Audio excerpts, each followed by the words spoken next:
Pete Scobell, welcome to the show, man. It's an honor to be here. It's an honor to have you. Been wanting to do this one for a long time. Yes, we have. What a amazing paths we have come to be intertwined in at various points together. Yeah, no kidding, right? Yeah. No kidding.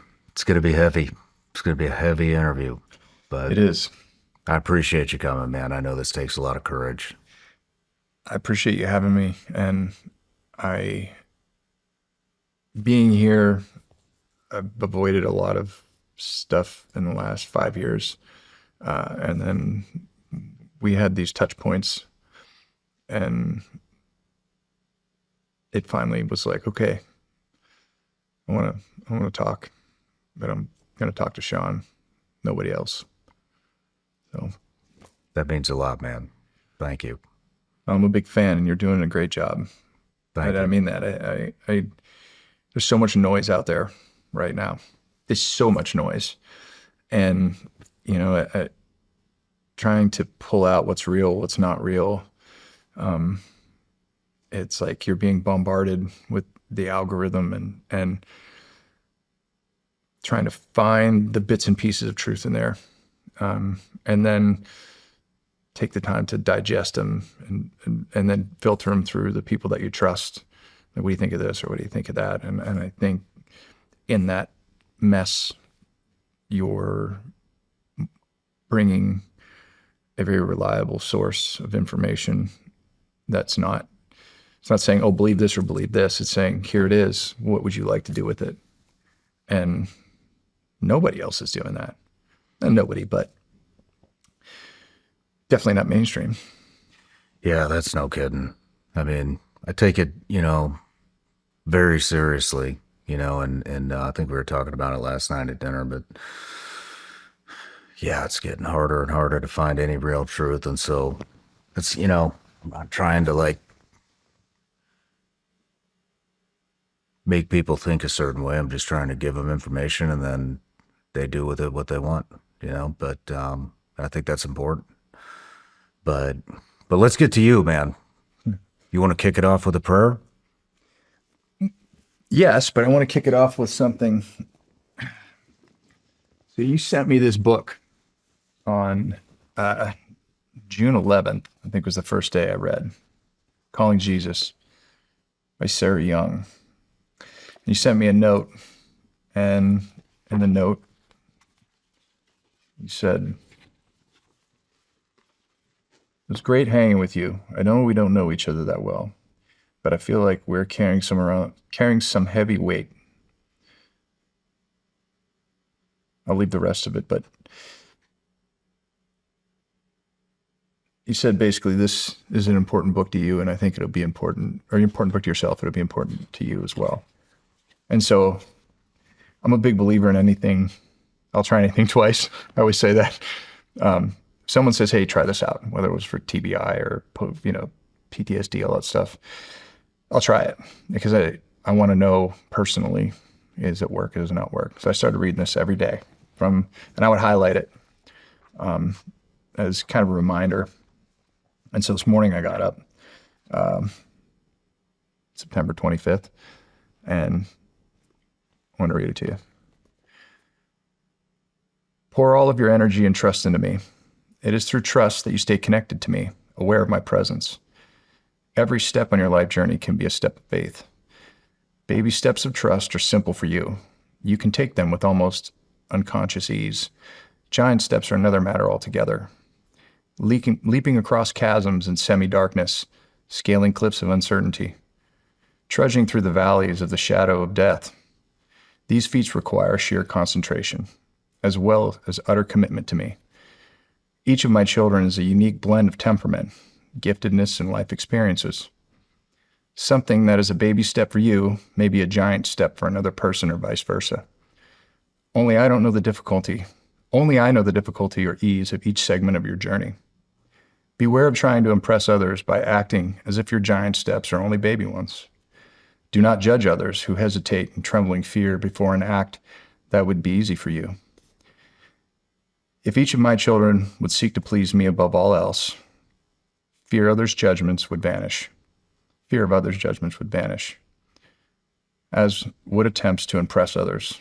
Focus your attention on the path that is just ahead of you and on the one who never leaves your side. The piece of scripture that comes from is, even though I walk through the valley of the shadow of death, I will fear no evil, for you are with me. Your rod and your staff, they comfort me. What does that mean to you?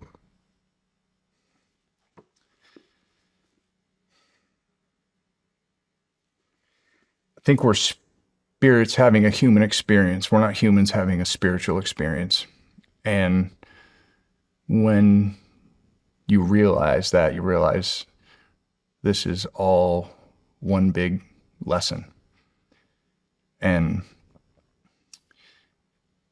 the more that I bring him close to me on a daily basis, the more I lean on him, the less I worry about what's coming, the stronger I feel. And, you know, you get to a point where you have these experiences and you want to share them because you hope that they'll help someone else who's in a shadow in the valley. And I feel like we've both been walking through a valley for a long time. And I just thought that was a really interesting read for this interview. Yeah, man. I think as much as we don't like to admit it, we like being in that valley. You know, feels like home. I feel that's where we do our best work. You know, I've loved that book, man. And you know, a couple of years ago, Elijah, who you met, you know, he's the head of production here. He sent me a book because you know about my story. I've been trying to find, you know, truth and understand the Bible and all that kind of stuff. And that's really hard to understand. And Elijah gave me a book for Christmas, and it was all the things that just Jesus had said. It's a really good book. I can't remember the name of it, but it was still a little confusing. And then somebody else sent me that, and that just really breaks it down, you know, and you know, the three common themes that I've found is be more accepting, call evil out, and just be the light, you know. And I think that's the commonality, you know, throughout all of the Bible. And I think, you know, if we were just a little more accepting and hearing another side or another perspective, you know, I think the whole world would look a lot different, a lot better than it does today. That's for damn sure. But that book just breaks it down, man, into you know, verbiage that dummies like you and I can actually understand. And it's almost seems like a guide on how to live. I like it because it's, you know, I started cracking the Bible and you're like, okay, what does that mean? Where does this fit into things and how does it relate to my day? And when I started reading that, it was just it's a constant reminder. And there's a constant theme that bleeds through every day, and that's just bring me closer. Just lean on me, bring me closer. And when you're struggling, you know, or take a minute, stop worrying about the things you can't control or worrying about the past. Be present in the moment. And I feel like that's like the common theme. And being present is like one of the hardest things to do. Mm-hmm. And when you think about time, it's like, it's just now. The future isn't there and the past is gone. And so much, I think when I was younger, and you're probably like this too, but I was never there. I was always looking where I was going and I was working through the moment, but I was never in the moment. Mm-hmm. And I missed a lot. And, you know, getting ready for this interview, going back and like reliving some of the experiences, a lot of them, it was heavy, but and then things just opened up. I started going down rabbit holes that I was like, I was having these vivid memories. We were talking right before we started about the plant medicine therapy. You know, people I had my first one in 2019, but now I'm still benefiting from it. And that integration becomes a lifelong. I mean, for me, it's like I was here and then I went here, and I'm still on that path. And so just being present. And that book, whatever, it doesn't matter what you believe. Like, if you believe in God, just stop calling. Everybody gets in arguments. Well, what the name is, what the marketing is, who, what, all the. But if you believe that God is everything, then God is in you. That faith in God is faith in yourself. And the kingdom of God is within you. I think you constantly go back to that. It becomes, it's with all the noise, and we're talking about all the noise that's happening right now. If you can just come back to that, it's like it's like a little island in the sea of chaos. And that just does it every day for me. So now I get up, I crack that open. I kind of already know what I'm going to read. You know what I mean? I'm like, okay, you're here. Let's go through this. Yeah. But then there's little pieces, and they put the different parts of scripture that back up what the statement is. But it's my morning ritual, and it's been fantastic. Good, man. It's like just fantastic. Good. So thank you for that. You're welcome. You're welcome. I read it at night before I go to bed. And I'm on my first year too, but I'm curious to see if the same things that hit me this year hit me next year, or if it'll be totally different, Started making notes on it after, like, what did I get out of that? What does that mean? And then I'll summarize it, and I'll put a quick note down. Or other things that I see, I write in, during the day. I just kind of keep it as not necessarily a journal, but as a running record of where my mind is. Yeah. And when I get upset or mad, like, I have something to fall back on immediately. And it was interesting, the interview you did with, I'm trying to remember his name, about the religion. The religion business. The religion business. One of the takeaways from that was that the megachurches went to Stanford and they said, how do we deepen people's faith? How do we keep people in the seats, right? And the study came back and said, an individual reading scripture and praying is the only thing that deepens your faith. Nothing to do with you can't do anything in your megachurch. It has to be the individual. And I was like, oh, well, that makes a lot of sense, because it sit well. It works. It does. And it's always simple. Keep it simple, stupid. Like, there you go. Yeah, man. Yeah. Well, I'm glad you get something out of that, man. I am. Makes me happy. More than I can ever express. So, you ready to get into it? I am, dude. I'm definitely ready. Good. All right. Everybody starts off with an introduction. Pete Scobell, a Navy SEAL veteran with 6 combat deployments. You served at SEAL Team 8, SDV Team 1, and Development Group. Began your career as an enlisted SEAL before attending the United States Naval Academy, only the 3rd SEAL to ever do that. Leader of the Navy SEAL team, they conducted the rescue of Captain Richard Phillips from Somali pirates in 2009, jumped into a country music career with albums like Walkin' a Wire and collaborating with legends like Winona Judd. A motivational speaker and also an actor with roles in films like Plane. A husband, father to 3 children, including Hollywood star Walker Scobell, and most importantly, which we just covered, you're a Christian. So, couple things here before we get into the interview, right? So, you want a lip pillow? I actually got my own soft, all right, supple lip pillow. Let me put a session here real quick. I can't read with this shit in my mouth, but well, first of all, wait till later. First of all, I want to start. I was also I was on the mission. I didn't lead it. I was in charge of getting everyone to the target. Okay. And I was also spent a large portion of my time at SEAL Team 1. But, since I'm very familiar with your team, I know I know where their lacking is, their research. We won't hold anybody personally accountable. You can Jeremy, hammer maybe. him at the end of the interview here. But No. yeah, by the way, thank you for introducing me to Jeremy. So Yeah, sorry about that. Yeah. And yeah, apology accepted.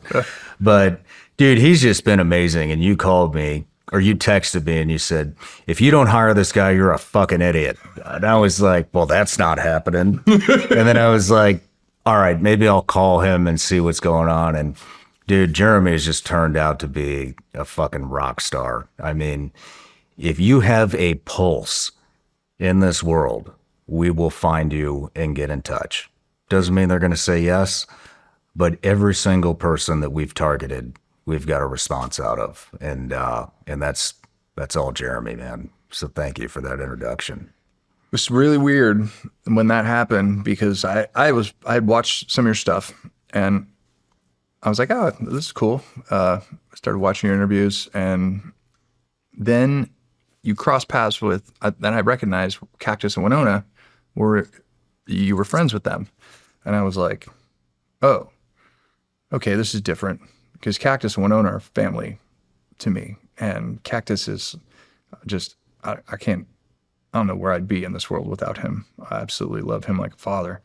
And so it wasn't that you were a team guy that gave you credibility in my mind. It was that you were with Cactus. And then I saw he was with you when you got baptized in the lake.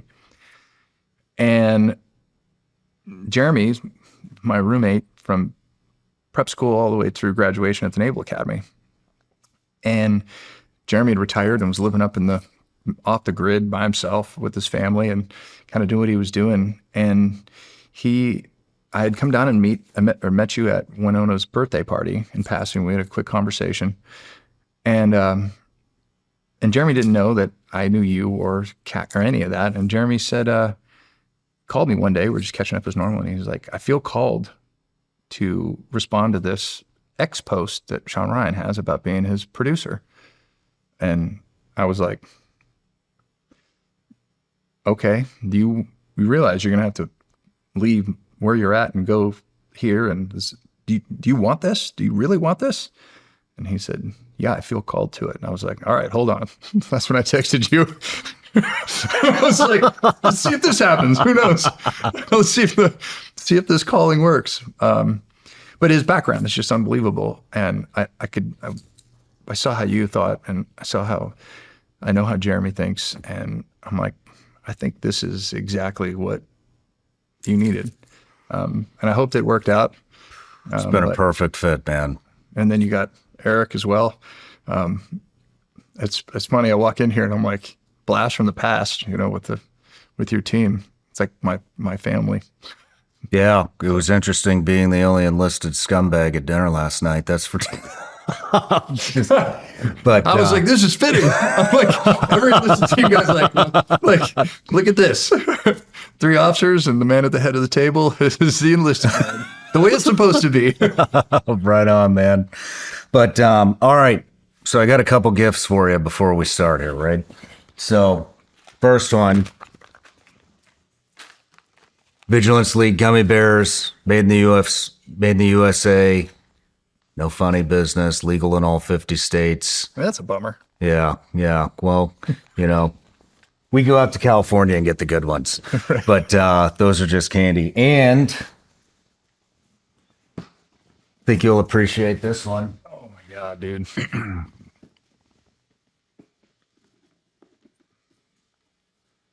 Whoa. Wow.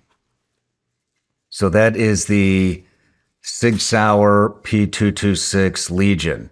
So, we're team guys. Pretty sure you probably carried a 226 when you were in. It was in that time frame, right? Mm-hmm. And so they've upgraded it. It's no longer a double action, no decocking lever, but that thing is a Cadillac, man. Wow. So thought you might like that. This is amazing, dude. Can't wait to use that on that range out there. Yeah, we'll do it on the first break here. All right. You have to give me some instruction. Oh, okay. I'm serious, man. Right on. Hey, that's life is about learning. And I have a gift for you as well. I have two gifts for you. I love gifts. Jeremy said, "Hey, can you find something that would be cool to hang in the studio?" This is the ripcord from my shoot on the Captain Phillips mission. Holy shit. Are you serious, dude? Yeah, it was sitting in a box in my basement. I wasn't gonna do anything with it, and this is a call sign patch from that. That was also in the box in the basement. I was probably gonna get thrown away. One of the flags. Dude. Get out of here. Are you serious? Thank you. Man. What is that? It's a Viking, Gray Squadron Vikings. Thank you. Well, that's going to be framed, put in here. I'm going to have to have you sign that flag. Sure, man. So, thank you, dude. Wow. I don't have any, it's interesting at home. I don't have anything hanging on the walls. I don't have any plaques. I don't have any, it's all hidden away somewhere. And I forgot I even had that. And I was thinking, I'm like, what do I give them?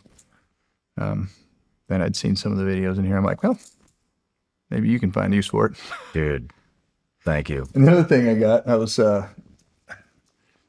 because we ride the short bus, I found this Hero Bible Nice. that has pictures in it. Dude, I have something similar. That's the Action Bible series. The Action Bible. This Yeah. is really cool, man. Yep. Anyways, I do great with a little bit of words, lots of pictures. Me too. I read a lot of picture books. I thought you would enjoy that one. I read a lot of picture books. Dude, thank you. Thank you. I don't have this one. So I just thought it was cool. Thank you. I see my sons are always reading the the anime books, and they're these huge comic books, and they're really into them. And then when I saw that, and I was like, oh, let's give this a shot. I thought you might. I love it. Anyway, Thank you. yeah, man, I thought that was cool. Thank you for the the boomstick, the gummy bears. My pleasure. All right. So one last thing before we get going. I've got a Patreon account. It's a subscription network, and we've turned it into one hell of a community. A lot of these guys and girls have been here since the beginning when I was doing this out of my attic. Yeah. And, and in all honesty, they're the reason that I get to sit here with you here today is because of them. So I offer them the opportunity to ask each and every guest a question. So this one is from Winona Judd. Could you share the story of events the night before and on the first day you started recording your debut album? Yes. So, all right, I grew up playing rock music and the Dead and Fish and grunge era. Like, that was not like You're a hippie. I'm a total hippie, dude. Love it. I'm a total hippie. And long story long, I had written a song, kind of got put into the last minute for a movie, and it got, we can't really use it. And it got floated around, and it was just subs getting out. I had 24 hours to write it, went away. And I didn't think anything of it. And out of the blue, I get this phone call from this guy named Cactus, and he says, "Hey man, working with this guy Christian who's producing this movie called The Hornet's Nest, and we got your song, and I was wondering if you wanted to come to Nashville and record an album." And I was like, okay. I didn't know Cactus. I didn't know any, and I knew who the Judds were, obviously, but I wasn't like a, big, diehard country fan. And so Cactus is like, fly to Nashville and we'll, we're going to cut this album over these days. And I didn't really know him. Christian, producer of the movie, is like, yeah, he's a great guy. He's Winona Judd's husband. He's a drummer. And I said, okay, well, all right. Again, I'll try to think twice. How often do you get to go to Nashville and record? And this would be amazing, or it's going to be horrible, or whatever. Let's go try it. And so I fly here to Nashville. I get off the plane and got my guitar in my hand, And you know, when you're coming through the airport, there's like a little stage right before you go to baggage claim. And there's a dude playing guitar and singing, and he's looking at me, like nods his head, you know, and I'm just like, this is a horrible idea. What the hell was I thinking? And I went downstairs and got a rental car, and I drove to meet Cactus. And so we sit down, we have lunch together, and I had scheduled booked a hotel, and he goes, come on, you're going to stay at the house. And I said, well, I got a hotel. He's like, no. Why want you to stay at the house? And I was like, okay, we'll do this. So my first night in Nashville, we drive to the house. And at the time, you've been over there, at the time it was completely under construction. I mean, it was like a 100% construction site, plywood floors, like dogs running everywhere, and there barely any lighting. And I walk into the kitchen that has got a plastic table, and Wyatt put like a tablecloth on it. Her son Elijah was there, and we got takeout, and Wyatt's all dressed in black, and she's got her long red hair, and I'm just like, oh my God, like this is the queen of country music, like, and I'm in this. It was just kind of a surreal moment, but very real in the fact that, like, you know, it wasn't fancy. It was like, we're having takeout and we're gonna talk. And so I sat down, I ate, and Wyatt was nervous, and I was like, why are you nervous? I should be nervous. You're like the queen. And we had a steel bowl. She goes, what kind of music do you like? And I'm like, well, yeah, I like everything. And she immediately goes, name one song that I sang. And I'm just like, I'm just sitting there. I'm like, Grandpa? Thank God I knew one song. And she's like, do you know anything else? And I was thinking to myself, like, why me? And she's like, that's an easy one. And I was like, oh shit, that's a song. It was just totally like one of those moments. And I'm like, what did I get myself into? And so we pulled out our cell phones and we started playing music, and we didn't have a sound system. So we would take the phone and we'd put it in the steel bowl, and that was our speaker for the night. And I had my friends in Colorado owned a distillery, Woody Creek Distillery.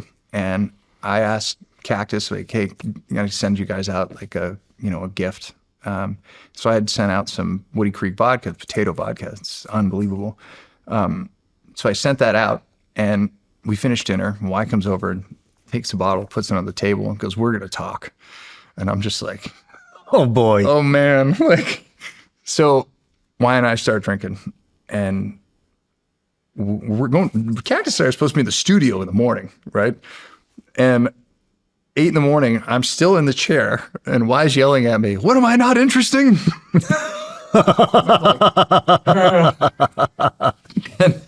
But we talked about everything. I mean, we talked about all the stuff that we're going to talk about tonight. We talked about like life and death and parents, and Y and I had this. I didn't know enough about her I knew who she was, but I didn't know anything about her background, right? Mm-hmm. And she didn't know anything about me, and so we met in this place of just this neutral moment, and she immediately became this like rock in my life that night. And Cactus rolls into the morning, and I don't know if your Cactus he's missing his left leg. He got hit in a head-on collision on a motorcycle and lost his left leg, which in itself is an amazing story. And but in the mornings, he's sitting in a wheelchair.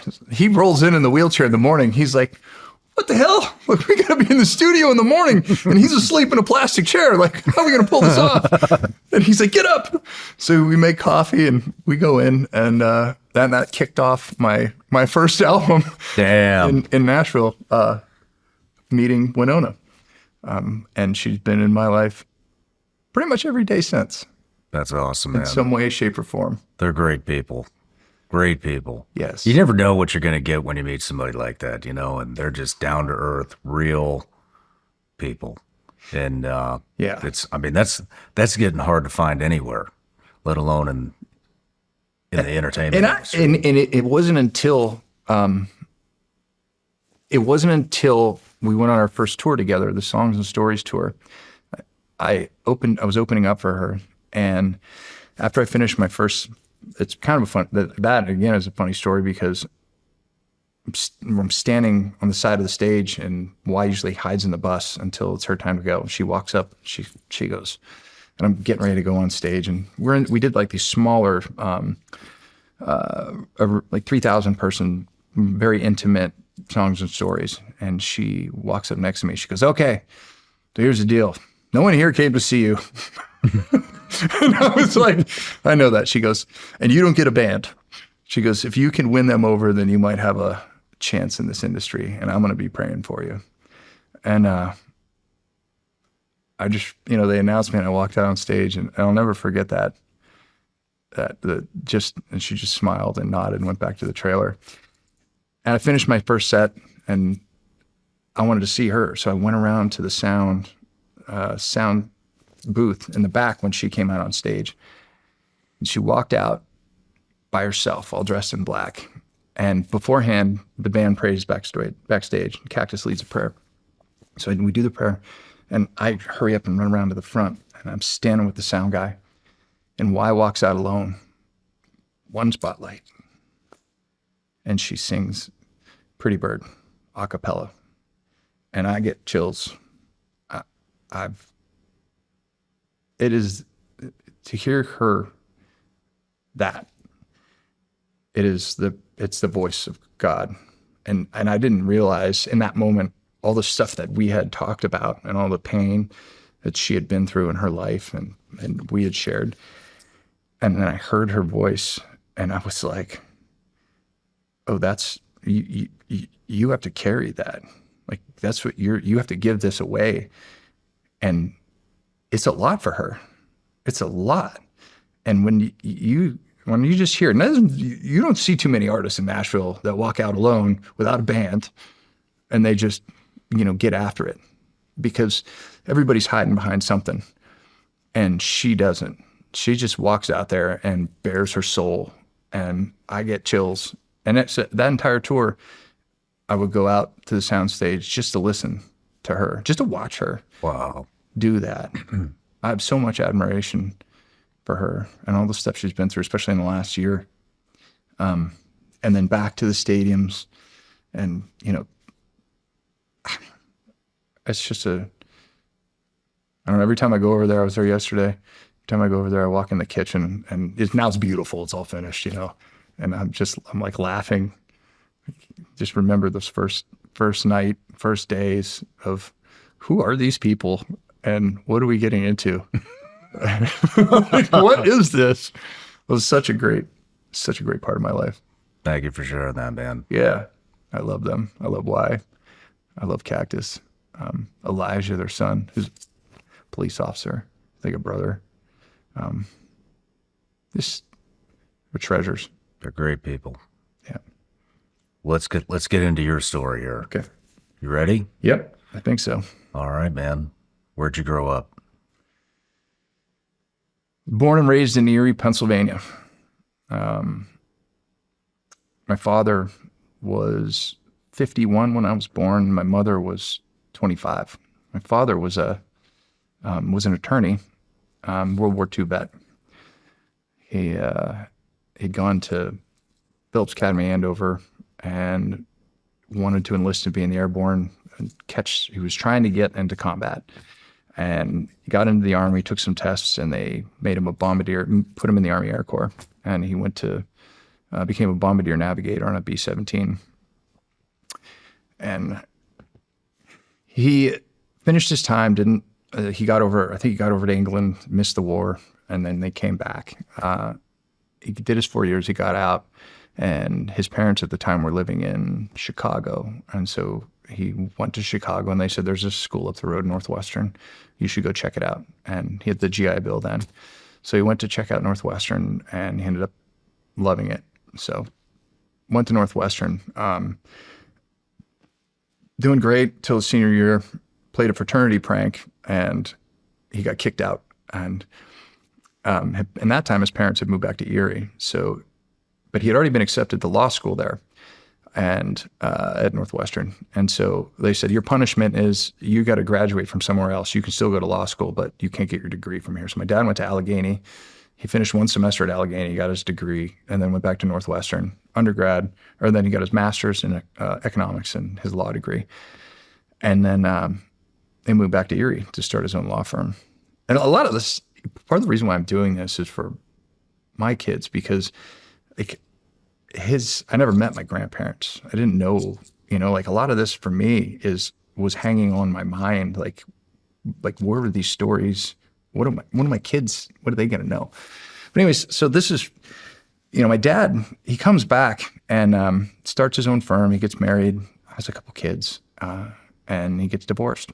And I have a half brother and a half sister that I don't really, we met a few times and we have had a brief relationship, but it wasn't a lasting thing. And he was working as an attorney. He was very successful. And then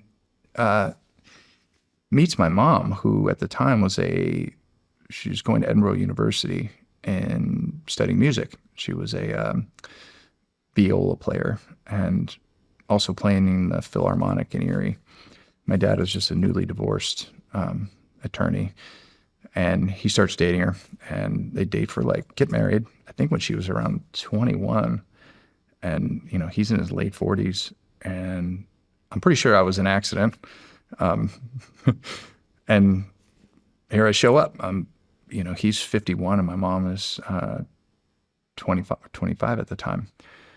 And he had this house out in the country, and we had a horse stable there. My mom, from pictures and whatnot, she loved horses. She was a musician. She would go to parties and pull out a guitar and sing, and everyone used to tell me stories about her. And she was this vivacious, beautiful woman. And part of what they used to, the culture back then was they would, in the winters in Erie, we used to get tons of snow. And so everybody had snowmobiles. And the snowmobile crew, they would trail ride all over, and they would go bar hopping. And one night, I must have been around 10 months old at the time. It was March. The crew came by the house and said, "Hey, come on, let's go out." And my dad had just bought my mom a brand new John Deere 340 liquefier snowmobile. And my dad said, "You know what, I'll watch Peter. Why don't you go out? You haven't ridden this new snowmobile yet." And so my mom went out with her crew. And in Girard, a few miles away from our house, there's a big open field. And the story goes that my mom got in the open field and wanted to see what this new snowmobile can do. And she hammered down on it, and she hit a fence and was killed immediately. And so their friends were there, and they came upon her, and she was gone. And so here's my dad, 51 years old, and now he's got a 10-month-old baby. And he was not prepared to be a father in that capacity. And we had a family from right near us that was helping the Burkles. And at the time, my mom had help from one of the daughters, Beach, and they were German immigrants.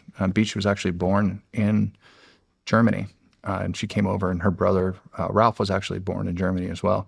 He spoke German in the house. The father, Rudy, wonderful, wonderful man. He was a butcher. And Beach was helping with me, and my mom dies, and she just kind of goes full time. And my dad ended up, he post that, he kind of fell apart in a big way. Lost his practice. He'd gone from this successful attorney, and he just kind of, I think, from what I can gather, he stopped kind of working. He went into a depression. He was a pretty heavy drinker. Very smart, but very ruthless with his words. And so Beach stepped in and started taking care of me, and my dad married her. And she was my mother. She was the one that I identified with. And my dad wasn't nice to her at all. He was really mean to her. And as I got older, I started to see this. They got divorced, and What age? I was probably 6 when they got divorced. That was when my dad's world was really coming apart. The IRS, he hadn't paid taxes. He had lost kind of everything. He had sold our main house. And I just recently remembered going through the adoption proceedings. My dad decided, to give me to the beach. And so I remember being in the judge's chambers. Judge said, "Hey, who do you want to live with?" And I was like, I want to go with her. And the judge was a friend of my dad.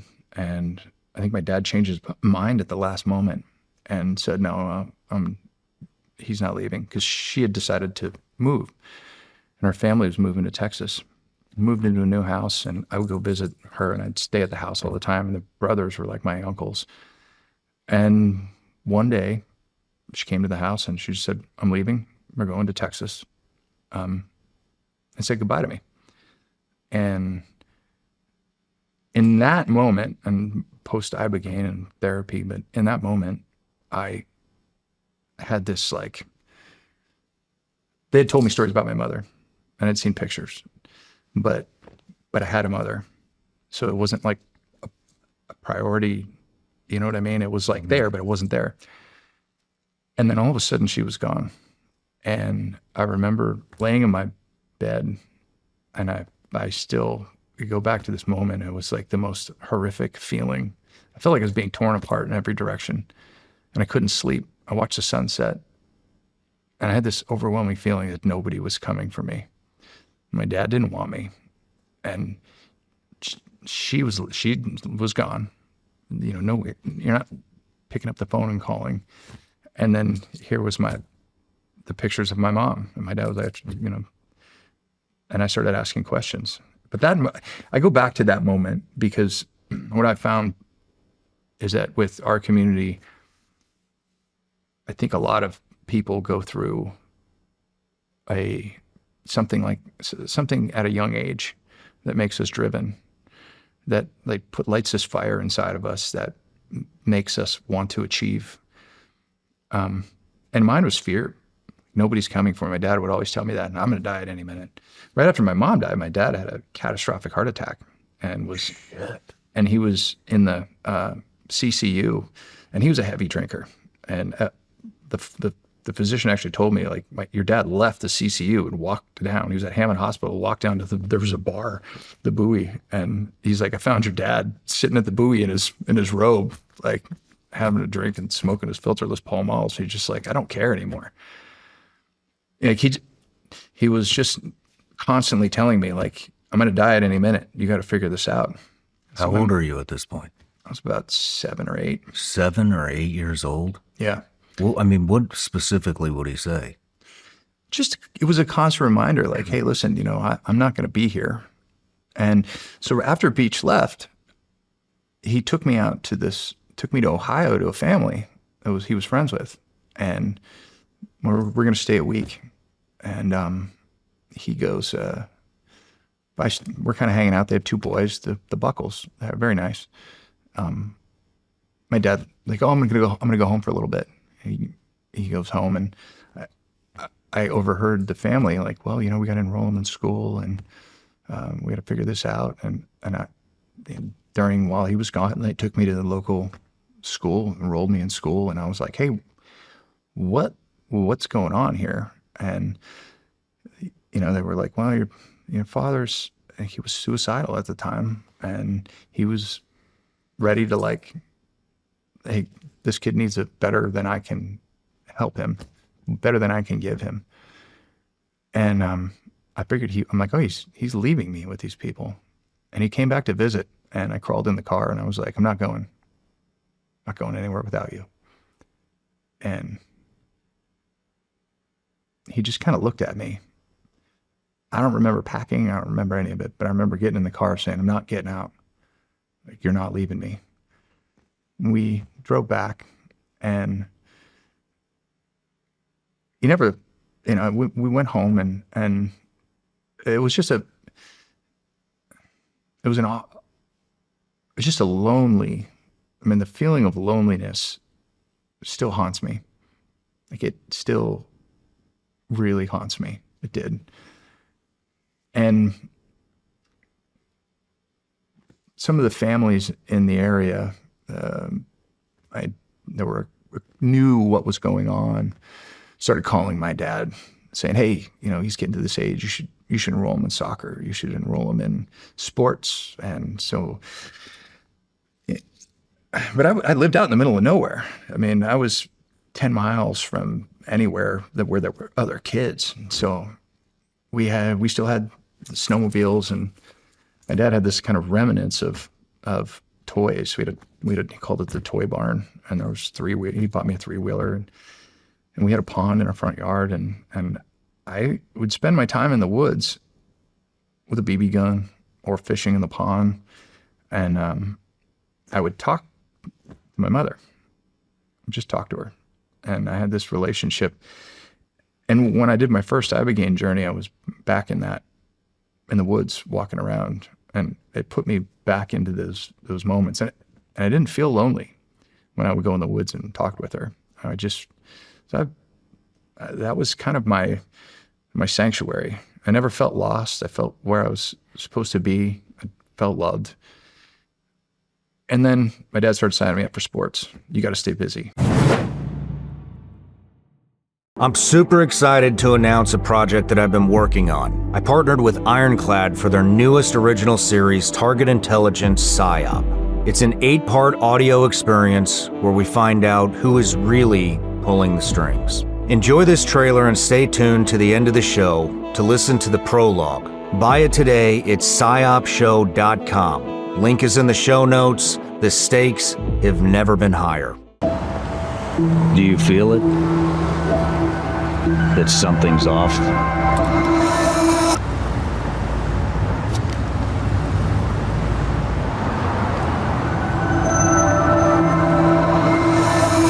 What if none of this is real? For decades, wars have been fought in silence. No bullets, no bombs, just influence. They're called psychological operations, PSYOPs. What if it's all designed for you? Find out who's really pulling the strings. I'm Shawn Ryan, and this is Target Intelligence PSYOP, an Ironclad original. In this 8-part audio experience, we uncover the ghosts in the machine. Buy it today at psyopshow.com.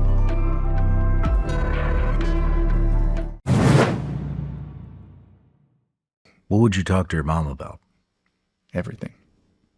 Just have a conversation. I would be like, "What kind of tree is that?" Quite literally, like, "Where are those bugs from? Like, is that an anthill? What do you think?" Like, I was a kid having just a conversation with somebody who wasn't there, but they were. If that makes any sense. Mm-hmm. It was like this. And then I found her. She had a guitar. And I found her guitar, and I picked it up and I started trying to play it. And I went to my dad. I said, "Hey, can I take guitar lessons?" He's like, "No." He anything that had to do with music, he was like, I think it was too painful for him. At one point, I said, "Hey, can I try acting?" My dad was like, "No, I'm not doing that. You can do sports." And so I was kind of this lost kid sitting in my room and playing around in the yard alone. Talking to his mom. And we had a couple kids in the neighborhood and a couple families. The Supers that lived across the street from me, Mrs. Super would step in, and she would pick me up on Sundays and take me to the Methodist church and try to put me in Sunday school. And nothing really took for me, but she cared enough. And in the mornings for school, I would walk up and I would get on the bus with David, her son, who was a wonderful human being. And she'd feed me breakfast, and I'd get on the bus and go to school. The summers, my dad, when he was a successful attorney, had joined the country club. At this point, we were still a member because he had paid the initiation fee, but wasn't active in it. And they had a swim team. So one of the parents said, "You're still a member there. You should sign him up for the swim team." And so my dad signed me up for the swim team. But instead of driving me the 10 miles, he was like, "I bought you a bike. So you're going to get up in the morning, you're going to ride to swim team practice." So I get up in the morning, it was about 10 or 11 mile ride, and crank on the pedals. I get to swim team practice. And that's where I had my first group of friends, like buddies that were, we'd meet there the first thing in the morning and swim for an hour. And the coach at the time was a guy named Dave Utley. And Dave was this larger than life person to me. He'd broken every record in swimming at Fairview where we were in school. Went to Penn State, swam for Penn State, was accepted to Harvard Medical School. And in the summers he was coaching, and he deferred it so he could run the Ironman. And I was like, what's an Ironman? And like, well, you swim 2.2 miles or whatever it is, and then 100-mile bike ride, and then a marathon. And I was just like, this guy is going to do that? Like, what? And he was just cool. He's just cool, man. He was just a cool, wonderful human being. Like, he just has this calmness about him. And so he was the first guy that I was like, I want to be like him. Whatever he's doing, I want to be like him. And so I started taking swimming a little bit more seriously, and he taught me how to swim. And since I took to swimming and I was getting pretty good, my dad signed me up for another local swim team in the winters. I'd also play he signed me up for soccer. I said, hey, I want to play baseball. My grandfather and my mother's father was a baseball player. My dad didn't like that side of the family, and he was like, you're not playing baseball. You can play soccer. So he dropped me off at soccer practice, and I started getting good at soccer. And then he said, you're going to go wrestling practice. Wrestling, okay. Pennsylvania, everybody wrestles in Pennsylvania. Signed me up for this little club team called Gerard Barbarians, and we practiced in the like boiler room at the middle school. And that was the real deal, man. I remember going to my first practice there, and it was hardcore calisthenics, hardcore, we started out with 100 push-ups, 100 sit-ups, chest spins, jumping jacks. Then we'd run for 30 minutes and then round robin, work on moves. And I mean, it was gritty. I started wrestling. I started getting good at wrestling. And every time, and then wintertime, the one thing my dad liked to do was ski. And so we would go to this little resort called Peak and Peak, not a big resort, 250 vertical feet. And my dad loved skiing. So I was like, I wonder if I get good at skiing, like maybe he'll like me or want me around. So I started trying to get really good at skiing. Some of my friends raced. I said, hey, can I ski race? My dad was like, it's a lot of money. I got a lot of hand-me-down stuff. And the first year I raced, I placed in the state. Wow. And then second, I placed both years. And I was getting up towards around 8th grade. Skiing was like the first thing that I felt this confidence. I would go up there and I was like, I belong here. Like this is my place. And I love freestyle skiing, but back then there was no freestyle skiing. Peak didn't have it. I didn't really like the racing. I was always good at it. But there's freestyle skiing. I wanted to freestyle. So I was spinning helicopters, and I was about 13 years old. One day I'm in the lift line, and this guy looks at me and he's like, hey man, I saw you rip on the bumps. About 5 years older than me. His name's Paul. He goes, come ski with me. I was like, okay. And this guy who's 5 years older than me, turns out he was an amazing motocross rider. He ran with this other guy who was Trevor Vines, who Trevor was on the first Sobe Can freestyle rider. If you remember the first Sobe Can, he was Trevor from wherever. Trevor and Paul and his crew of buddies, Shawn, and they were 5 years older than me. And because I was a good skier, Paul took me everywhere. And he'd say, you got snowmobiles? You can come ride with us. He'd drive out and pick me up. I mean, he's no reason to know each other. He just genuinely cared about me. And he meant the world to me. He became another big brother. And so it was like Dave in the summers, and then I had Paul. And got into skateboarding. Just any sport that I could do. In skateboarding, since I was out in the middle of nowhere, we had a cement driveway. I started building ramps and getting good at skateboarding. This was like Tony Hawk. This is, early 90s. And I got into everything that was skating. It was alternative. Started running with a guy named Bobby Jensen. And Bobby was this amazing swimmer. I mean, like, he could have been an Olympian. An amazing skateboarder. And his whole family, JR, and Gretchen. And they were just these awesome athletes. And we were a small community, so everybody kind of knew each other. And, you know, I would bounce around to the different families.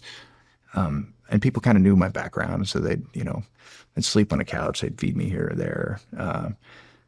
A lot of the families in the area used to call themselves the herd, and they were this, the mom, the Mrs. Zone and Mrs. Ferrier and Mrs. Thomas and Mrs. Stevens. They all knew my background, and I didn't know what they knew, but they made sure I was fed, and they made sure I was, loved and taken care of. And so as I got towards high school, Let's backtrack. yeah. When did the questions start for you about who your mom was? I mean, she died at 10 months old. Immediately. You were 10 months old. My first memories of when it was just my dad and I, at the house, I would ask him about her. What was she like? Who was she? Like, tell me about her. And he always shied away from the question. It was such a painful thing for him. So I would ask anybody I could find. Like, people would come up to me, "Oh, I knew your mother. Like, what was she like? Well, tell me about her."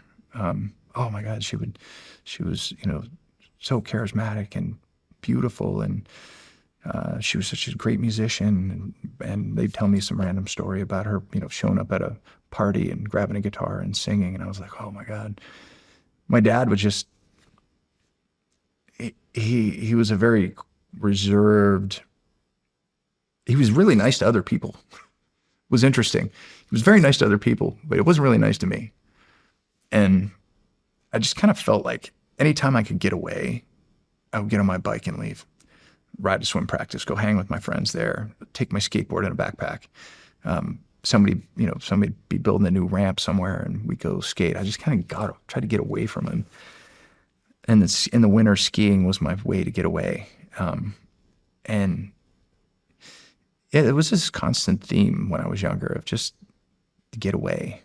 And he started dating another woman, and she moved in, and her son, John, great guy,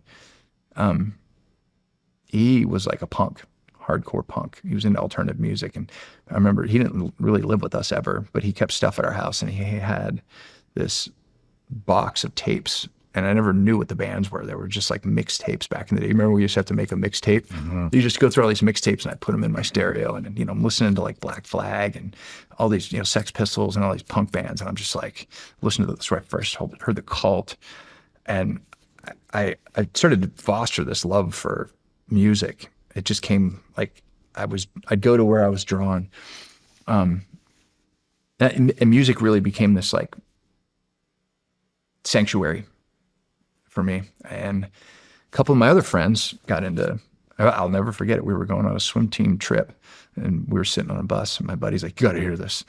And I put on remember those little puffy headphones? I put on the little puffy headphones, and I heard Black Dog for the first time, Led Zeppelin. And I was like, what was that? I'm like, what is this magical sauce you just poured into my ears?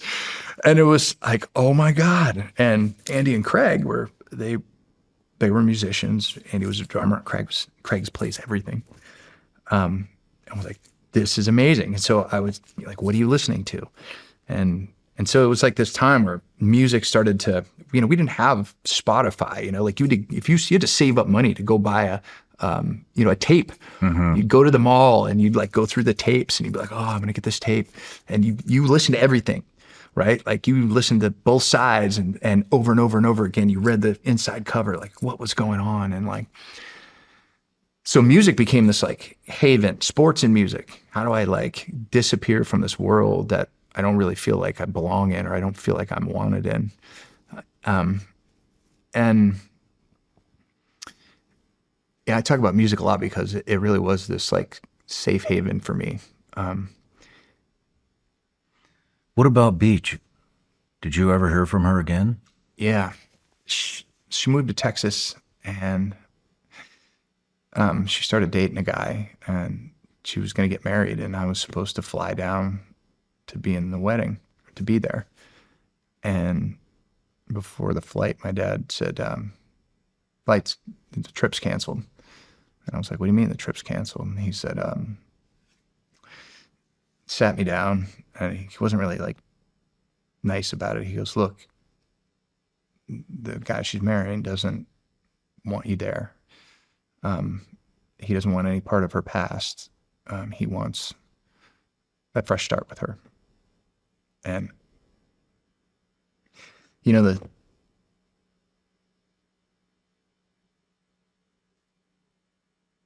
this part of me that woke up that day was like the protector. And I was like, okay, like I want her to be happy. Like I remember looking at my dad like, you treated her like shit. You were not nice. You were mean to her. And she was a young girl. She was like 21. And she stepped in between me and you. And she made sure that there was no gap when my mom went away. And I wanted her to be happy. And I respected that. I never pursued her after that. And driving down here,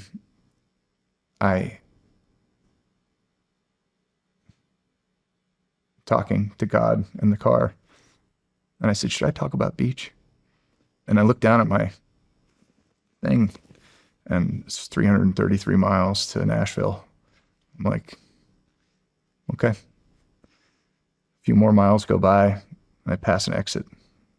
It's a beach road, Beech. I'm like, this needs to be said. I was debating on whether bringing up this part of my life, but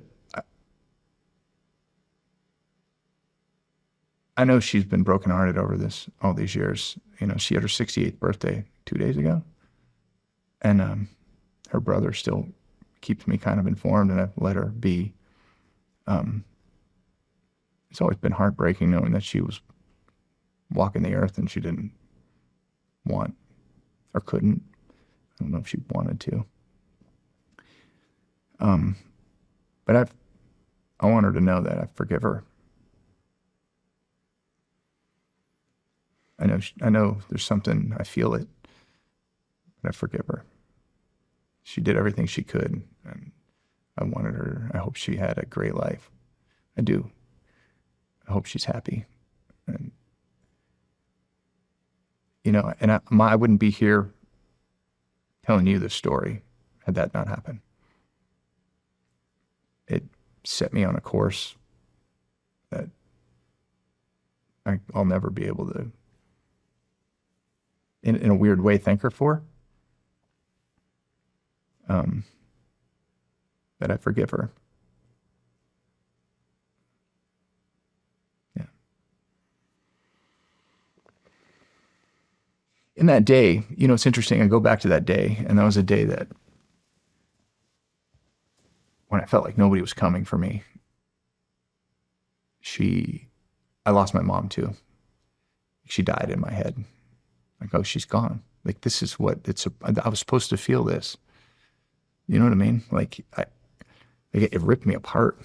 Like, she had left, but that leaving, like, opened up the wound of knowing that, like, my real mom was gone. And my dad didn't want me. And it was just like and I don't think he didn't want me because he was, like, mean. I think he felt like he couldn't do anything for me. Like, he felt so bad about himself that he felt like he couldn't bring anything to the table. And he turned to me, and he was really hard on me about everything, every sport. You're not good enough. You're not fast enough. You got to be better. Why'd you get second place? Second place, the first loser. You got to be first. And I became maniacal. And then the winters I would hide up in the peak. My buddies would pick me up, we'd go skiing, and I could be free on the slopes. Is your dad still alive? No. Did you Dad, see my that freshman just year. happen? What's The that? lights just shut off. I know.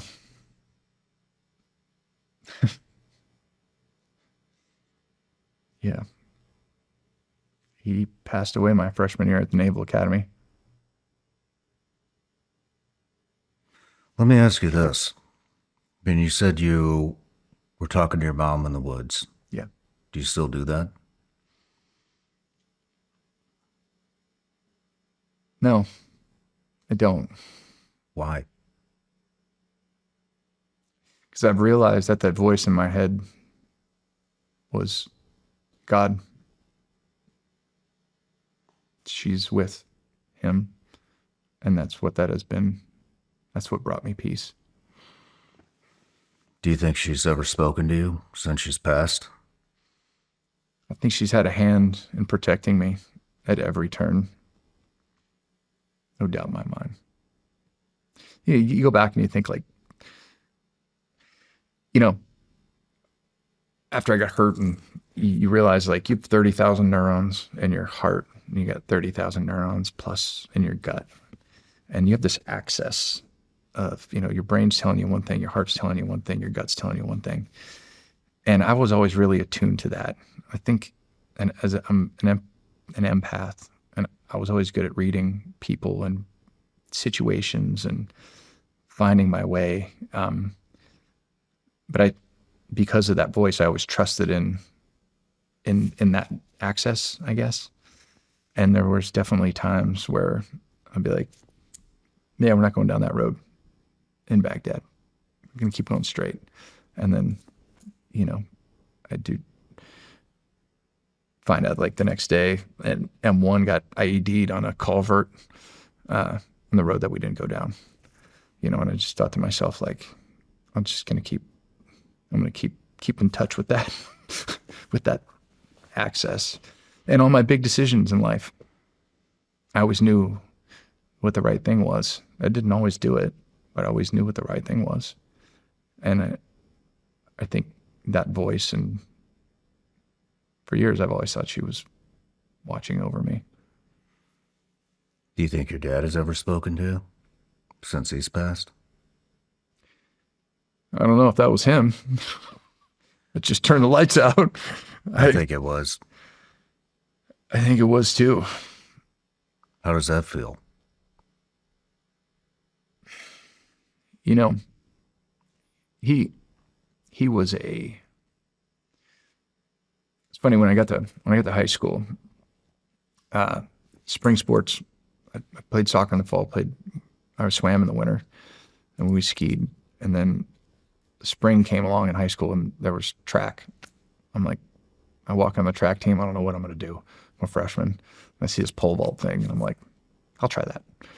I start pole vaulting and I sucked at it. I mean, like, dude, like, it was embarrassing. It was like the Coach Keck at the time, he's like, oh my God, you gotta just go jump in the sand pit. Like you're embarrassing yourself. And my dad would come to my sporting events, just sit in the corner, never say anything. He came to a track meet. And after my first track meet, we got in the car, he goes, you need to quit. This is embarrassing. I was like, and I remember thinking to myself, I looked at him and I was just like, fuck you. I'm like, I'm not quitting, man. I want to figure this out. And I go back to practice the next day and Keck would be like, oh my God, like, you're back? And I think my freshman year, I jumped like, I'm not kidding. I jumped 7 feet, 8 feet, and I wasn't fast. I wasn't a good sprinter at the time. I went through this growth spurt. I was like this. I couldn't really run. When you're a kid, I grew like 10 inches. I went from being like 5 foot to 5'10" in 12 months. And when you grow like that, you just become gangly and slow and uncoordinated. And my dad's like, I was horrible soccer that year. I was horrible swimming that year.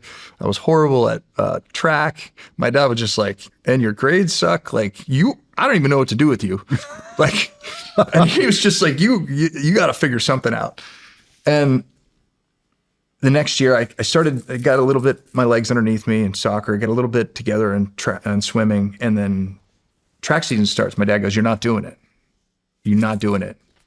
I'm not going to support this. Like, you just got to stop. You're embarrassing." So I went, I jumped. And then my dad wouldn't come to any meets.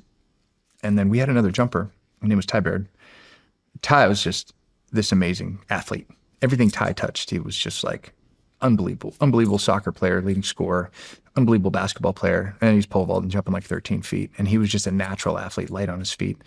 And here's me like just like stumbling all over the place. Ty, it turns out he had a degenerative back problem. And he was having all these back pains. And it'd be middle of pole vault season, they said, "Hey, you have to have your spine fused and you can't jump anymore." And I showed up to practice, and it was cold and rainy, and Ty was sitting there, and I walk in, and my coach goes, "Okay, so I have you." He goes, "I want you to measure at 8 lefts, plant the pole, I'll make sure you hit the pad." And I was like, "What?" I mean, it's a 14-foot pole. And I'd been jumping in a sandbox. Like, I mean, this is straight out like Karate Kid shit. Like, wax on, wax off. I'm jumping in the sand pit. I'm like, is this going to work? Like, and then now I'm holding at the end of a 14-foot pole, and he wants me to run as fast as I can, plant this thing, and he's going to make sure I hit the mat. And I remember standing back there, and I'm just like, all right, you know what? I just had this moment where I'm like, I can do this. I don't know why I thought that. I run down, plant the pole. And it happened. And it didn't just happen in a light way, like everything just fell into place. And that day I jumped 13 feet. I'd never even gotten off the ground before that. And I go to jump at 13 feet.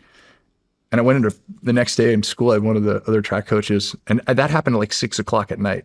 So I go to the next day, and one of our soccer coach was also one of my teachers, and the track coach. I'm like, "Hey, Mr. Double, I jumped like 13 feet last night." And he's like, "No, you didn't. Like, I just watched you last week. Like, you couldn't even get onto the mat." I'm like, "No, I did it." And went back to practice the next day, and I remember the pole vault record at the time was 14 feet. And I was like, I can do this. Like, I can do this. I said, "Dad, I'm really getting good at pole vault." He's like, "You got to quit. I'm not supporting this."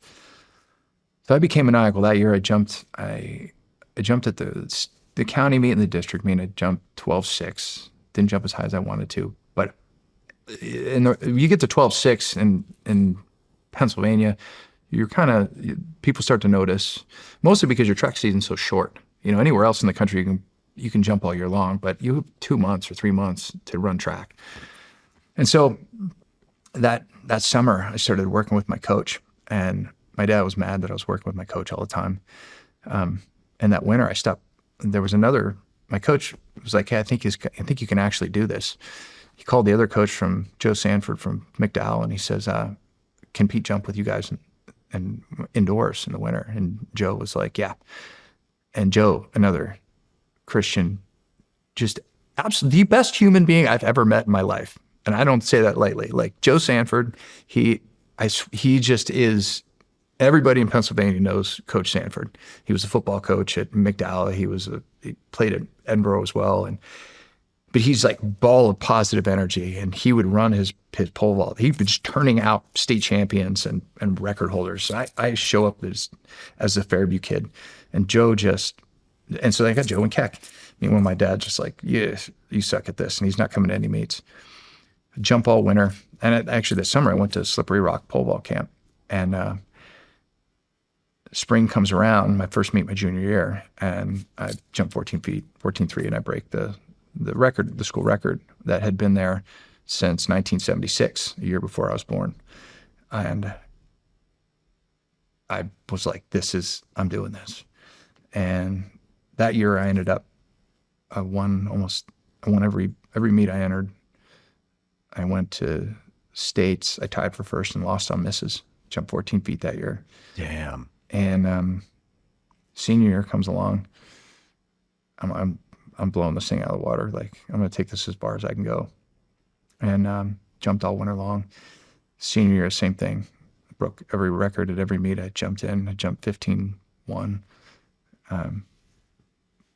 districts, won states.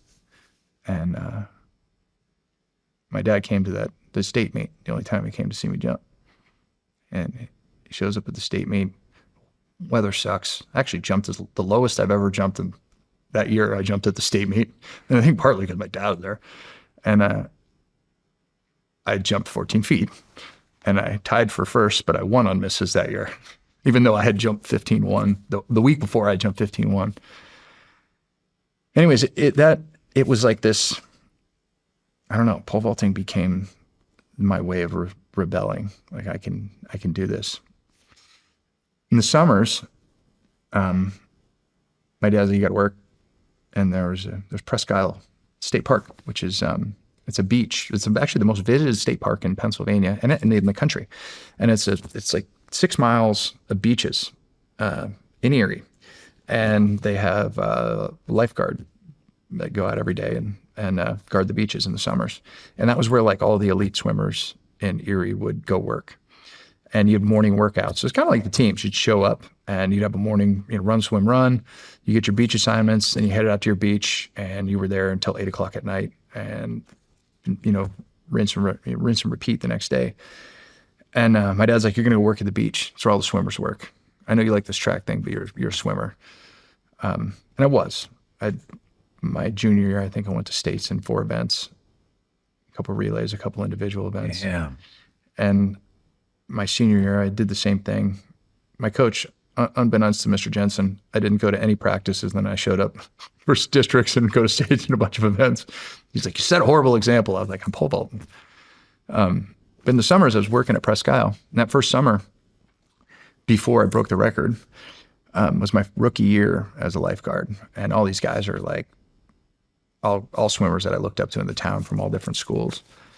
And it was the first time I felt responsibility. Like you're looking at a beach and, Bob North and John Dahlstrand are still the managers out there and they take it very seriously. When I had started working there, we had never had a drowning on any of our beaches. And it was there have been accidents since then and everybody did their job. But at that moment, it was like, hey, we got a reputation to uphold here. And, you're joining this elite group. And I like that. I like feeling like I was being part of something that other people couldn't do. And so my rookie year during Discover Presque Isle days, they pulled me off the beach I'm normally on, and they said, we're sitting at Beach 8. We're expecting like 5,000 people on the beach. And the water is just like jam-packed with people. And I get out there and I'm like, oh my God. And of course, being the new guy, just like the teams, they're like there's, the big, nice lifeguard chart. And they're like, yeah, you see the, see the last one on the end over there? That's like, this is like rickety and barely holding up. You go to that one. And so I wander down there and I'm watching this and I'm just like kind of overwhelmed with the amount of people that are in and out of the water. And you'd see people in the unguarded area and you'd whistle them out. And I watched this guy run down the beach and stand up and I put my whistle in my mouth. Like, I'm going to whistle him when he jumps in the unguarded area. Got to keep the people out of the unguarded area. Guy runs down the beach. He dives in and I see him all of a sudden float up and he's face down. And I see him start to shake a little bit. And I'm like, I knew right away. I'm like, he broke his neck. So I turned my whistle to the head lifeguard. I jumped off my chair, grabbed my rescue tube, head straight down the beach, and everything just got like slow. I got to the guy, put him in a head chin splint, and flipped him over. Started taking his pulse with my other fingers as the other guards got there. I had a rescue breathing mask on the end of my tube. And I'm like, hey, get the tube out. He's not breathing, doesn't have a pulse. And when I said that, his family had come down the beach to see what was going on. And then this crowd started to form, like a huge crowd. And I said, he's not breathing, he doesn't have a pulse, as the head lifeguard showed up with his radio. And then the crowd starts yelling, like, get him out of the water, get him out of the water. And then they start getting really mad. Like, a guy comes in, he's like, I'm a doctor. He grabs him by the foot. And I was like, release his foot. And I was holding him in a head chin splint because I knew, like, hey, listen, if I move this guy right now, he's going to be, like, he's going to die. Basically, I was afraid that it was a full, sever the spinal cord. And we gave him 2 breaths and he started breathing, but like 7 times a minute. So I'm like, there's a spinal cord injury. We got to keep him in the head chin splint. And then for about 5 minutes, it was this onslaught of people screaming, like, get him out of the water, you stupid fucking lifeguard, you're going to kill him. Everybody had been drinking. But I remember just being like, no, I know what we need to do here. And then I remember hearing the sirens as I'm laying in the water holding this guy, and I was getting really tired, like, dealing with the waves. And the sirens and the jet skis, and everybody shows up, and we put him in a board, and we sent him away. And my boss, John Dahlstrom, walks up to me and goes, all right, get back up on the chair. And I'm like, what? What do you mean, get back up on the chair, dude? And he's like, get back up on the chair. And they start questioning people as to what happened. And in my mind, you're just running through your mind. You're like, did I do everything right? And the woman, his wife, about 3 hours later, shows up at the foot of my chair. And she says, I'm sorry. And I was like, what? Who are you? She goes, you saved my husband's life. And I said, then I remembered her yelling at me. And she said, when we took him to the ER doctor said that he has a spinal compression. And had you moved him, there was fragments all around his spinal cord. Had you moved him, he would have cut his spinal cord and he would have either died or been permanently paralyzed. And I'm sorry. And I remember just being like, I just had this moment where I'm like, I found something I'm good at. Like, when everything goes to shit, like, I'm good. Like, that was it. That was a fork in the road for me. I came home that night and it was on the evening news. And I remember walking in, I didn't say anything to my dad. My dad's like, you want to tell me something? I'm like, what? Like, what? You don't care about me. He's like, what happened at the beach? And I was like, I don't know, made a save. And the next day in the paper, it said, the title of the article just said, rookie lifeguard makes save. And the first line, it says, he was calm, he never yelled, he saved his life. And it was a quote from the man's wife. And that was leading into my senior year of jumping. And I just all of a sudden had this, like, when I was there, I just had this moment of calm and just patience where I'm like, this is exactly where I'm supposed to be. I know exactly what I'm doing. And I am meant to be here. I don't know how I knew that. It was like that feeling that someone was watching over me. And that led me into my senior year jumping. And that confidence kind of all of a sudden bled through. And around that time was when I first heard about the SEAL teams. And I remember, like, I'm going to be a Navy SEAL. Before we get into that, I mean, what did it feel like? I mean, did your dad ever give you positive affirmation for that? Never to my face. I mean, he was constantly saying, hey, listen, you need to be ready to do this on your own, because I'm gonna die at any minute. And you're not good enough. You're not strong enough. You're not fast enough. Your grades suck. You got lucky. You know, when I tied for first my junior year, that was right before the summer of working at the Presque Isle, my rookie season there. Came home and I was like, hey, here's my silver medal, state silver medal. And my dad goes, congratulations, you're the first loser. You should have been working. And I was like, okay. Put it in the drawer, and I went, and I had my summer, and that happened during that summer. And that was like I don't need you, man. Did you ever get a positive affirmation from him? No. All the way up until he died? Yeah, man. When I graduated from Buds, he came out to the graduation ceremony, and it was over. I got my, Buds graduation certificate, and my dad takes it, folds it in half, and puts it under his arm. He goes, why weren't you the honor man? And I was like, I just kind of looked at him like, whatever, man. And when I went to the Naval Academy, I said, Dad, I got into the Naval Academy. He's like, why would you go there? What do you mean, why would I go there? He's like, why don't you get out and, finish your time in the SEALs and get out, go to Northwestern, do something else. Why do you don't need that chicken shit? He called it chicken shit, experience.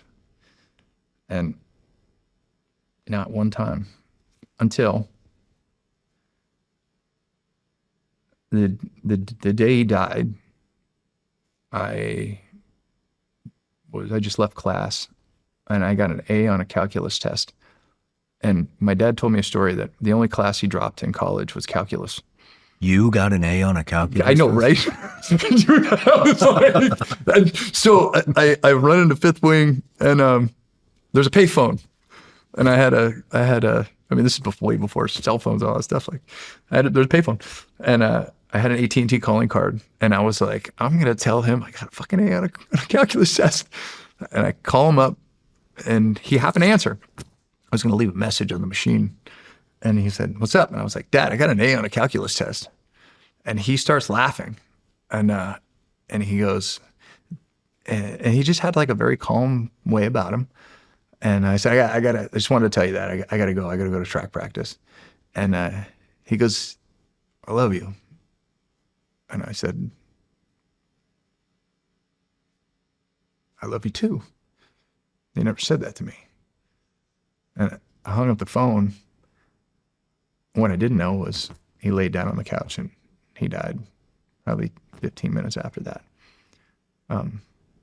That's the only thing he ever said to me that was like positive. The last time I physically saw him was at the Naval Academy. He came down for a visit. His heart was giving out. I wanted to show him around. Like, this isn't chicken shit. This is a pretty amazing place. And we sat on Stribling Walk, and he said to me, I think you'll be all right. And I just kind of looked at him, and I'm like, okay. And it was,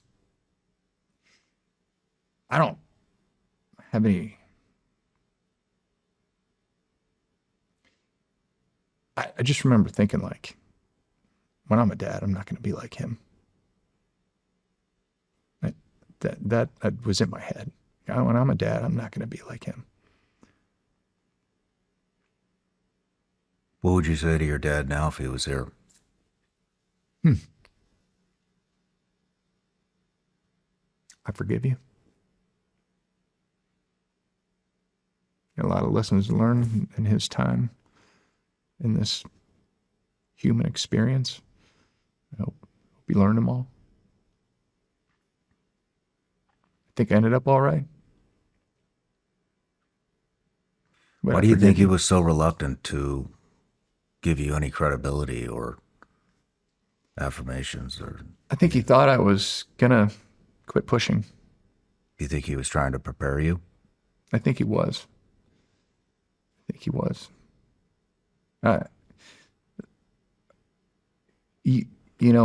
he died, I came back to the academy and it was like it never happened.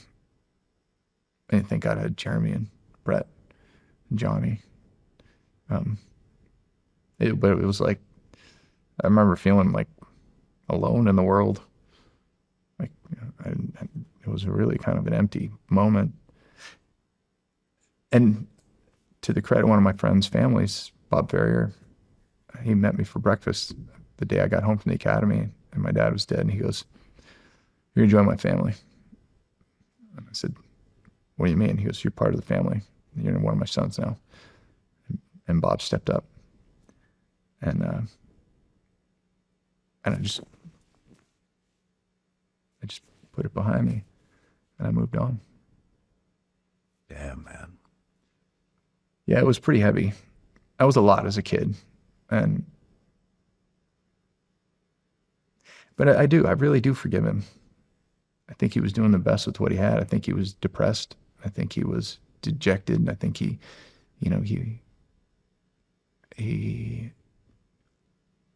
I don't know if he ever found his faith. And I pray that he did. I don't know.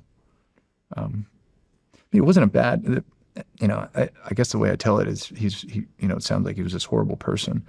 He wasn't horrible. He was just over there. He was always pushing.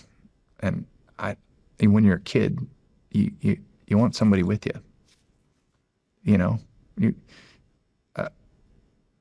Maybe I would have been a better athlete if he'd have been more supportive. Maybe I would have been a better student. Maybe I would have been better. I don't know, but I was like, I don't understand how you do that as a dad. I just don't. And when I got in the Navy, I remember that he dropped, well, I told him I'm joining the SEAL teams. I'm going in the Navy. I don't care about SATs. I don't care about all that stuff. I'm not going to college. I had scholarship offers to Penn State, UMass for track and field. I'm going to go be a SEAL. My dad's like, you'll never make it. Don't do that. And the summer after I graduated, dead set on joining the Navy. And then I met a girl, and she had gone to Penn State. And I was like, yeah, maybe I can go to Penn State. It was my first like girlfriend, and it was the first person that saw me for who I was. We liked the same music. She introduced me to Steely Dan, like Steely Dan. Are you kidding me? Like, she liked Nirvana and Rush. Huge Rush fan. I love Rush. And so I kind of I hesitated, and the last second, I went to Slippery Rock. They had the pole vault program, and about 6 weeks into it, I had never been to class, and I was like, this is stupid. And she dumped me. She was like, you need to go figure it out. It's the greatest thing that ever happened to me. And I went on this round trip. I got my car. I mean, we didn't have GPSs back then. I got in my car, started driving west. I didn't stop till I got to San Diego. I wanted to see the beach. I wanted to see Coronado. So I literally drove from Slippery Rock, Pennsylvania, swung through West Virginia, and where my wife was actually going to school, and I saw her. She was just a friend of mine at the time. And then I disappeared. Nobody saw me for about 3 months. And I went to Coronado. I saw buds, and I looked at the beach, and I saw the buds students running. Went up in the mountains. I went to Mammoth. I went skiing. Thought maybe I'll stop here. Maybe I can pursue the skiing thing. And then the voice was like, join the Navy. I hopped in my car, and I drove all the way back. And I drove straight to Penn State. I saw the Penn State Michigan game. Biaka Batuka was the running back. I don't know how I remember that, other than the fact that Biaka Batuka, I was like, man, that'd be a rough name to grow up with. But I remember he was the running back for Michigan. And I went back to Penn State to see a bunch of my friends who were going to Penn State at the time. And you're good friends with Rhett. You just had Rhett on here. Mm-hmm. And I was going to tell the story first because Rhett was on there, but this is one of the guys, a good friend I grew up with. He's quite literally the Van Wilder, the original Van Wilder. He spent 10 years in Penn State and in fraternity. He was there 10 years, a decade. Everybody calls him Reese. He's like Oprah. He's like a legend. And he was in this fraternity, and I'm like, well, I'm going to go see Reese. And Reese is one of these guys that just does weird shit, and he ends up pulling stuff off. The first time I ever saw Pat Monahan sing, who's a singer for Train, was in Reese's basement in Fairview, and Pat Monahan was singing for Rhodes Gallery, and it was a Led Zeppelin cover band. And Reese, 5 years older than me, and I'm like, oh my God. That was the first time I saw. We had all these little parties where that's where you got into the music scene. Reese he was like a legend for parties. He just made stuff happen. So I'm like, I'm going to go see Reese. So I go to the KDR house, and there's a bunch of pledges, and I'm like, hey, I need to see Reese. And they're all like, I'm not taking him upstairs. I'm like, come on, I need to see Reese. So finally one dejected pledge is takes me up to the top floor, knocks on the door, and Reese is in there. He's like, enter. I open the door. It's 10 in the morning. Reese has got a bathrobe on. He's got a visor with flashing lights, and he's got a beer in his hand. And he goes, and the plebe's the pledge is hey, this is Pete Scobell's here to see you. And he's like, oh, Pete, come on in. And just as the pledge is about to leave, he goes, you're not going anywhere. Just get in here, pick a pepper. And I'm like, what is it? He's like, see these peppers? I've been drying them out for like 6 months. He's like, they're like the hottest peppers in the world. And this kid is just, he doesn't want to eat the pepper. So he grabs a pepper and he's like, eat it. The pledge eats it. And he goes, all right. He goes, so what's going on? And I'm like looking at this kid who's just starting to like, dude, he's got snot coming out of every angle of his body. And I'm like, doesn't he need some water? And he's like, no, he needs milk, but he's not getting it for another 2 minutes. He's got to go for 2 minutes. And I'm looking at Reese and I'm like, dude, I'm gonna join the Navy. I'm gonna be a SEAL. He goes, we got a guy out there. His name's Elvis. When you get out there, look for him. And I'm like, what? He goes, you staying tonight? And I'm like, no. He goes, well, anyways, good luck. I'm like, are you sure he's going to be there? He's like, oh, yeah. He's been there a while. But yeah, when you get out there, look for Elvis. And I'm like, what the fuck was that? And I leave the fraternity. I get to Buds and check in 208. You know, Matt's like chaos everywhere. Everybody's running around and like, I'm just kind of overwhelmed. Holy shit. And there's this one rowback who he like talked to the instructors, like, and they'd be like, hey, come here. And he has Rutherford on his shirt. And they like kind of respected him. And he was in rowback land. And I'm like, and I realized like he had been beaten to a pulp. Like, and they were just like, we can't beat the guy any harder. He won't quit. So they stopped. They were just like respectful of Rutherford. Anyways, we're going through getting your gear and, he ended up getting me a pair of UDTs and he's like, give him a new pair. And I'm like, why do I get a new pair? He goes, and all the other ones had the names through the back. You know, you stenciled your name on it and there was like a name cross out and another guy underneath cross out. It was all the quitters. He's like, that's bad luck. He's like, you want a fresh pair of UDTs? So the first weekend meeting, I look over and there's Rutherford and he's wearing a floral shirt and he's got Roy Orbison sunglasses on.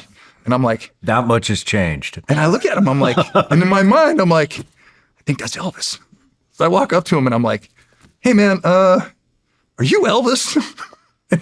He like rips his sunglasses off. He looks at me, he goes, no one's called me that in a long time. I was like, Reese from Penn State said to come find you. And he's like, Reese, how's he doing? And I'm just thinking this, like how the world just happened. And so when Reese, I became good friends with Rut during Buds because of my friend Reese, who ended up being the manager of my band. Are you serious? Yeah, so Reese ended up being the manager of my band. He does everything. He's got a bar in Aspen. He's just one of these guys that does it, but he's a legend. He actually graduated in 10 years from Penn State. I think he got like an associate's in like underwater fire prevention. Something, or leisure studies or whatever it was. But he's a great dude. That's how I met Rutherford. Anyways, I decided to go in the Navy, obviously, and I drop out of Slippery Rock, go around the country, and I show up at my doorstep. My dad meets me at the doorstep, and he says, "You're not coming in here." And I was like, "You dropped out of college. You disappeared for 2 months. Like, you can live somewhere, but it ain't gonna be here." And I was like, well, I'm joining the Navy. He goes, well, show me a piece of paper. I drive down to the recruiting station on State Street. I'm like, hey, I want to be a SEAL. And they're like, no, you want to be a nuke. I'm like, no, I want to be a SEAL. And they're like, yeah, no one does that, especially from around here. No one does that. I take the ASVAB test and I did pretty well. And they're like, trying to sign me up for nuke paper. I'm like, I just need a piece of paper. So they give me that first piece of paper, like your intention to go to MEPS or whatever it is. Take it home. And I have a MEPS date. It's 1995. I have a MEPS date in December, first week of December. And show it to my dad. He goes, all right, you can stay here until you go to MEPS. I go to MEPS and go through the process. And I sign up for the dive farer program. And I want to be a medic. And I want to be a medic because on the beach, when I saved that guy, I was like, I want to help people. Like, I want to go to the worst places on earth and be the guy that helps people. And so the dive farer program, you went to Buds and then you went to Bootcamp, then you went to Buds. And then after that, you went to 18 Delta. and get your medic certification. I was like, that's perfect. That's what I'm going to do. Come home, show my dad, like, hey, I enlisted. When's your shipping out date? It's January 26th. He goes, all right, you can stay here until then. On the day of boot camp, we drove down to Pittsburgh, stayed at John's house. The Steelers lost the Super Bowl to the Cowboys the night before. I remember that. It's like, and my dad put me in a cab, like an old beat up, just a nasty old smelly cab. And I was like, later. Went to boot camp. Damn, man. Never stepped foot back in that house. When I would come home, I would go stay with friends and stuff. Yeah, it was in the summers when I was younger, I would go visit my grandparents in Pittsburgh. My grandpa was this legendary guy. He was a CB in World War II, was on Saipan in Okinawa. And then he worked in the steel mills, pitched semi-pro baseball, and he pitched batting practice for the Orioles. He was just a larger-than-life guy. And I go down to visit them, and my grandmother hated my father, hated him. And she was Catholic. And she was the expert of the shame and guilt, the Catholic shame. And every time I get down there, she would just tear into me about my father. And I was just like, hey, like, I don't like the guy either, but like, he's still trying. You know what I mean? In the back of my mind, I'm like, he's still giving it the college try. So I can't I can't hammer him too hard. And she is on this thing about how my dad, there was a life insurance policy, and when your mother died, your dad, it was supposed to go to me, and your father took it from me. And I was like, and she'd show me pieces of paper. I hired a private investigator, and I was like, as distant as my father was, he wasn't evil. You know what I mean? And it just really soured. I love my grandfather, and he was this wonderful human being. And they were big on you weren't baptized. Your father wouldn't allow you to be baptized, but we snuck you in, and your mother and I baptized you in the Catholic Church. And she would tell me these stories, and I was like, I don't know, man. I just had a bad taste in my mouth about Catholics and Catholicism. It was my grandmother kind of hanging over us. It wasn't a nice. They were great people though. I go down in the summers, and my grandfather would take me to the Pirates games, and in those summers I would get to see my cousin Alex, who he had been born in Lesotho. Our moms were best friends and sisters, and were college roommates. And he had been born in Lesotho, was being raised over there. His father was an international engineer, put in water systems. And he was an Air Force combat vet from Vietnam. Was like part of the first CCT group.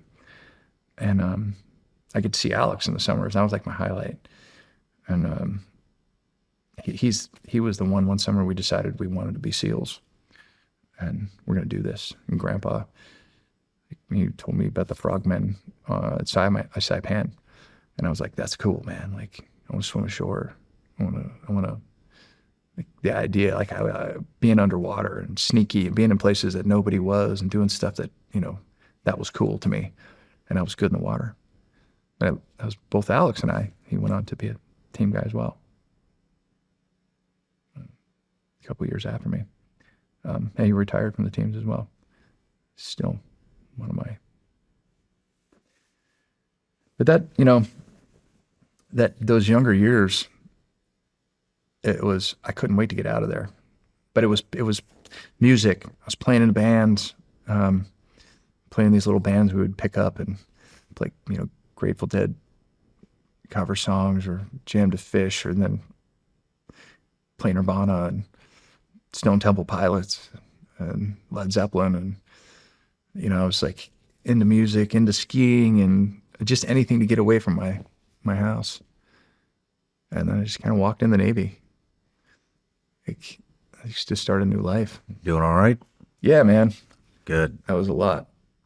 I didn't know where I was going to go with I hadn't talked about beach, and I buried that. Feel good about it? Yeah. Yeah. I'll bet this gets to her. What's that? I'll bet this gets to her. I don't know if I want her. Forgive her.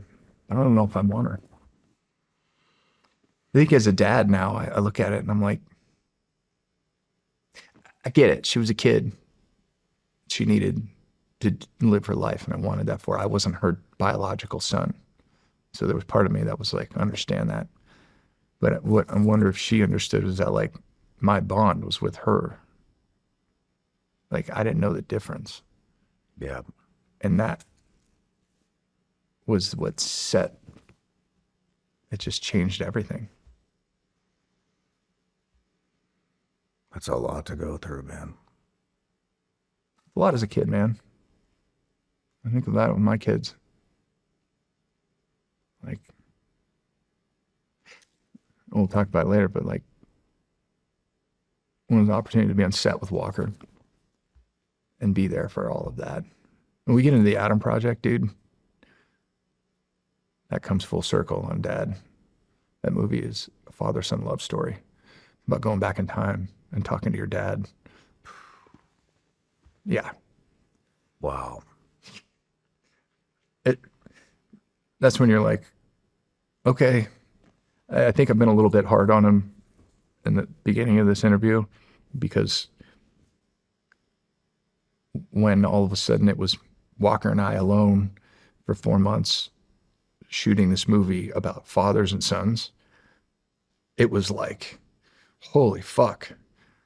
And, you know, Ryan Reynolds and Shawn Levy, and we all had these issues with our fathers, and we're all dads, and they have girls. Ryan finally has a son, but there were moments where we were shooting this that it was like just heavy for all of us. But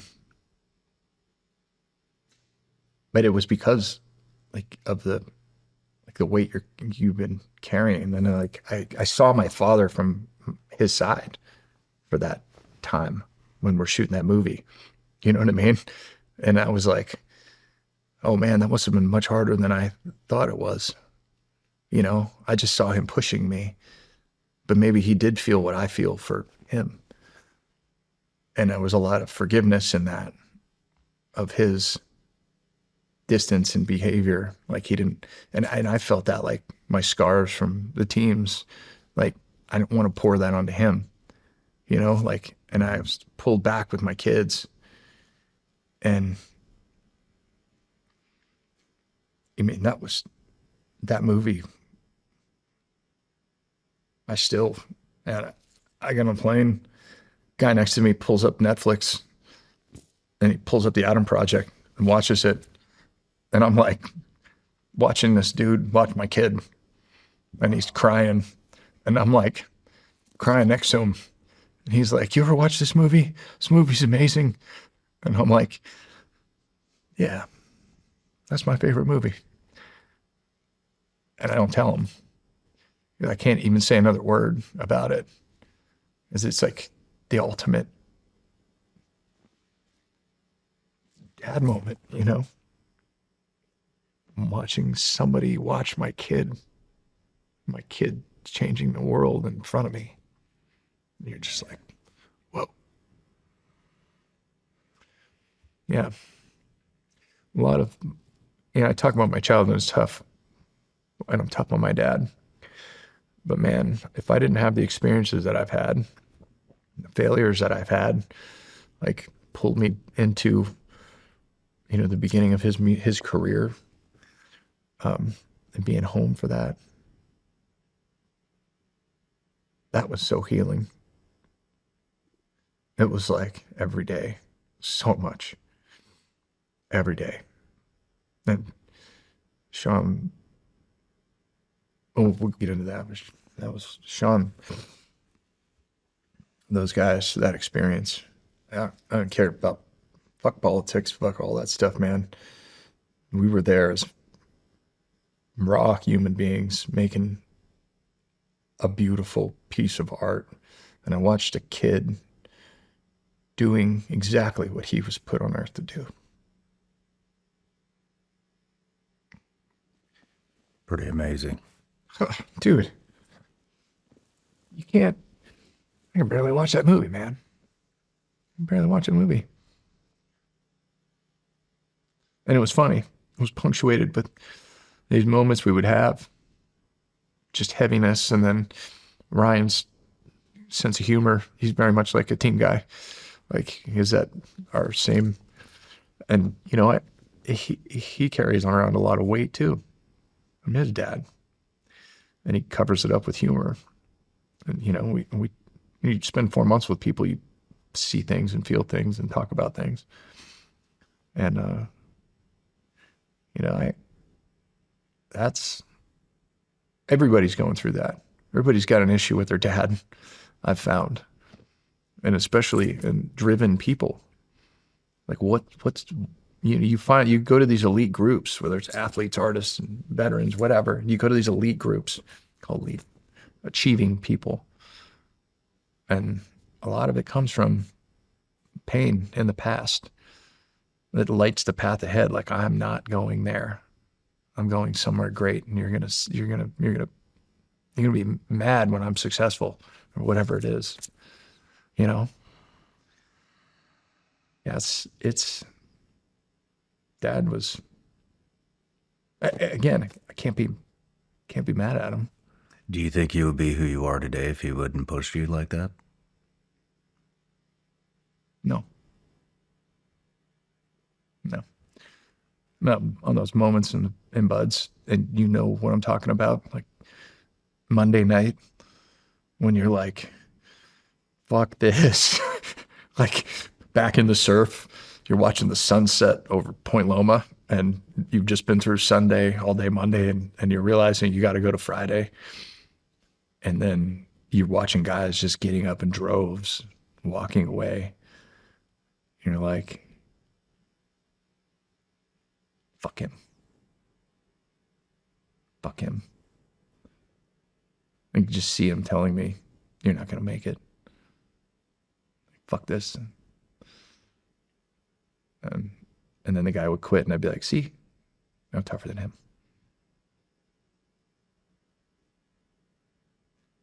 I would have never, he put that. We talked about it yesterday, like, would I have been a team guy? I don't know. You know? Maybe I would have been a musician from day one. And I would have explored that part of my life. I would have never had a longing or a hole to fill. And maybe it would have made me a better dad.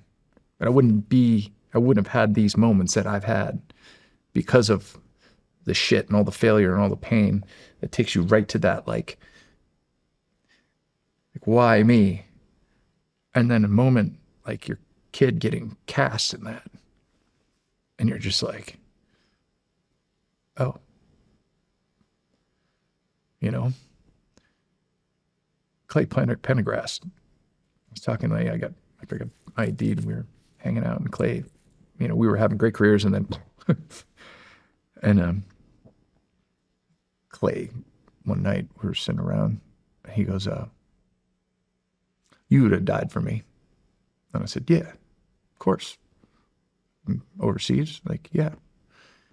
He goes, what would you do for your kid to have the opportunity that he has right now to follow his dreams? I was like, I'd fucking go to hell to kill the devil with a fucking spoon for that.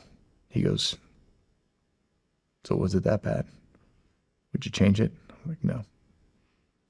It's like God put me right where he needed me to open that door and help him find that thing.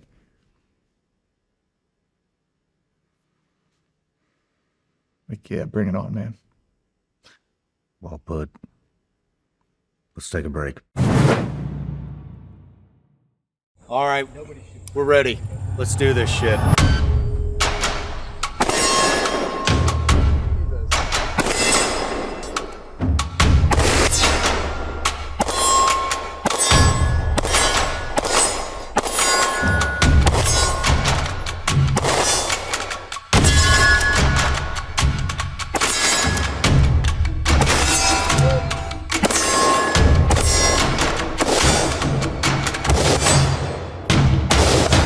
Fuck! 706.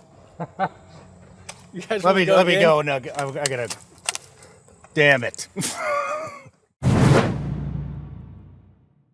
The most important action you can take today is to protect your family's future from cyber criminals and online predators. And the one app to do it is Bunker. Bunker is developed by experts with 25 years of experience catching criminals and fighting cybercrime.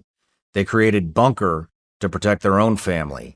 Now they're sharing it with you. What do you get with a Bunker family plan? With the family plan, you get a private messenger to share messages, photos, and files with your spouse and children, connecting only with the people you approve.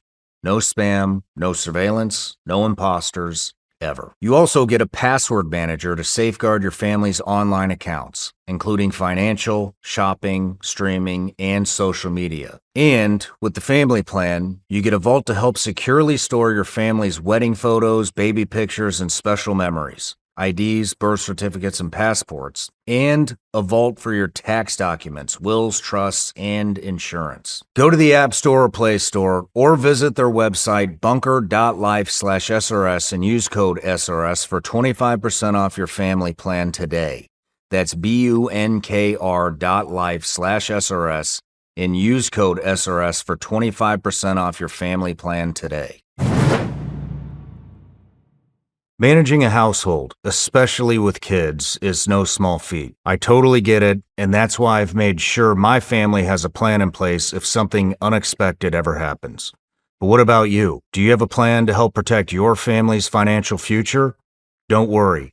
Fabric by Gerber Life can help. Fabric by Gerber Life is term life insurance you can get done today. Made for busy parents like you, all online, on your schedule, right from your couch. You could be covered in under 10 minutes with no health exam required. Fabric has flexible, high-quality policies that fit your family and your budget, like $1 million in coverage for less than $1 a day. Fabric also has free digital wills, tools to invest in your kids' future, and more, all right from your phone.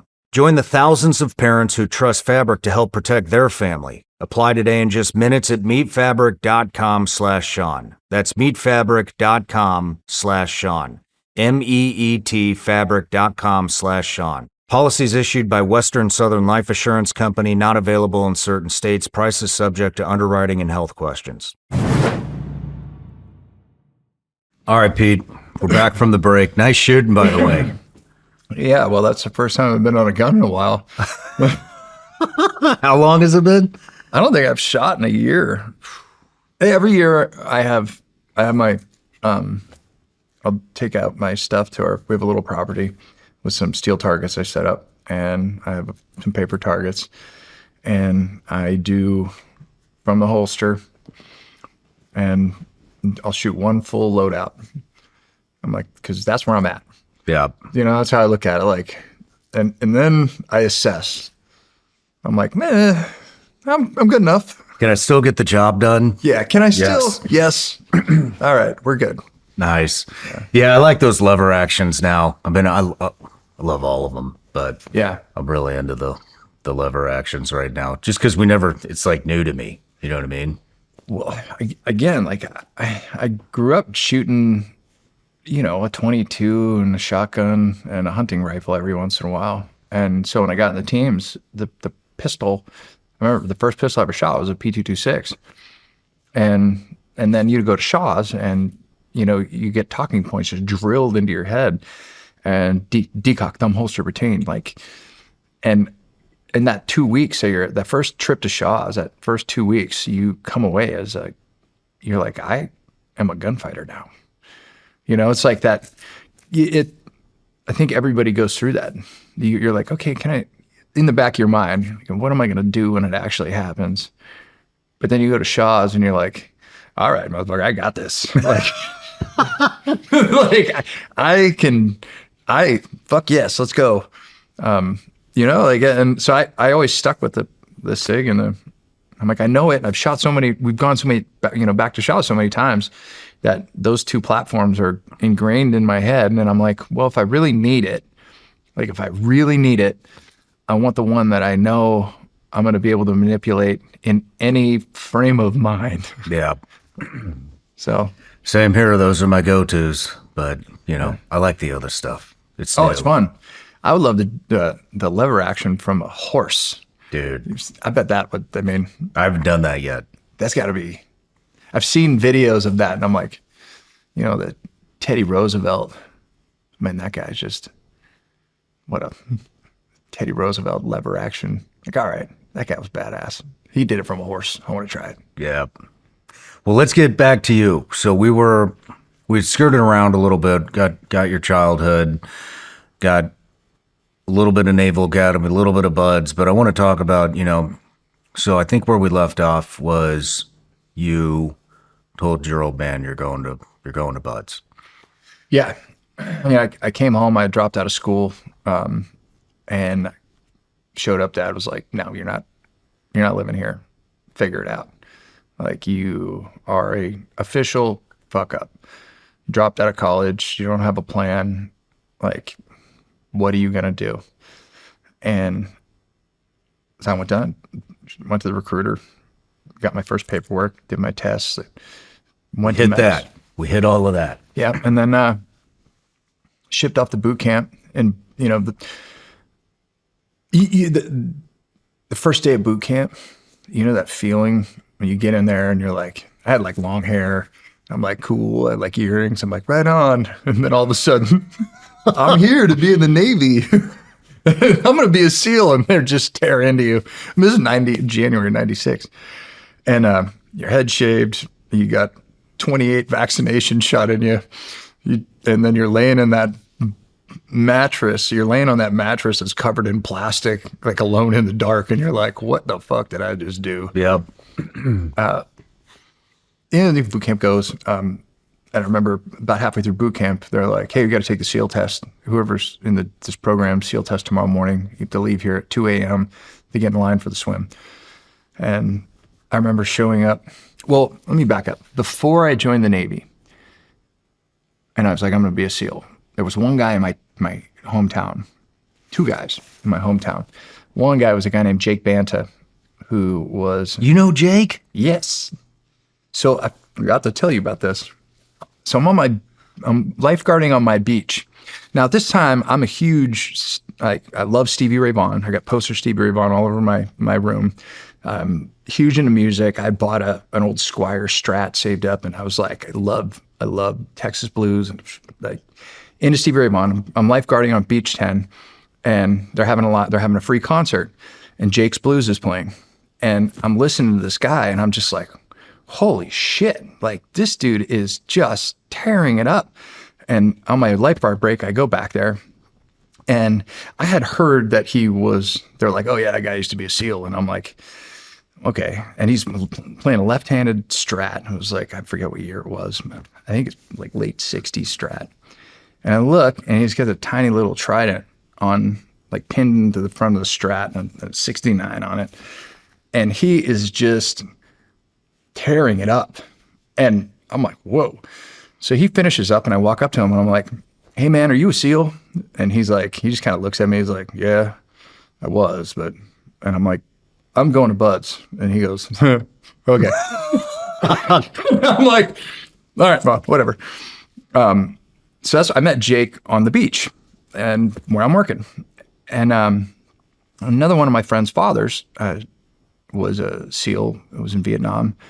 It was a Naval Academy grad. His name was Dave Strong, and 2 tours in Vietnam. And he ended up being the CEO of SEAL Team 1. He was retired. He'd worked at a school teacher in town, and both of his kids were in my school. Went to my high school. And we had a small high school, 130 kids per class. And so I called Mr. Strong. I'm like, hey, I want to join the SEAL team. So he has me over and sits me in the living room, and he's just like, tell me what you want to do. And I said, I want to go to BUDS. Tell me about BUDS. And he's like, hey, listen, he's like, there's 3 phases, all that stuff. He's like, but that doesn't matter. He goes, there's a few things that do matter. He goes, what sports did you play? And I give him my list of sports and stuff. And he's like, yeah, I know about your swimming and I know about your pole vault. And he'd kind of follow me a little bit because of his kids. And he goes, when you go to BUDS, your first day, look around and you're going to see all these guys that are just, they look huge, they're strong, they're going to be, all these athletes. He goes, I want you to pick all the guys that you think are going to graduate in your head. He goes, then on graduation day, because you're going to graduate, I want you to look around and make note of how many of those guys are still there. And he goes, none of them are going to be there. He goes, I promise you this, because it's not the guys you think are going to make it are going to make it. He goes, you have everything you need. Don't second guess yourself. And I was like, okay. And with that, I went off to BUDS. Those are the only 2 exposures I had to real SEALs were Jake and Dave. And so, go through bootcamp, go to BUDS. And I was in class 208, and we had this amazing officer corps in 208. Mike McGath was a Naval Academy grad, and he was a SWO for a few years on a PC. So he was a full lieutenant when he came, which he just had a different presence. He was really big. He was actually from Franklin, Pennsylvania, which was like 30 minutes down the road from me. And he was state champ of the 100 freestyle. He was an amazing swimmer. He had hands like coal shovels, and he was just calm. He was just a calm guy. And I kind of am looking around, and we've got Tom Donovan, Russ Giraldi, we've got Brian O'Labin, just this stacked crew, and they're all Naval Academy graduates. And then we had one guy named Adam Smith, who was just this tall, really good-looking dude, and he was just calm as a cucumber. And day one, everyone starts shitting on Adam. And turns out that his dad was Admiral Smith at the time, so he was the 2-star. Well, you get assigned a swim buddy, and Scobell and Smith aren't too far apart. So I end up being Adam's swim buddy. And BUDS took on a whole new adventure for me, because everywhere he would go, they'd be like, Smith, drop, take your little buddy with you. I was like, I got an extra.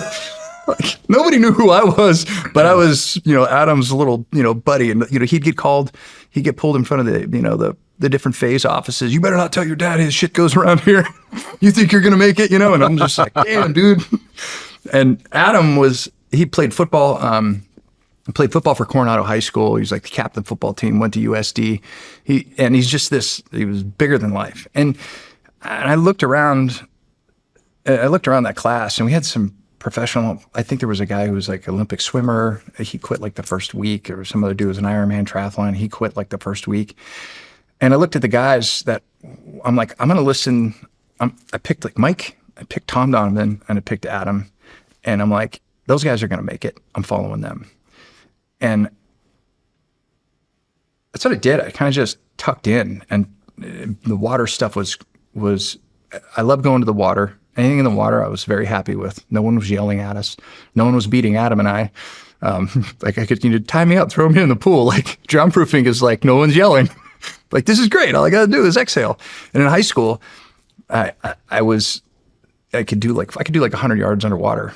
100 yards? Four laps underwater when I was my senior in high school. And so I was like mentally ready to do the water stuff, but I sucked on land. I could do the obstacle course, and I could do water. I couldn't, the distance running, not so much. Sprinting's fine, but just the trudging in the soft sand, I just hated it. And they told me right away, they're like, listen, be good, but don't be great. Like you want to pass and you want to be in the middle of the pack, maybe the upper pack. You don't want to stick out in anything. They're going to come find you. And once they single you out, single you out, you get screwed over, or you're going to get beaten. So I just kind of stayed in the middle of the pack until we did the 50-meter underwater swim. And so 208 was right around the time the movie The Rock came out. Remember the Sean Connery and Nicolas Cage, The Rock? Well, the command master chief was in the movie, BUDS was in the movie, and a couple of the instructors were in the movie, one being Instructor Hawes, gigantic, ripped African-American guy. I mean, he was just like, and he had this real deep voice. And the movie wasn't out yet. And so we'd go on runs and you'd hear Instructor Hawes on the speaker. He'd go, "I'm going to take pleasure in gutting you, boy." I was like, what the fuck is that? Like everywhere we go to the 50-meter underwater swim. And I was like, all right, I got this. Like the deeper you go, the easier it is to hold your breath. So everyone's freaking out. I hop in the pool, do my breathing exercise, get relaxed, hop in, go down, do my flip, and I stay real close to the bottom, and I'm just cruising along the bottom, touch the other side, and I come back. All of a sudden, I feel this tap on my shoulder. I look over, and it's Hawes, and he's looking at me, and he's like, "Are you okay?" And I'm like, "Yeah, I'm fine." And I really slowly get to the end, touch, and I come up, and I'm like, "All right, good, that's over with." He's like, "What? Scobell, we got ourselves a fish." And I was like, "Oh, shit." So every time I went to the pool, it was like, "Hey, where's the fish at?" And we had this handful of guys that were great swimmers. Mike was a great swimmer. Tom Donovan was he was captain of the water polo team at Navy. He was just a beast. And there was a couple of us that were swimmers. And Nick Hawks, who Dave mentioned, we were the two young guys in the class. He was 17 and I was 18. I turned 19 that year. And so that whole adventure was like, the other thing, music colors those times in my life. And that's how I go back. And that summer, Metallica Load came out. And I had enough money. Remember, I was like an E2 showing up to Bud's. And I had enough money. I went to the exchange on NAB and I bought an alarm clock that had a CD player in it. And I bought one album and it was Metallica Load. And there was a song on there, Hero of the Day. And I had that as my wake-up song. It's like, da-na-na-na-na-na-na. And every day I would hear the spinning up of the CD. It's like, and you're laying buzz, you're like, fuck. And then that song would start playing. And that was kind of punctuated that time. And I was just like a sponge watching, and nothing was, the evolutions are hard, but nothing is, it's just the amount, I think. It's evolution to evolution to evolution. And we get to Hell Week, and that everybody has their Hell Week story. And I think it was like Tuesday night, or it was Wednesday night. They were surf torturing us, and the sun was setting, and it was, if you look in the paper, the Coronado paper said, "Big Wednesday, biggest waves in 50 years." Like, of course, Wake of Summer Hell Week. Of course, we're going to get these huge waves. And we're getting surf tortured, and Instructor Schmeck, I'd remember this clear as day. Instructor Schmeck's like, "Who's going to quit?" Well, Bob, they do the whole bullshit. Who's going to quit? And I was I was locked arms with Tom Donovan. And Tom, out of the blue, goes, "Whatever, punk." And there was this pause, and then over the bullhorn was, "Who the fuck was that?" And Tom looks at me, he goes, "That was a bad idea." And he gets up, he's like, it was me. And Tom was my boat crew leader, and I'm like, oh no, they're going to start beating him. And if he quits, like, that's my guy, like he's my boat crew leader. And they send us back out, and we reorganize and we paddle out, and they beat Tom mercilessly.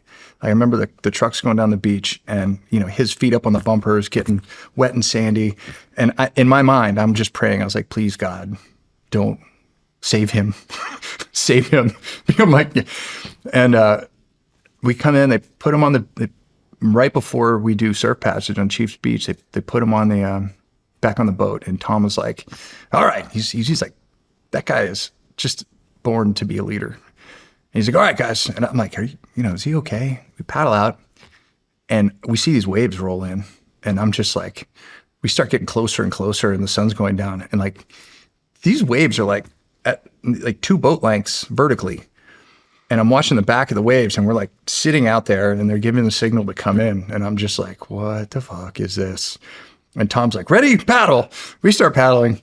And one of my only like vivid memories of Hell Week was Tom, the boat picking up. And then I was number one man. I was on the port side, number one man. And I watched Tom just go that way. And the whole boat just went. And it was like, just in every direction. And somehow I got my foot hooked under one of the cross members, and I just got drug all the way into shore. like with the boat, like just gasping for air, no paddle. And I was just like, what the? And the instructor's like, yeah, one made it. Just standing there looking around. And it's like a sea of bodies. And that night, you know, you do the fire thing and you're telling the story, make us laugh. And that night, every single person they sent to the surf, they sent Tom with. And I'm like, oh, they're trying to break him. And they're like, hey, you know, you tell a story. We're down to probably 25 guys at this point. Every story, fail, go hit the surf, take Tom with you. And I'm just watching Tom, and he's just shivering, and it's getting colder and colder. And then they have us dig a hole, and our boat crew loved him. And we were like, Tom, get in here, throw him at the bottom of the hole. And we're like, all right, everybody pee. Tom. And, you know, after that, it was like, Tom was just this resolute guy. And I saw it in his eyes, like, he isn't quitting. I'm like, I'm not quitting. And, you know, made it through Hell Week and made it through second phase and third phase. I mean, everybody's got 1,000 Bud stories, but the Bud stories that I always took away were the people that affected me personally, like that made me, like the Dave Utleys of the world, the Jake Bantas, the Dave Strongs, the Tom Donovan, the Adam Smith, like what I saw in them that I wanted to try to emulate in myself, and Mike McGath. And you know, we got to the end of Buds, and like I knew Mike and Tom had gone to the Naval Academy, and I was like, I think I want to go to the Naval Academy. Whatever those guys did, like I want to do that. And in the back of my mind, I was like, my dad always said, well, you can join the team, but, you know, get a degree at some point. And I was like, and I remember my high school GPA, and I was like, it's probably not going to work out so good. Graduate, we go to jump school. Jump school's pretty uneventful, except for Hawks hanging a banner off the big tower, and all the SEALs always getting in trouble. Check into SEAL Team 8, and I get thrown in training while we're waiting for, back then, STT. And the training at SEAL Team 8 at the time was just a bunch of guys who went on to be legends, one of which was Jeff Tobos, Turbo. And, you know, when you're a new guy in training, you don't have your trident yet. And, you know, you just do everything. And I remember getting there, like, well, actually what happened was I checked into 18 Delta, and they said, you're going to be here a year before you class up. And I was like, a year? I'm like, you're 19 years old. Like, I don't have a year to waste. So I literally got on the horn, and I called the quarterdeck at SEAL Team 8. Like, I dug up the number, and I was like, is there a command career counselor there? And Rich Black gets on the phone. Like, he's like, who are you? And I'm like, I'm Seaman Scobell. I'm at 18 Delta. I've got a year. Is there any way I can get orders to SEAL Team 8? And he's like, makes a few phone calls, and all of a sudden the set of TAD orders comes in from through the 18 Delta, and the SEAL that was a rep there is like, I have TAD orders for you to SEAL Team 8. A bunch of guys, Gary Ellis being one of my class, had gone to Team 8, and so had Mike McGath.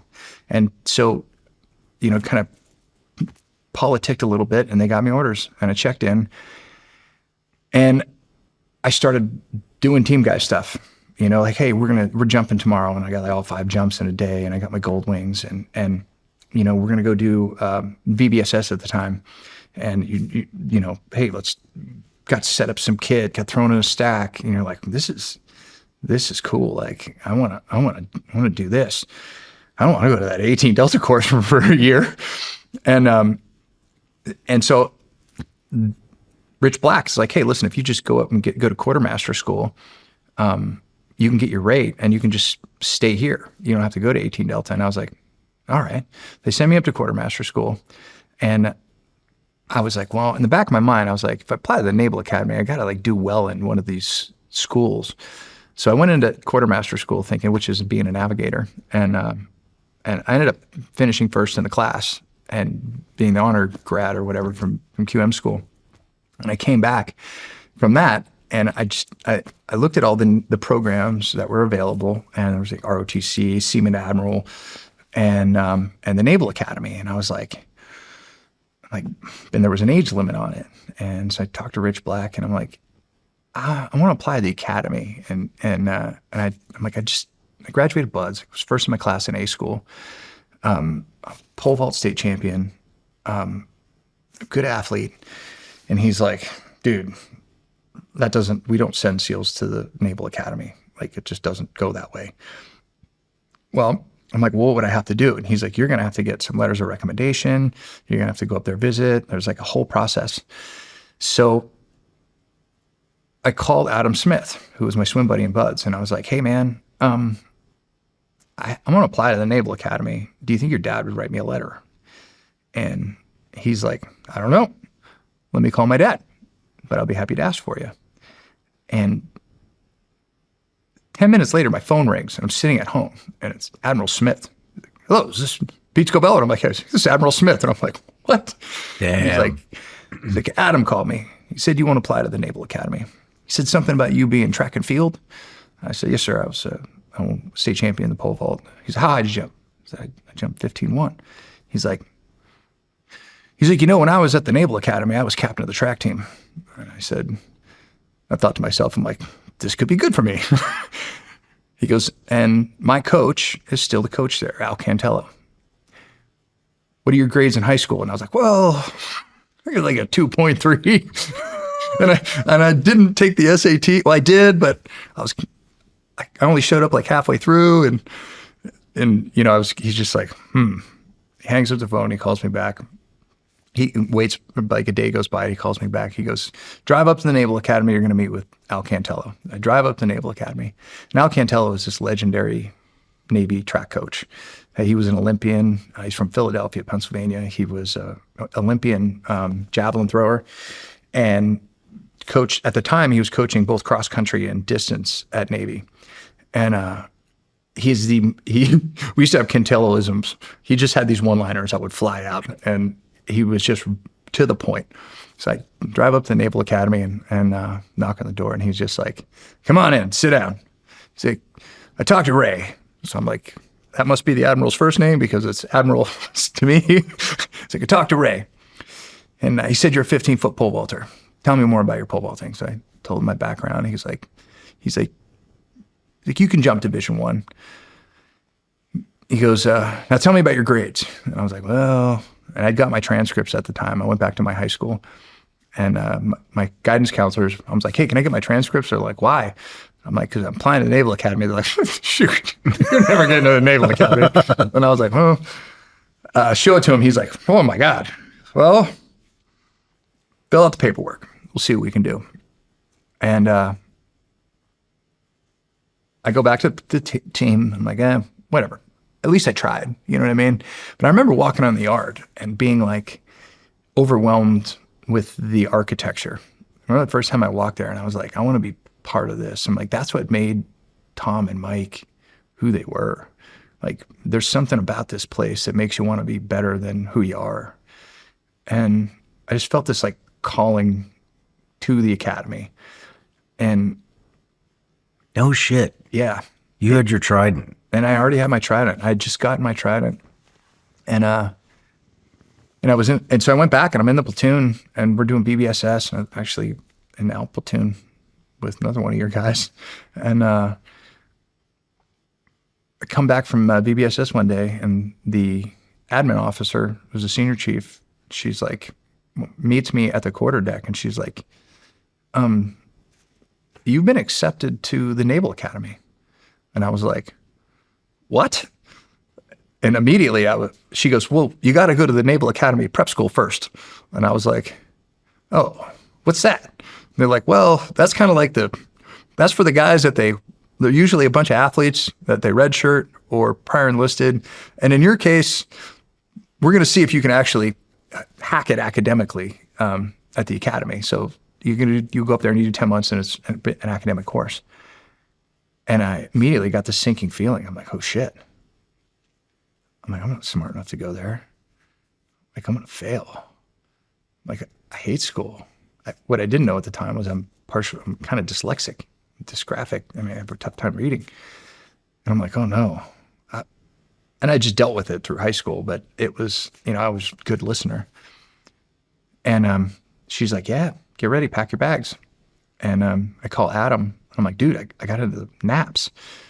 And he immediately calls his dad, and his dad calls me. And about a couple days later, actually, we scheduled the call. And at this point, I was like, I'm not going.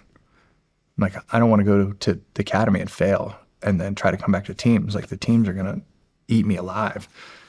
I can't do this. And so Admiral Smith calls me. He goes, congratulations. Got into the Naval Academy. He's like, we're going to prep school, which is fine. He's like, just get up there, knock it out, and you'll be a plebe in the class of 2003. He goes, are you excited? And I go, Admiral, I don't know if I want to go.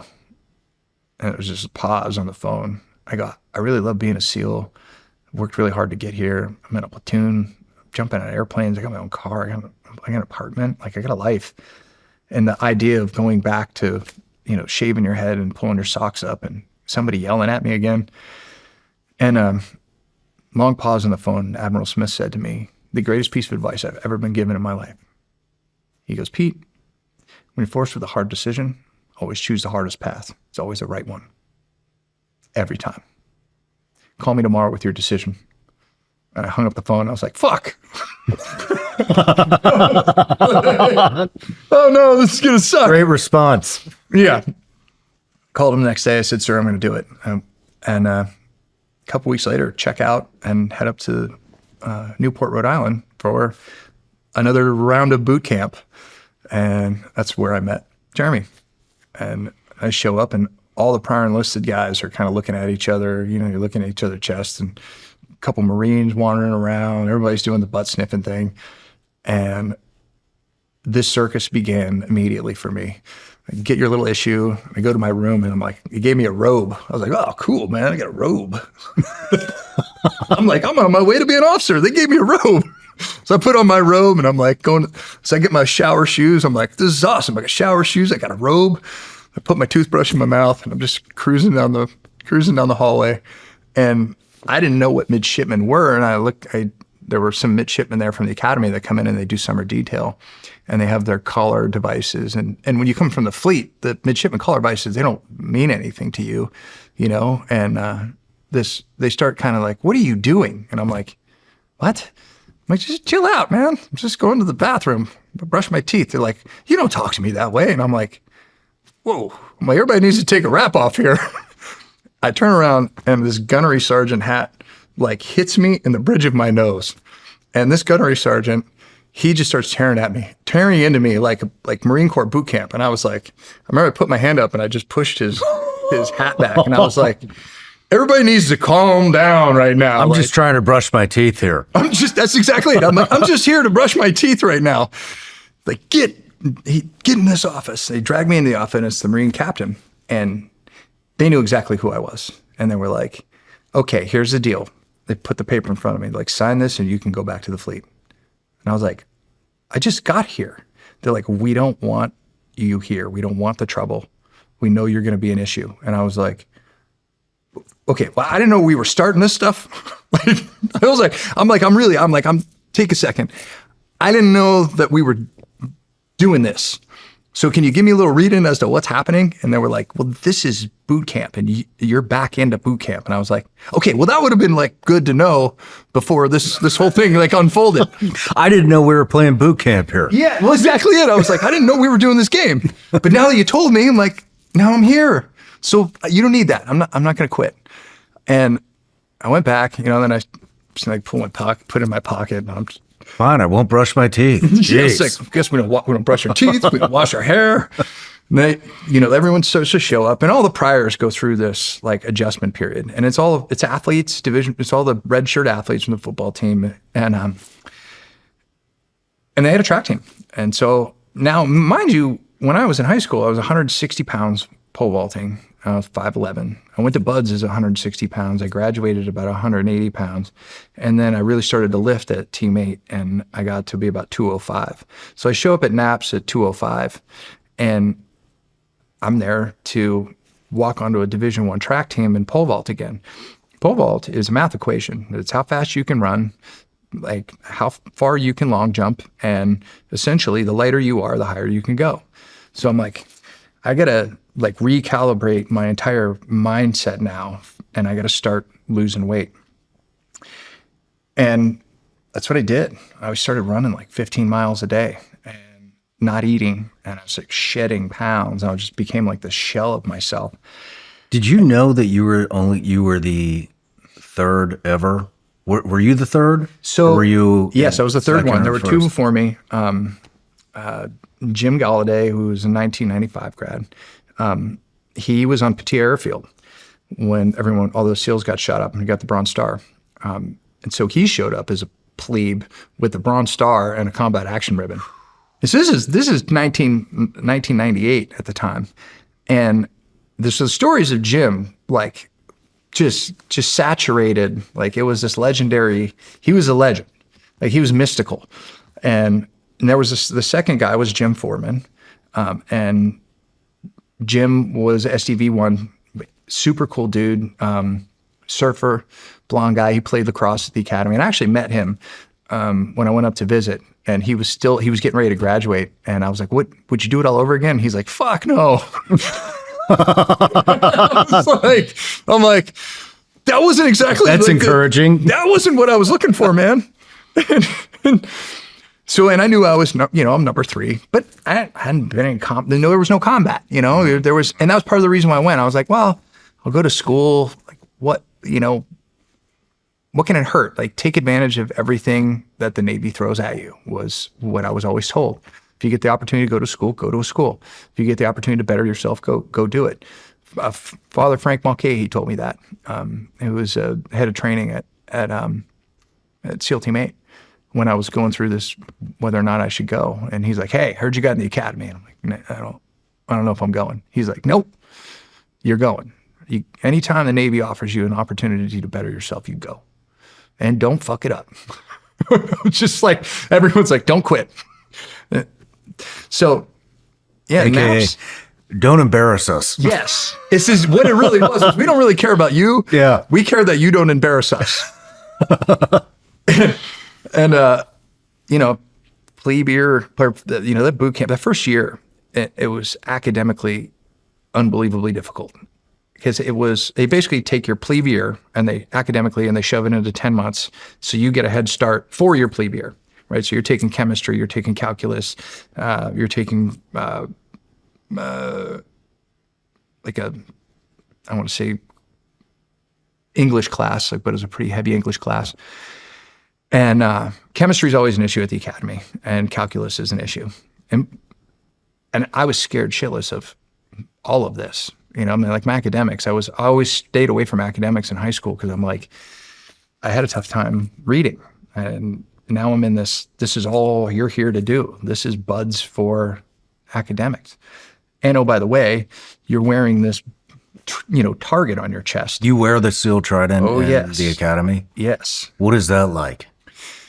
So I used to take it off and put it in my pocket. I go in the bathroom and I take it off. And Are you serious? Yeah. Why? Because it was like a different world. I would take it off and just blend in. I'm like, this is doable. And then the minute someone would see me, they'd be like, "Hey, you're out of uniform." And I'm like, I go back and put my uniform. And, at the academy, you'd be chopping down the hall and they'd be like, "SEAL." I'm like, oh, here we go. And, some kid who got his lunch money stolen, who's a, academic whiz kid, he's like, "You think you're a badass? You think you're a tough guy?" Like, "Sir, no, sir. You play the game."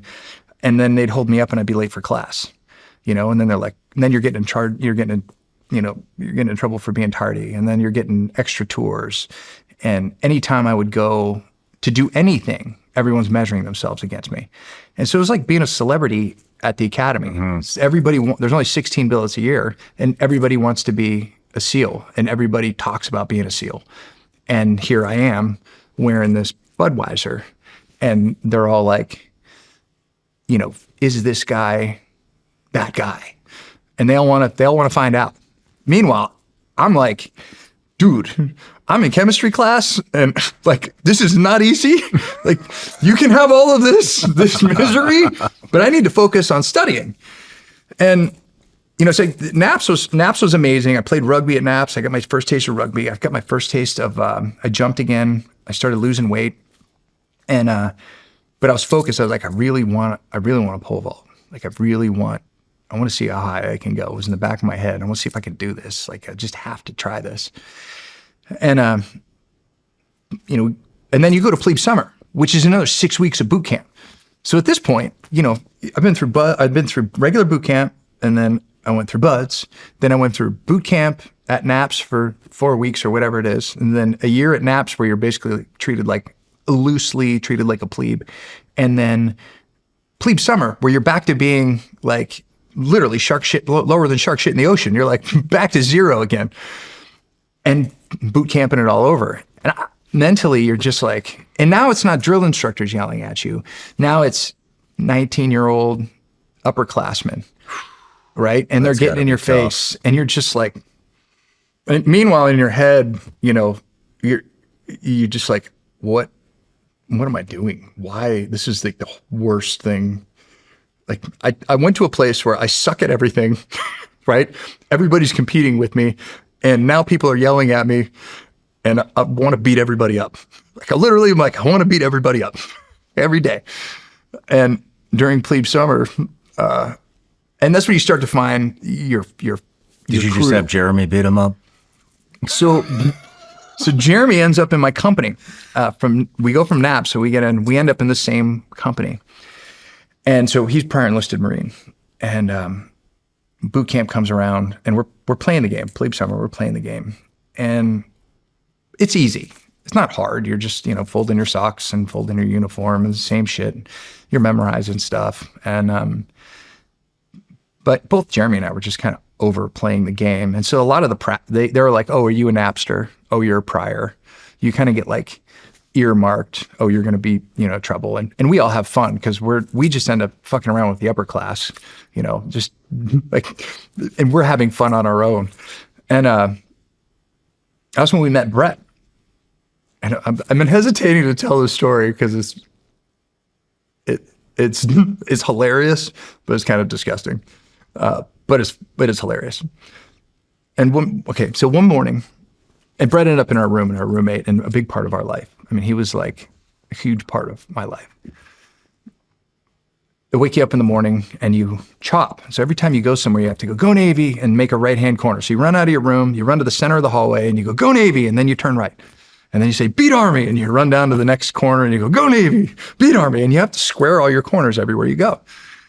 And it's, you got your socks pulled up, you're wearing your like grandpa New Balance shoes and your head shaved, and you're just like, dude, I'm back. So I might roll out of bed and I'm like last to formation. I'm like, go Navy, beat Army. I get in and they start screaming and yelling at me. Scobell. Like, what do you think? You think because you're a SEAL, you can do whatever you want? I'm like, sir, no, sir. And you brace up and you put your chin back. And they just, it was great for the other people in my class because they were like, he's going to take all the shit anyway. And at that point, it was like, I'm getting all the shit anyway, so you're not helping me. So I come in the room, I come into the hallway, and this upper class, this female upper class who is rather pretty, I come in, she starts yelling at me, and she's like, what are you're late, blah, blah, blah, blah, blah. And all of a sudden I hear this, go Navy. I'm like, fuck yeah, dude, someone's later than me. Like, he's going to get the shit. And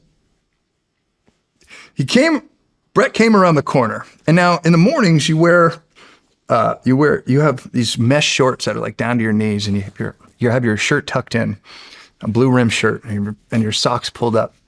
And Brett turned the corner, and I kind of looked at the corner of my eyes because all eyes, I'm like looking at this, who's late? Because he's taking the shit off of me. This is going to be great.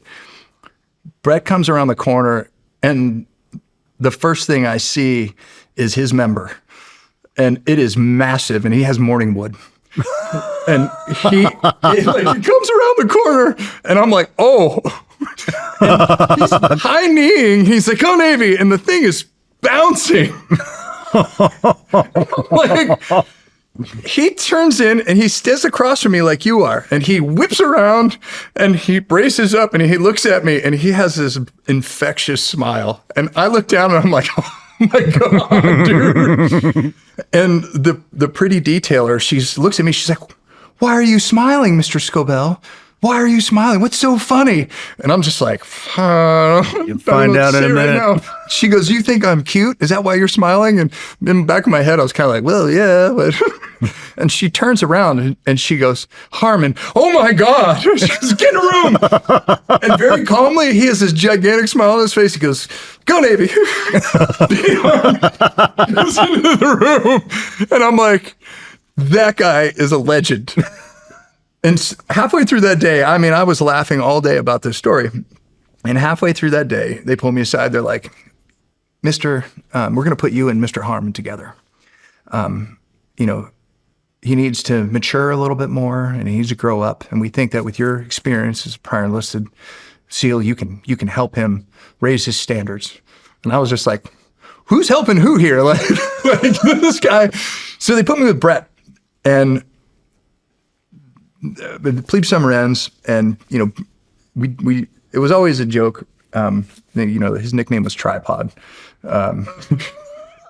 He was just like, he was on the wrestling team, and we would go to he was on the wrestling team, and we would go to the matches and sit next to the thing because he would tuck that thing into his singlet, like. He'd go out there, and the guys would shake hands, you know, before they matched, and they were like, "What the?" It's just an unfair advantage everywhere in life, and he was unapologetic about it. And so, plebe year, I get set up with Brett, and Jeremy's in the room next to me. And these guys got to see what it was like for me during that year. I couldn't study. People come to my room. You didn't know who was coming in. Some guy wants to fuck with you, some guy who wants to ask you about buds, you know, and you're just like, hey, you got to realize, like, most people understand, like, at the academy, it doesn't matter what you major in. You're going to take 3 semesters of calculus, 2 of chemistry, 3 of calculus-based physics. You're going to take electrical engineering, thermodynamics, weapon systems engineering 1 and 2, which is applied physics. You're going to take naval architecture. And then, oh, by the way, what's your major? And then you're getting your majors on top of that. And then you have leadership courses. And so this is like, it's a full load. You're taking, 20 credits a semester on top of professional knowledge as a plebe. And then every day you have to memorize the menus for all 3 meals. You have to know how many days to the next Army Navy event. You have to know just this massive amount of information. And so you're just constantly studying, and there's just all this crap you have to do. And that's at max capacity already. And then you add the layer of being a team guy, and everywhere you go, you wear this big gold, and people were like, "Oh, it must have been fun." Like, no, it wasn't, because it was like a bullseye on your chest. Everyone wanted to see what you couldn't go anywhere without people staring at you. Like you'd walk into Bancroft Hall and people would be in the rotunda, and like they would stop the tour and be like, "This is our SEALs," like shit like that. Like you couldn't get away with anything. And everywhere you went, people were, constantly. And I was always late for class because people would stop me. I was doing tours, and they were always commenting like, "You got a bad attitude." What do you mean doing tours? What is that? So you get enough demerits, or you do something stupid, they assign you a tour. So if you get up early, like 4 a.m, and you take your rifle and you go down to the whatever. There's a courtyard. That's a big square courtyard, depending on the hall you're in or what wing of Bancroft you're in, and you walk around in circles as punishment. And they'll assign you 10 tours. So that's 10 mornings you got to get up at 4 a.m. and just go walk around with your rifle. And, demerits. And it's just like everything you do is watched and graded. Every physical PT test, every academic. It's plebe year it's 2 full plates of food. And then throw on top of it being this team guy, this, and I'm carrying around all of so every team guy that goes there, the legends begin, what Jim did, and then what, Jim Galladay did, and then what Fortman did, then what Fortman did, and then what I did, what I'm building. So there were these crazy stories, and since then, what's funny is I'll run into a midshipman now, and I'd be like, "Hey, was it ever a SEAL that went there?" And they'd be like, "Oh yeah, his plebe year, he killed his detailer." And like, they just get blown out of proportion. It's just like this.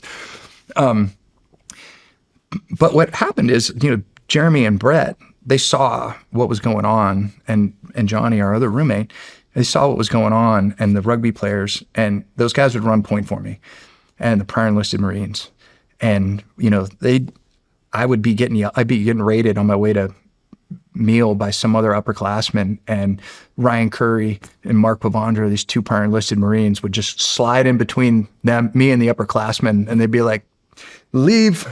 And I'd just bolt out of there and like, who are you guys? And they would take the heat, and they'd run point for me. And because they're like, hey man, this is already hard enough.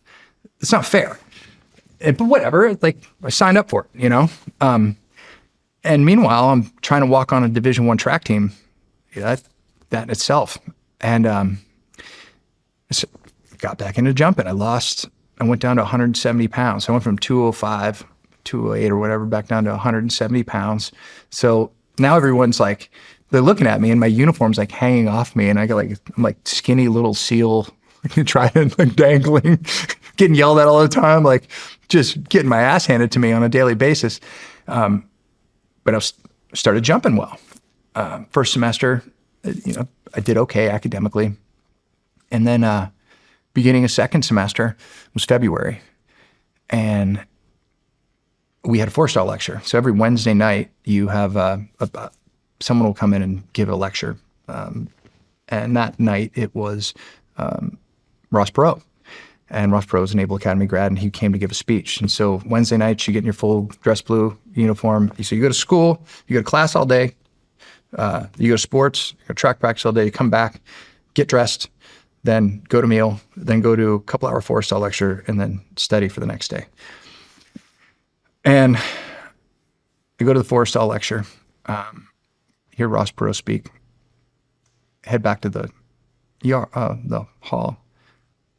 I stopped by my friend's room, and my friend's mother had emailed her. And this title of the email was, go find Pete. His dad just died. And I walked in and I looked over her shoulder and I saw that. She just looked at me, and I walked out. And you're supposed to chop and run. And I just walked.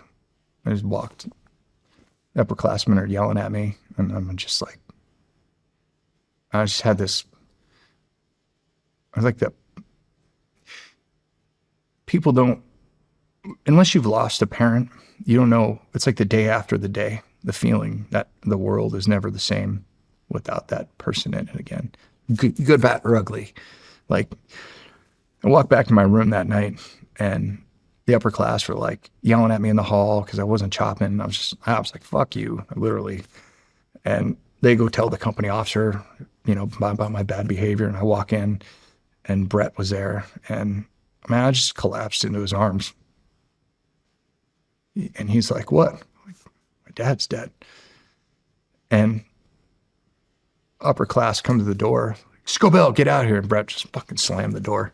He's like, fucking leave. Locked it. And Brett and I just sat on my bed. And it was like the world came undone for me. And it turns out that he had died right after I'd gone to track practice. I told you before, I got an A on a calculus test, and I went on my way between class and track practice. I stopped at the payphone and called my dad. And that was the moment I said, hey, I got an A on a calculus test. And he was like, he starts laughing. That was the class he had dropped in college. And it was like me saying like, I got this. And he just, I love you. It was the first time. Only time. I didn't even know what to do with it at the moment. I hung up the phone. I was like, wow, that happened. And I didn't know it, but he literally hung up the phone. He had a couch. The phone was next to the couch. He used to read on the couch, everything. He did just books like it was nobody's business.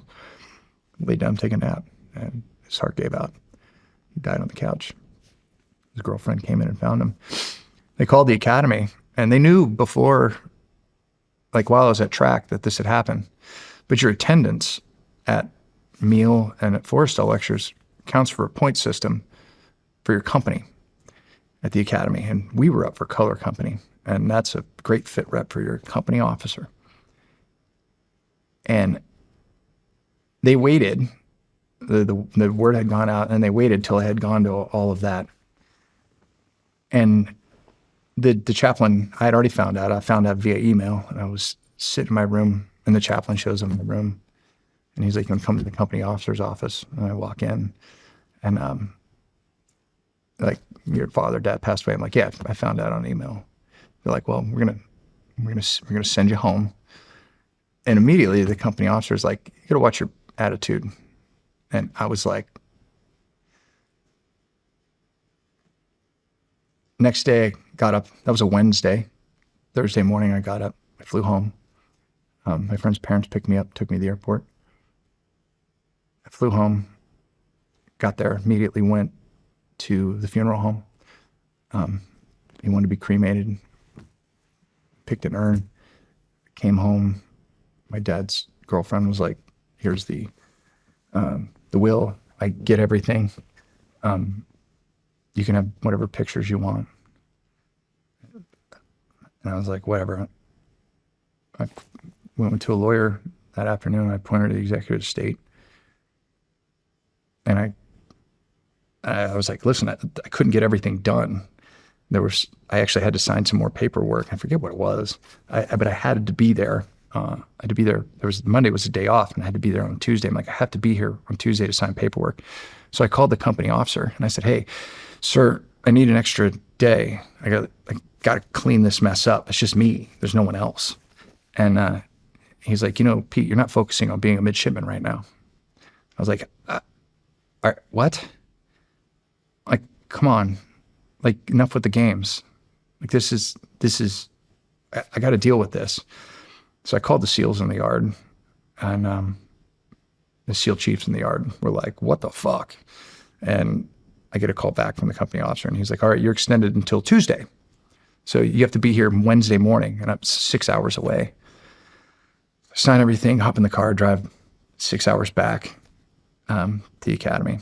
And I wasn't supposed to have a car, but it was my dad's car. And so I pull in, park it at, Jim Galladay was a SEAL. He was actually living in Annapolis at the time, and he'd come, if I needed stuff, he would help me out. And I'm like, "Hey, I got this car." I parked it at his house, and got back to the academy. And first thing, went to the company officer's office, and he's just like, "Why don't you just go back to the teams? Just go back." And I was like, "Excuse me?" Like, he's like, "Your behavior, you're not focusing on being a midshipman. Just go." And I'm like, and I remember looking at him. In my mind, I'm like, he in that moment, I saw my dad's face, and I was just like, fuck this guy. I'm like, "You know what? I'm going to make it. I'm going to make it." I was like, "No, I'm not leaving." And put me on the upper class because of my bad attitude, put me on all calls, which was mean I had to be outside their door at 5 a.m. because I didn't memorize my rates. The one upper class stopped me in the yard. He goes, "What's the menu for morning meal?" And I was like, "Dude, I just literally walked in the door. I just buried my dad." He's like, "Doesn't excuse you from your duty." I was like, "Dude, fuck you guys." And I looked around. I'm like, what kind of leadership laboratory is this? Like, this is just unbelievable. So I went back, just like nothing happened. I was like, "Put that away. Damn, Pete. Dad's gone. Everything's gone." A couple weeks later, we were track meet, and the freshman record was 16-3. And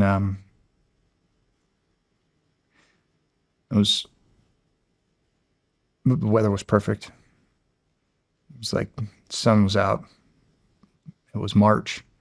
My dad died in February. It was the end of March. And home meet. And I don't remember who we were jumping against. What's interesting about pole vaulted, it's all about you competing against yourself.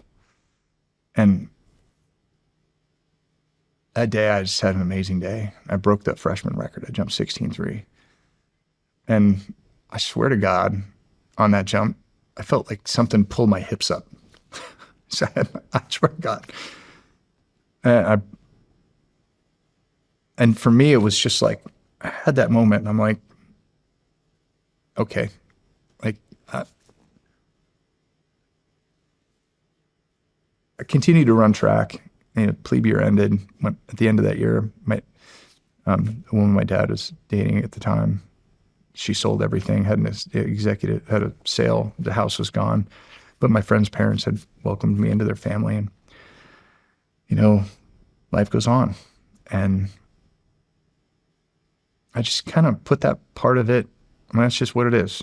Your parents die,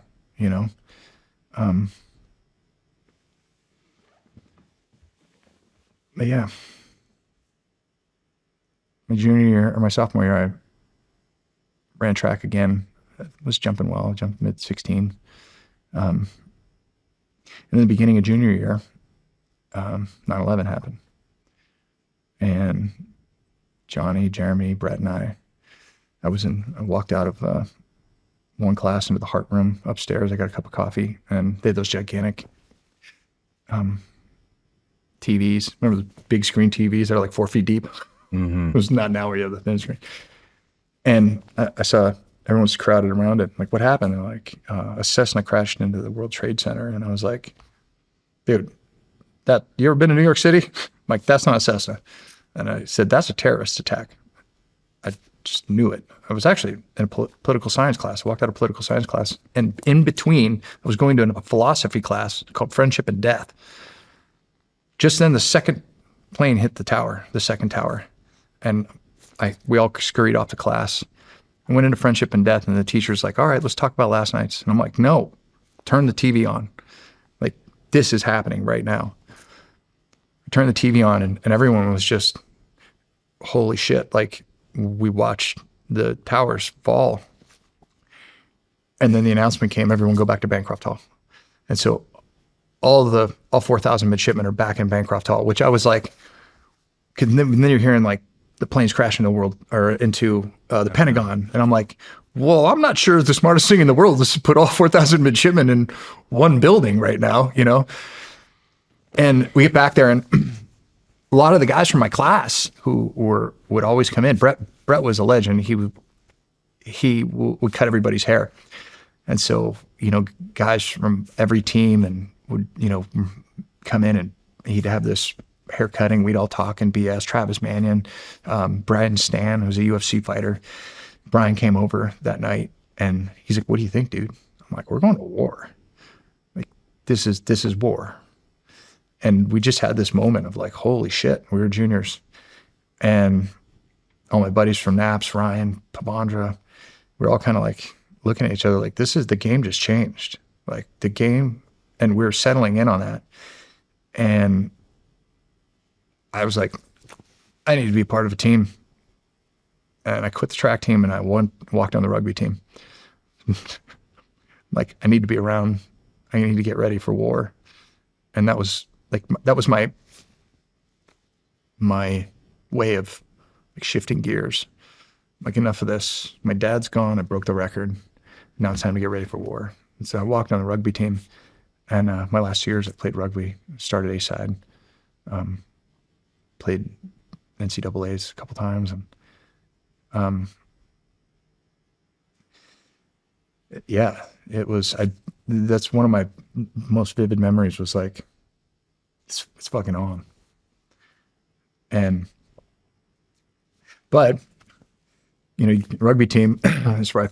You have to take double electrical engineering, and electrical engineering is like the class that everyone struggles through. And there was a cheating scandal back in the 80s about the electrical engineering test. And I had these two amazing coaches in the rugby team, Major Renforth and Major Shea. Sparky Renforth, he's a 3-star, and Major Shea, who's a recon Marine. And my first double E test, I got like a 5%, not like a 15%. Like, you got 5. And Major Shea taught double E. And I go to rugby practice and Major Shea's like, hey, dude, I saw your test. Like, what's going on? I'm like, he's like, who's your teacher? And I told him my teacher was, he's like, sleep through his class. You got a free period afterwards. Come to my room, come to my office. I'll teach you double E. And man, Major Shea, he just was a godsend. I walked in there and the teacher that I had would spend 2 hours or an hour talking about electrical engineering. I'd walk in there and Major Shea would be like, teach me what I need to learn in 5 minutes.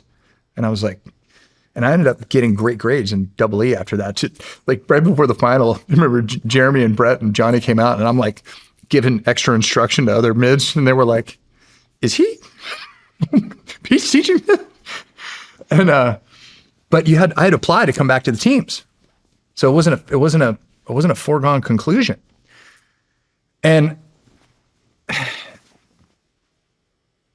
at that time, I started, post my dad dying, I started picking up my guitar again, bought myself a nice little Martin guitar, play in the room.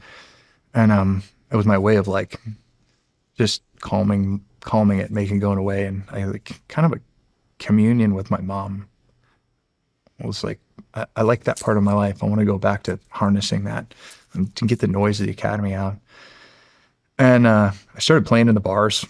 I'd go out and sneak out and put civilian clothes on, get up there and sing in the bars and play. And it was so asinine that when, other officers on the yard would see me, they're like, he's got to have permission.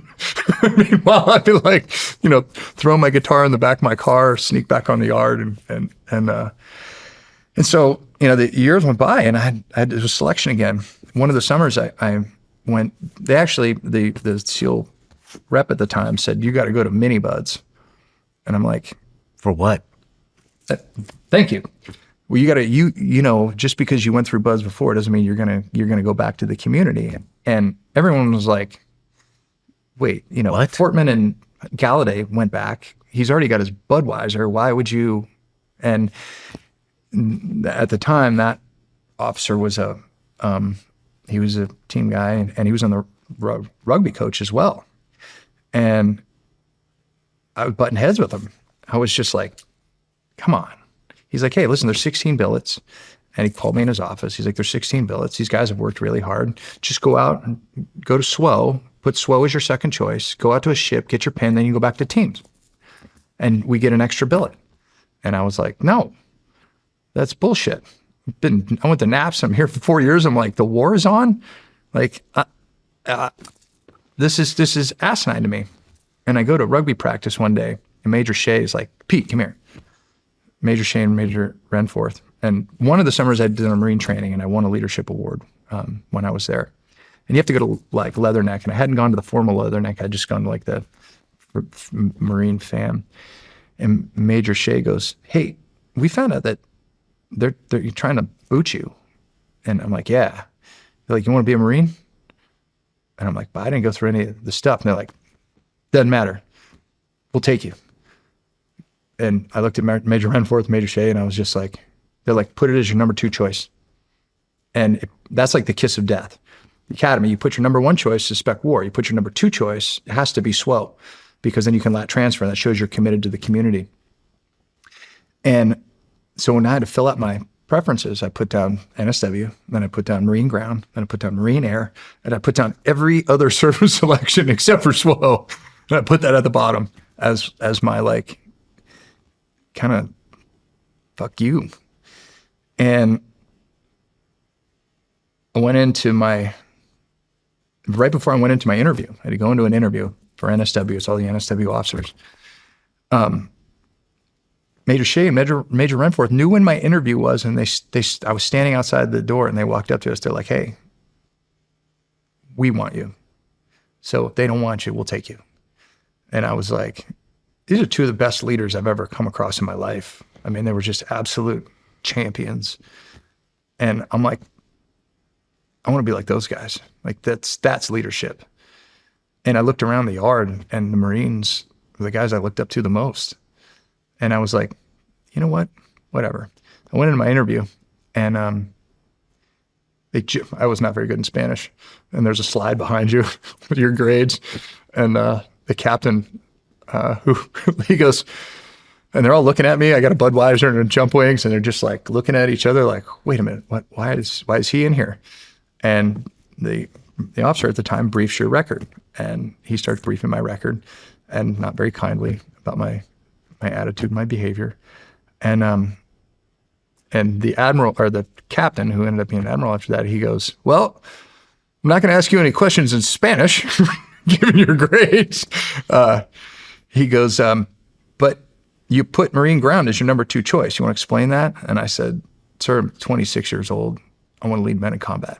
And if I'm not ready to lead men in combat by now, I'll never be ready by spending 18 months out on a ship. And he goes, whoa, whoa, whoa, it's fine. You're coming back to teams.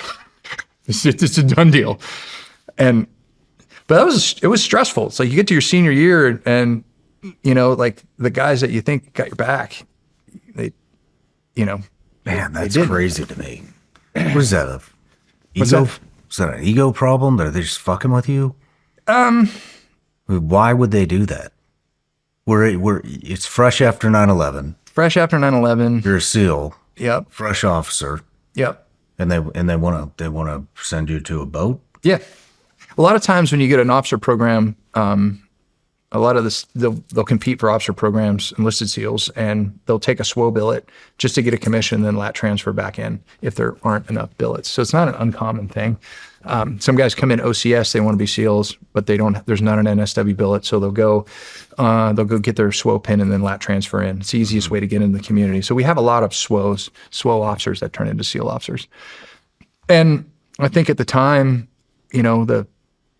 the thinking of that particular guy was, I can get another billet, I can get another SEAL in, and he'll just get a SWO pin, and then he'll come back to the community anyway. So it's a win for the community. And Yeah, if the guy even makes it. yeah, It's like an 85% dropout rate at Buds. I know. Well, the Naval Academy has like a 95% graduation rate. Well, I've seen a lot of Naval Academy grads go through that never should have fucking made it. I've seen them quit, Yep.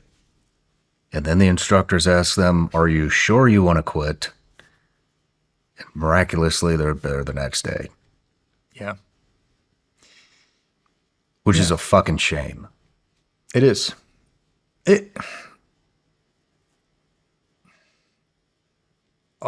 All that said and all that headache, it was still the most amazing experience of my life. The education I got there, they taught me how to think, not what to think. Like weapon systems engineering is applied physics, and it was, understanding the electromagnetic spectrum, wave propagation, and, why HF, why use HF comms, why use VHF, why use, how night vision interacts with NVGs. And like, it was like applied physics for battlefield. My political science was the understanding, how governments interact with people. And, I wanted to know what the problem was. I always saw being a SEAL officer, like you got the why, the what, and the how. And, you got to explain to the guys why we're doing what we're doing. We're a tactical unit that makes strategic impact. And how can you look at the scope of what's happening on the battlefield and figure out how to apply this force and have the most bang for the buck? I was a political science major. You get a Bachelor of Science in political science, but it's like, I don't even know what the politics were of any of my professors. That's unbelievable these days, right? It was like, this is what's going on, and let's talk about it. The Middle Eastern politics. I did a deep dive and did like an 85-page paper on the Muslim Brotherhood. And like, it was just unbelievable, like that portion of it, how to think and how to prepare. I felt extremely well prepared when I left there as a thinker, if that makes any sense. Look at, like, that was worth its weight in gold.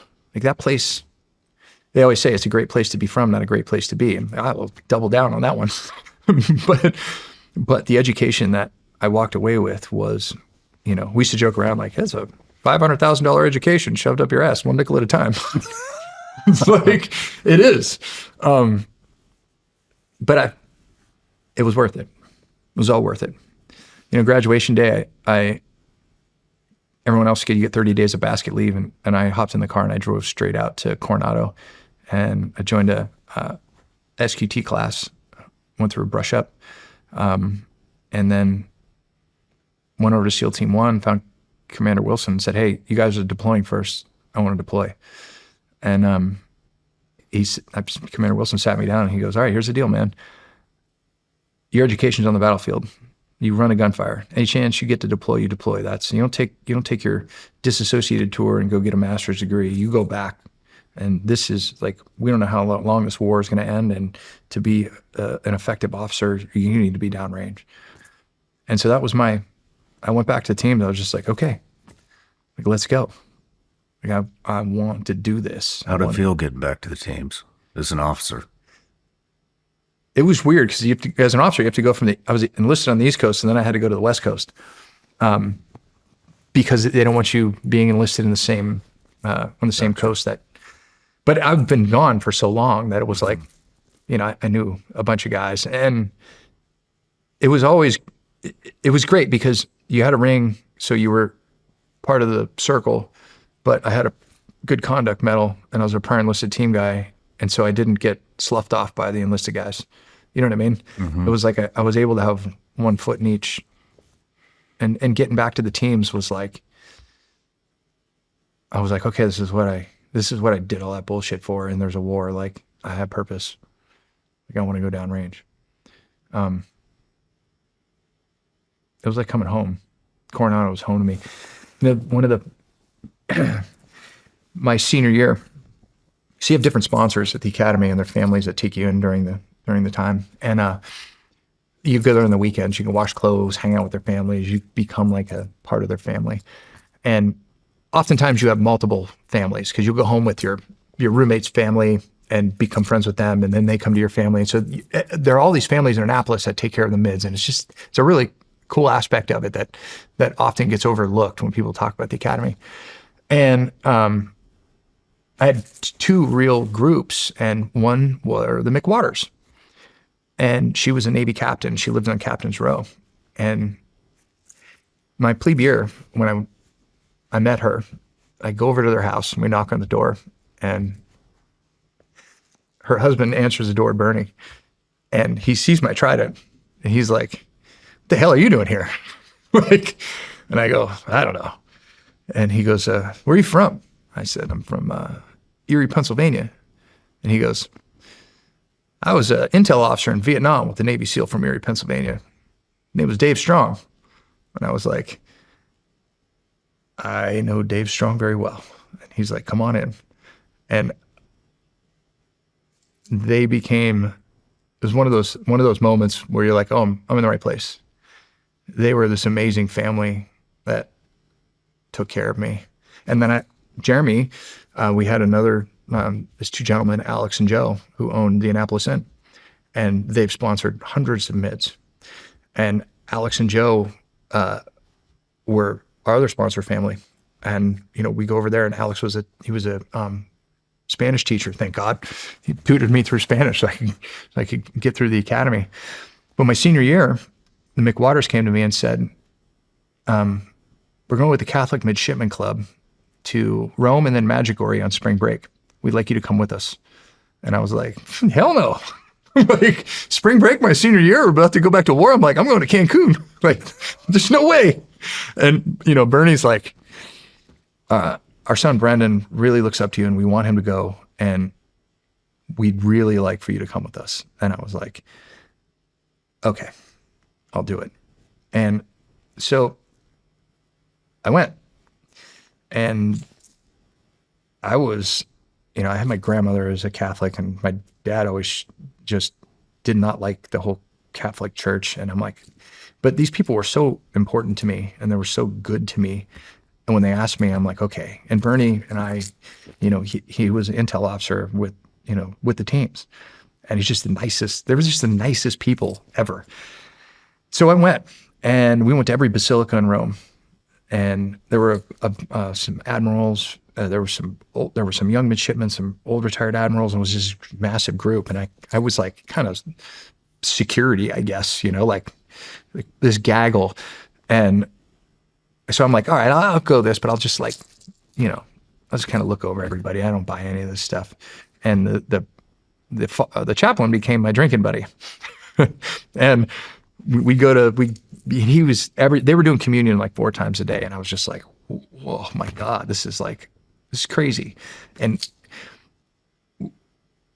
every day we'd get down, we'd go to dinner, and then I would sit down and I would just start to talk with the chaplain, because in my mind, I'm like, maybe I should find this thing. I need to find this. Like maybe this guy he's going to open up my heart and tell me something that I don't see. And if I'm going to combat, like I should have this. And every day we would just pick it apart. And I'd be like, I don't buy this. Like I'm reading his words, and his word says the kingdom of God is inside you. Like, why do I need this building? Why do I need you? Like, what's this voice in my head? And he'd laugh, and he was a great dude. I wish Father John, I can't remember his last name. We went, every basilica, went to the catacombs where the Christians prayed when they were being persecuted and they were buried, like walking. I mean, it's like tunnels under Rome, and their bodies are stacked and the skeletons. We had mass in there's a small cathedral under St. Peter's Cathedral that's like a private mass. We had a private mass down there. And then we all got on a plane and flew to Medjugorje, where the Virgin Mary appears to, they appeared to these children, these visions. And it's in Bosnia. This is like 2003, and Bosnia's still kind of, I'm like, you think, guys, this is smart? We're taking a bunch of like military people into Bosnia to go on this adventure. And we go to this town, and Medjugorje is just this really interesting place. And the story is that these children were playing, and the Virgin Mary appeared to them, and they flew up the mountain. And over a 40-year period, she would appear to them and give them, would talk to them about what's going to happen. And then they would repeat what's going on. And I was just like, with the priest, I'm like, you really believe this? He's like, I'm not even supposed to be here because it's not sanctioned by the Catholic Church. And there were all these things you do in Medjugorje. You go up and pray on Cross Mountain. And in Virgin Mary, if you're there when the sun comes up, you're going to get blessed, And first day we're having breakfast, one of the midshipmen comes down, and they'd gone up and been there for sunrise. They come down, and she goes, I saw the Virgin Mary. And the priest and I at the same time were like, bullshit. And I was like, you don't believe it either. He's like, I don't. He couldn't wrap his head around it. I couldn't wrap my head around it. I went up there. I was there in the morning. There was another guy who became a team guy, Jimmy Batista went with me. And we went up and slept on Cross Mountain, and, we're there in the sunrise, and we did everything we were supposed to do. And I'm just like, listen, I don't buy any of this. And so the second to last day we were there, we went to see one of the one of the children who's now an adult. They're going to speak through a translator and tell us what her latest vision was. And so I had Bernie's next to me, and the priest is next to me. And there's probably 150 people. And this woman gets up on a deck, and she's talking about the vision. And I'm just kind of like, the translator's giving the translation, and I'm just kind of like, all right, let's get this over with. This woman looks at me, and she locks eyes with me.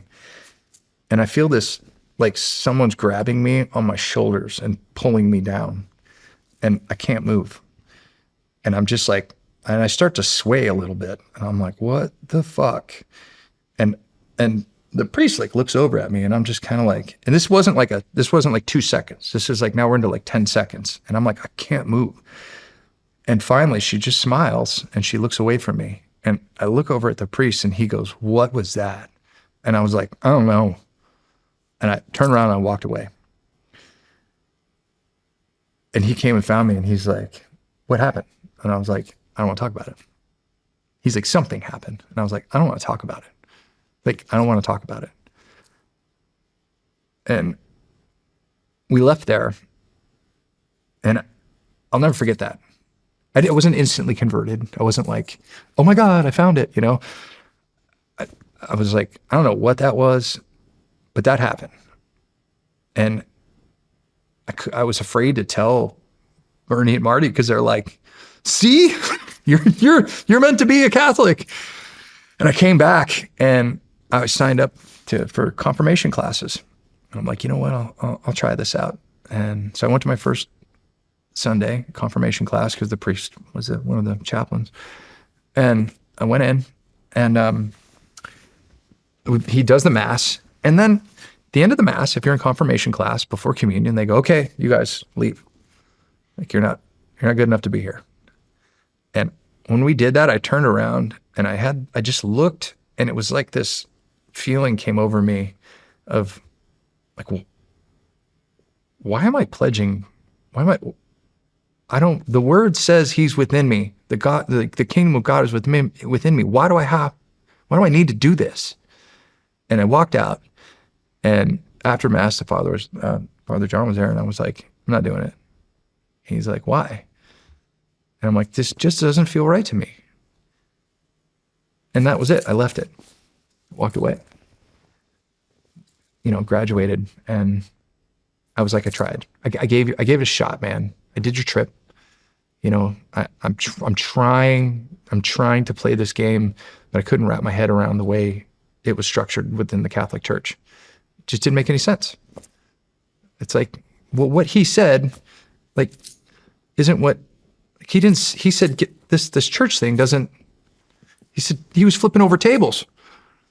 He was saying these guys were. This is the problem, this organized religion. And he's saying that the kingdom of God is within me. Like, I don't understand why I need you. So I gave it up. Went back to teams. What do you think that was?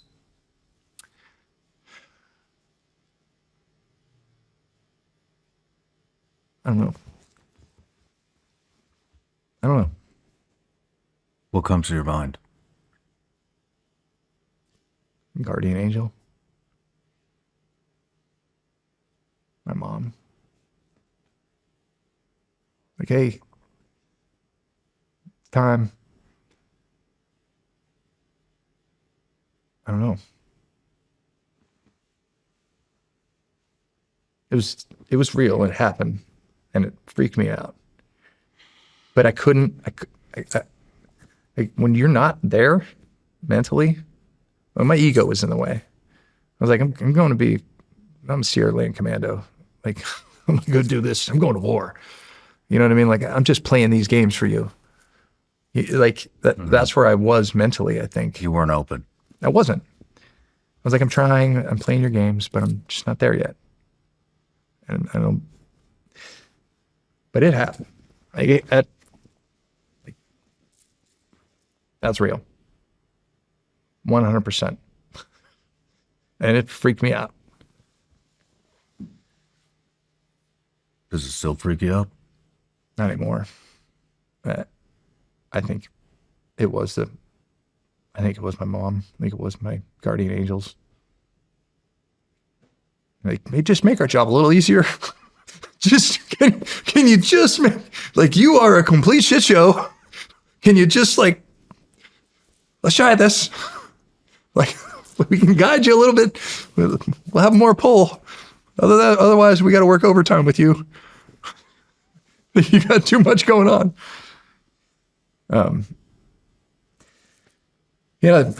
Went back to teams, and first deployment was a liaison officer on the expeditionary strike group to General Medina. I ended up coming into southern Iraq, and we were the Northern Arabian Gulf Task Unit, and and I flew around to worked with the Brits. There's nothing, little stuff here and there, patrols, overflights. That was when the suicide bomber tried to take out the gas and oil platforms. They took the boat out there. And so we were looking for the cell, but the Brits owned the southern Iraq, and that was the Brit AO, and they wanted nothing to do with kinetic stuff. And so we were trying our best to affect the battlefield, but the Brits owned the battlefield, and they did not want anything happening on their watch. And, we were, little stuff get shot at on patrol, but not like in a war. You know what I mean? Mm-hmm. It was like, is this what this is? But during that deployment, I was at a Danish base. I logged on to my email, Hotmail, trying to figure out, the keyboard looks a little different. You're trying to figure out like, where are the letters that I need? And I log on and there's an email from Brian Bourgeois, who was in our company. And it said, I'm sorry about Brett. And I was like, what? And I scroll down and it was a forward of a newspaper article. And Brad, my roommate, tripod, he'd gone in the Marine Corps and finished TBI, or TBS, the basic school. He went to basic school, then infantry school, and he was down in Camp Lejeune, and he was rifle platoon commander, getting ready to deploy to Iraq. He and a bunch of his friends, including his best friend from high school and a fellow wrestler, Kevin McCann, they all met up and went to a North Carolina State football game for opening day, and they were tailgating, and a car came ripping through the parking lot, and everybody was throwing stuff at the car because they were speeding, and the car came to a screeching halt right in front of the Marines' tailgate.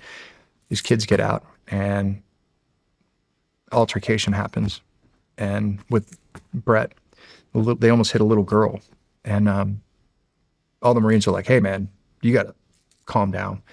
Like, you guys are driving like assholes," and they were obviously under the influence of something. And altercation breaks out, and Brett just wipes the floor with the kid and throws him back in the car. He's like, "Get out of here." And they drive away. Marines go back to tailgating. 30 minutes later, that kid walks up with a gun in his hand and fucking shoots Brett in the throat, kills him. Kevin McCann, his best friend, not a Marine, everyone else hits the deck. Kevin McCann jumps on the shooter, starts wrestling the gun away. Shooter puts the gun to Kevin's head, executes him. Shit. These kids get up and leave.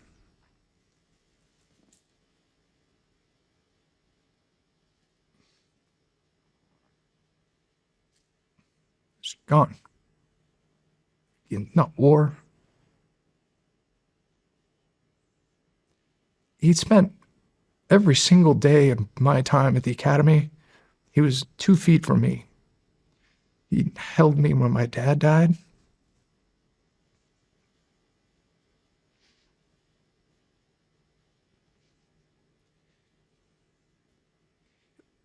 Quite literally the most beautiful soul I'd ever known. The smile is like, would light up. It lit up heaven. And I just sat in this base. And I was like, I read that. I'm like, I don't even know. The last picture I had with him is on graduation day. I'm standing behind him. And Mr. Ferrier, my stepdad, he just walked on the field with the camera. He snapped this picture of the two of us together. And Brett's beautiful smile, and we're in our whites. It was pouring down rain. And he was a born leader. He was an amazing wrestler. But he wasn't the best wrestler. He just worked the hardest. There's an award at the Naval Academy called the Brett Harmon Award. We give out every year. It's the kid. It's like the fire in the gut. He was a part of every good memory I had at that place. All day, every day. We struggled through every class together. We laughed, played music, made up songs, wrestled, drunk on the floor. Jeremy and Johnny and I to this day, I still think I've lost other guys in combat. You lose friends in combat. We signed up for that. Like, that's okay. That was like, that side, that hit me like, I can't even imagine. I still was like a train, just fucking bulldozed me. And the Marine I worked for at the time, Jen Till was she was a Naval Academy grad. Jen Till was his secretary, and I emailed that to Jen, and she went and told the general, and he goes, send him home to be with their mother. The other Marines aren't going to get to go home. So I got this note on a base and was like, go home, find a way. And so I grabbed field camis, my gun, hopped on a helicopter, flew to Basra, like gave my shit to another SEAL that was there, caught a transport plane to Kuwait, finagled some orders. I was covered in, I literally had a backpack with a flip phone and a credit card, landed and finagled my way on a flight with a group of Army reservist guys going back for their mid-year tour break. Landed in Dallas, and one of the sponsor dads from the Naval Academy, Mr. Bentley, he'd sponsored a bunch of prior enlisted Marines. He was a legend. He was Trident Industries in Dallas. I mean, hits that you can do a 2-hour podcast on the good that man did. Had his guys pick me up and drove me straight to Neiman Marcus. And he's like, you need clothes. I was wearing field camis. He dressed me. He bought a gift for Brett's mother. And he's like, here's a plane ticket to Chicago. Go be with his mother and make sure she gets that. And that's from your room. I got on a plane and went there, and we all just congregated in Chicago. And Brett was a huge Cubs fan. And we buried him. My buddies from the academy went. They found whites for me. They put together a uniform for me. They met me, and I just sat with his mother, and then ass over tea kettle, planes, trains, and automobiles, finding my way back to Baghdad. Damn, trying to convince people at Dover, like, I just need a flight back to Iraq. And they're like, who are you? I'm like, But people talk about their first rotation. Like, that was my first rotation. It was the worst loss that I'd ever experienced, and it wasn't even on the battlefield. Damn, Pete. Yeah.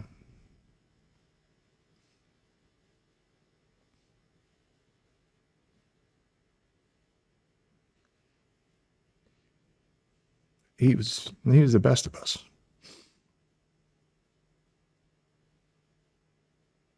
I'm sorry, man. Yeah. Well, thank you. I came back from that rotation in Brett, and we immediately started another workup at Team 1. And I was like, yeah, anyways. It was hard to shift gears from that. That one just doesn't sit well with me. Still to this day, it doesn't sit well with me. I could see that. Hope this motherfucker's burning. They get life in prison. I don't know. It's senseless.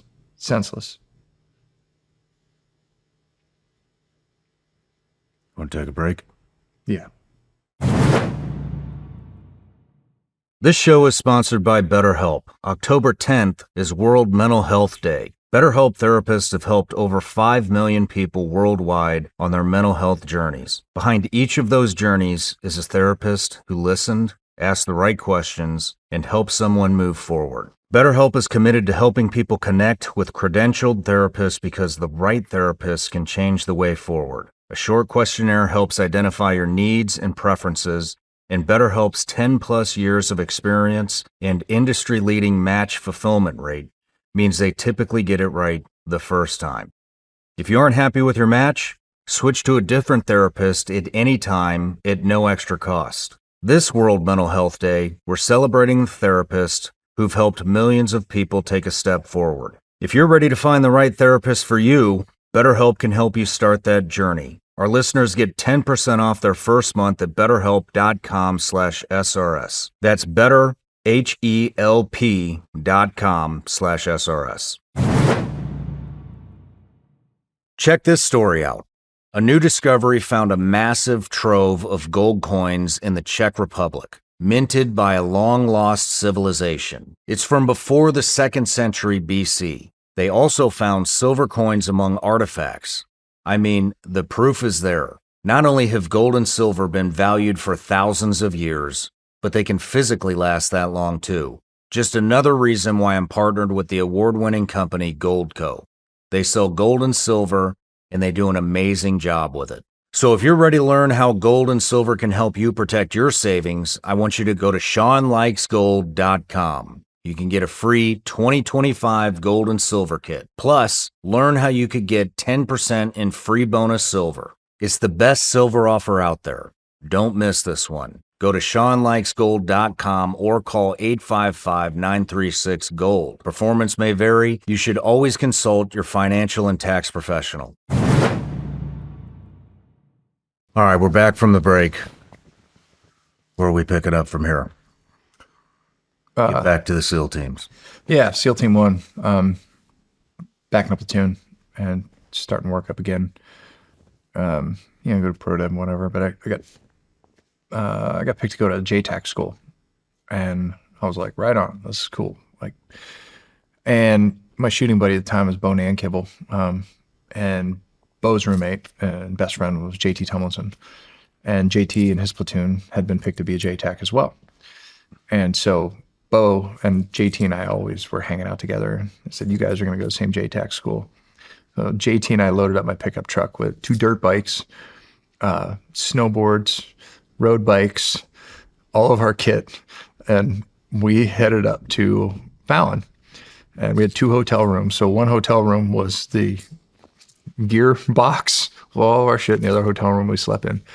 And every night we'd go to JTAC school, and then as soon as it was cut, we'd either go for a road bike ride, we'd go for a run, or hop on our dirt bikes and head all around the desert. And I started, when I got out, got back out there, I bought a dirt bike and I started racing in the desert races. One of my chiefs, Hans Garcia, was like, you got to try this out.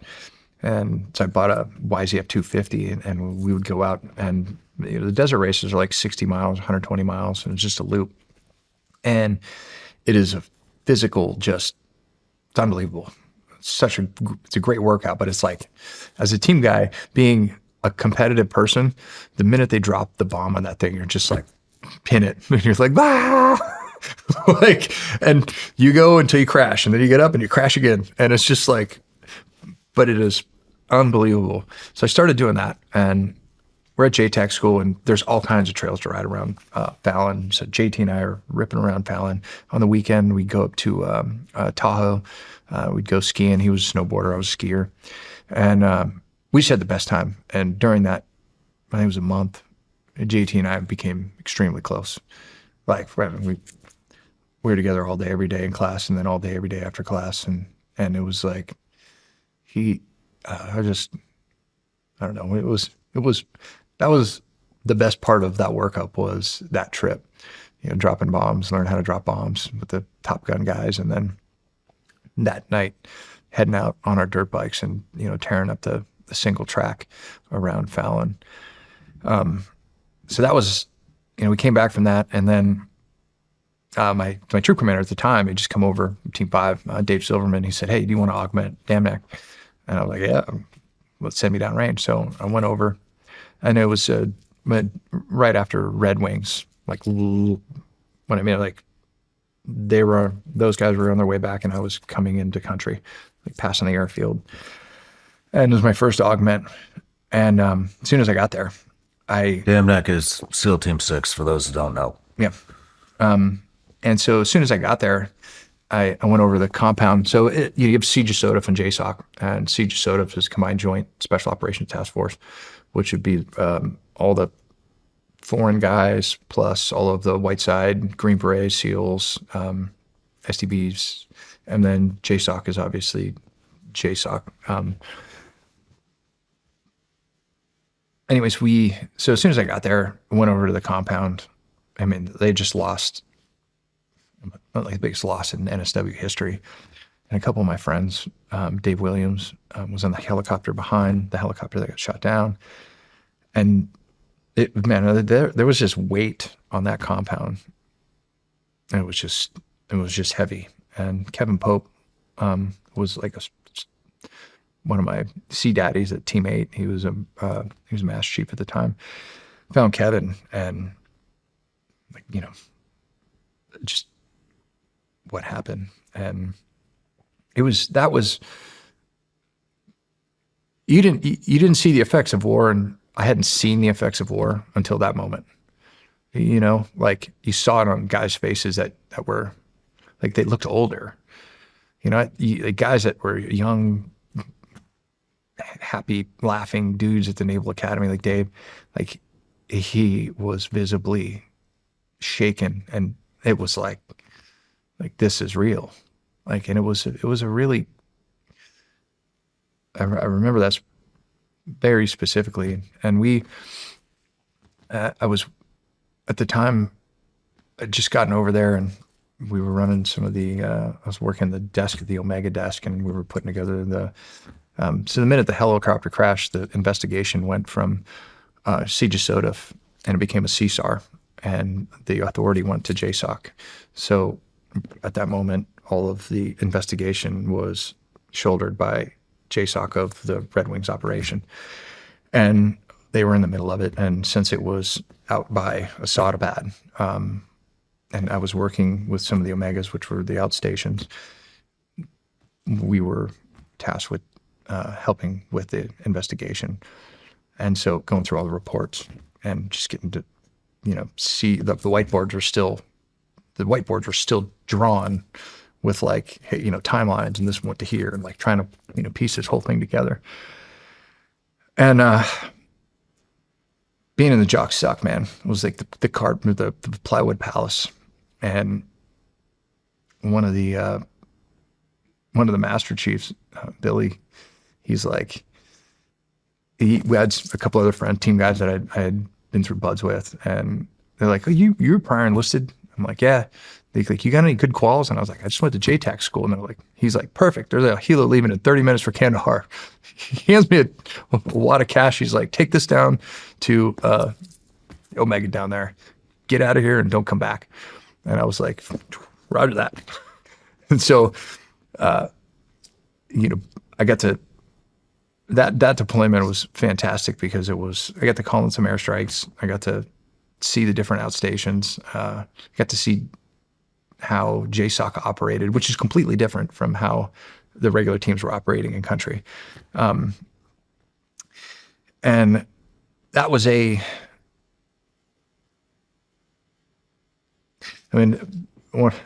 down to, when I was in Kandahar, I was big into riding dirt bikes. I made dirt bikes down there, and they had a track out in Kandahar at Camp Gecko, which was Mullah Omar's old compound. And Mullah Omar had built a cave.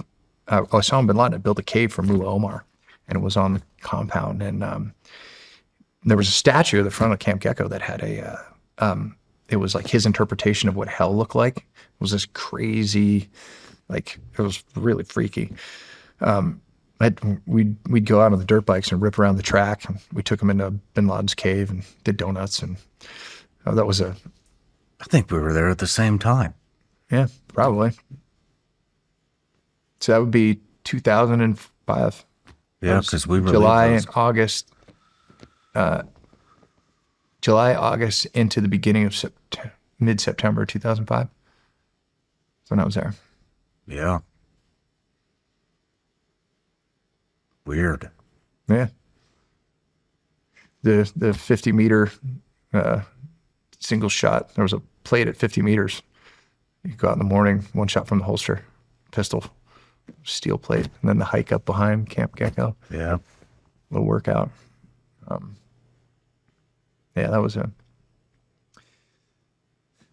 I came back, and since I was a new JTAC, I went and talked to the AC-130 crews, and they were going up to sight in the 105s. And I said, "Hey, can I come along?" And they were like, "Yeah, sure." I'm like, "I would love to see, from a JTAC perspective, what you see. I know what it's like to talk to you, but like, it'll help me picture what you're seeing."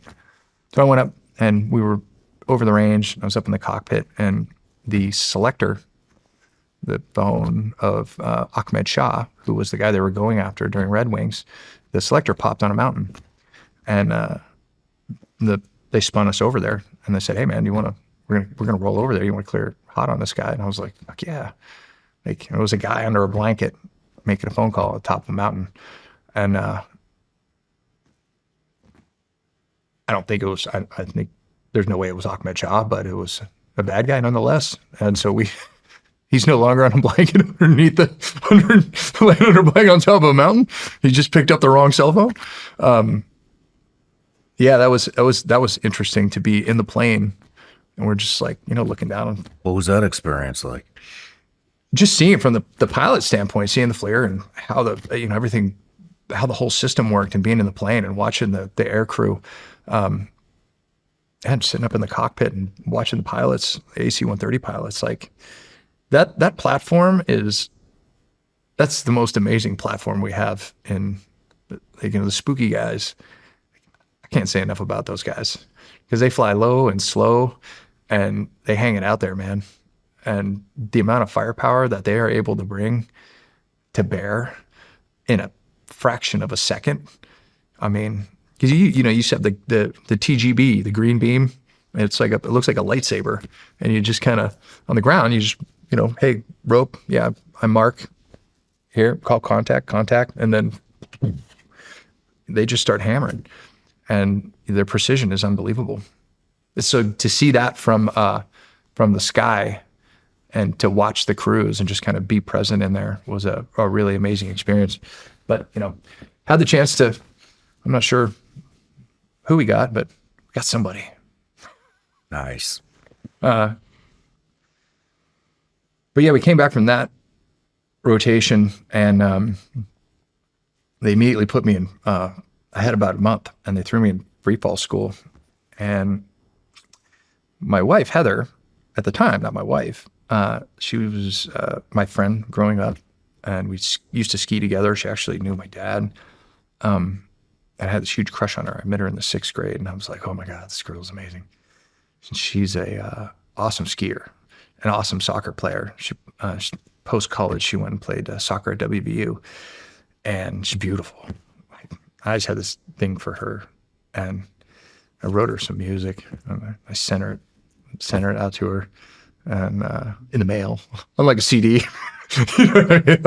Like, hey, and I said, hey, you want to come out and go on a road trip? And she's like, sure. It's off season in Aspen. She was working as a snowboard instructor on Snowmass, and she coached the soccer team in Basalt, a high school soccer team. And so she came out for a road trip, and I ended up getting thrown into free fall school.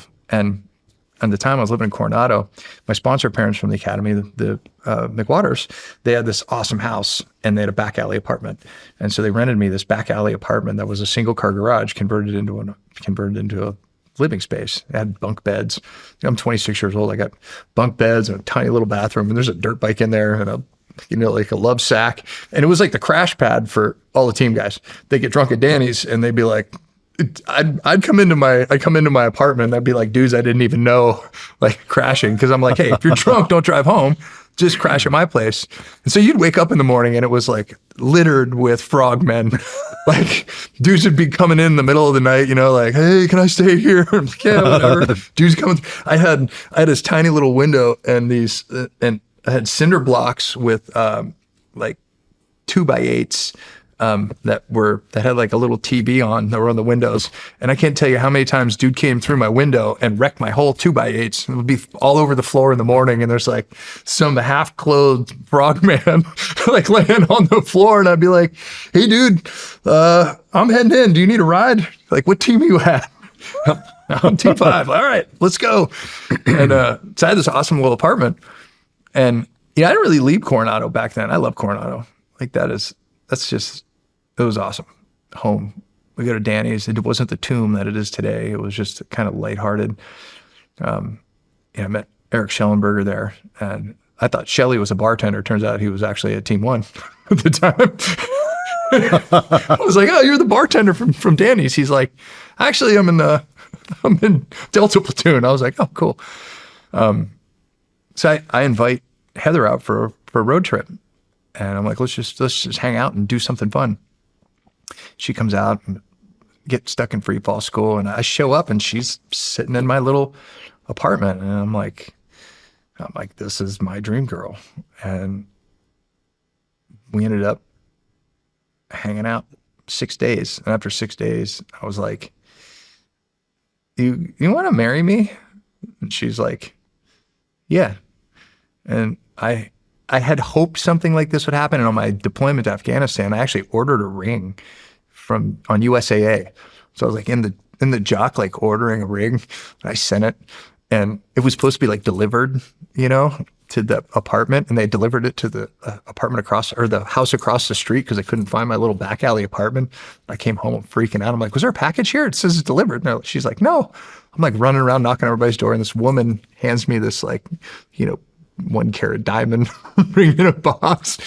And we go to the Hotel Del, and I asked her to marry me. I was like, you want to marry me? And she's like, yeah. I'm like, all right. Gave her a ring. And I'm like, I guess we're doing this. And this is about we're about 2 weeks from deploying. And a couple more, we're tying up loose ends before deployment. And I go in, and Silverman and Nankivell are there, and they're like, so you going to do this or what? I'm like, what do you mean? They're like, you going to marry her or what? I'm like, well, yeah, eventually. And they're like, no, you got to do it before we leave. Like, you got nobody to you have nobody to sign your SGLI paperwork to. And I was like, oh, let's go. So we all packed it up and went down to the courthouse, and we the four of us coughed up our cash. It was like, they wouldn't take cards. They wouldn't take a debit card. You had to pay cash. So I'm like, you got 50 cents. Like, we scraped the money together, and Heather and I get married.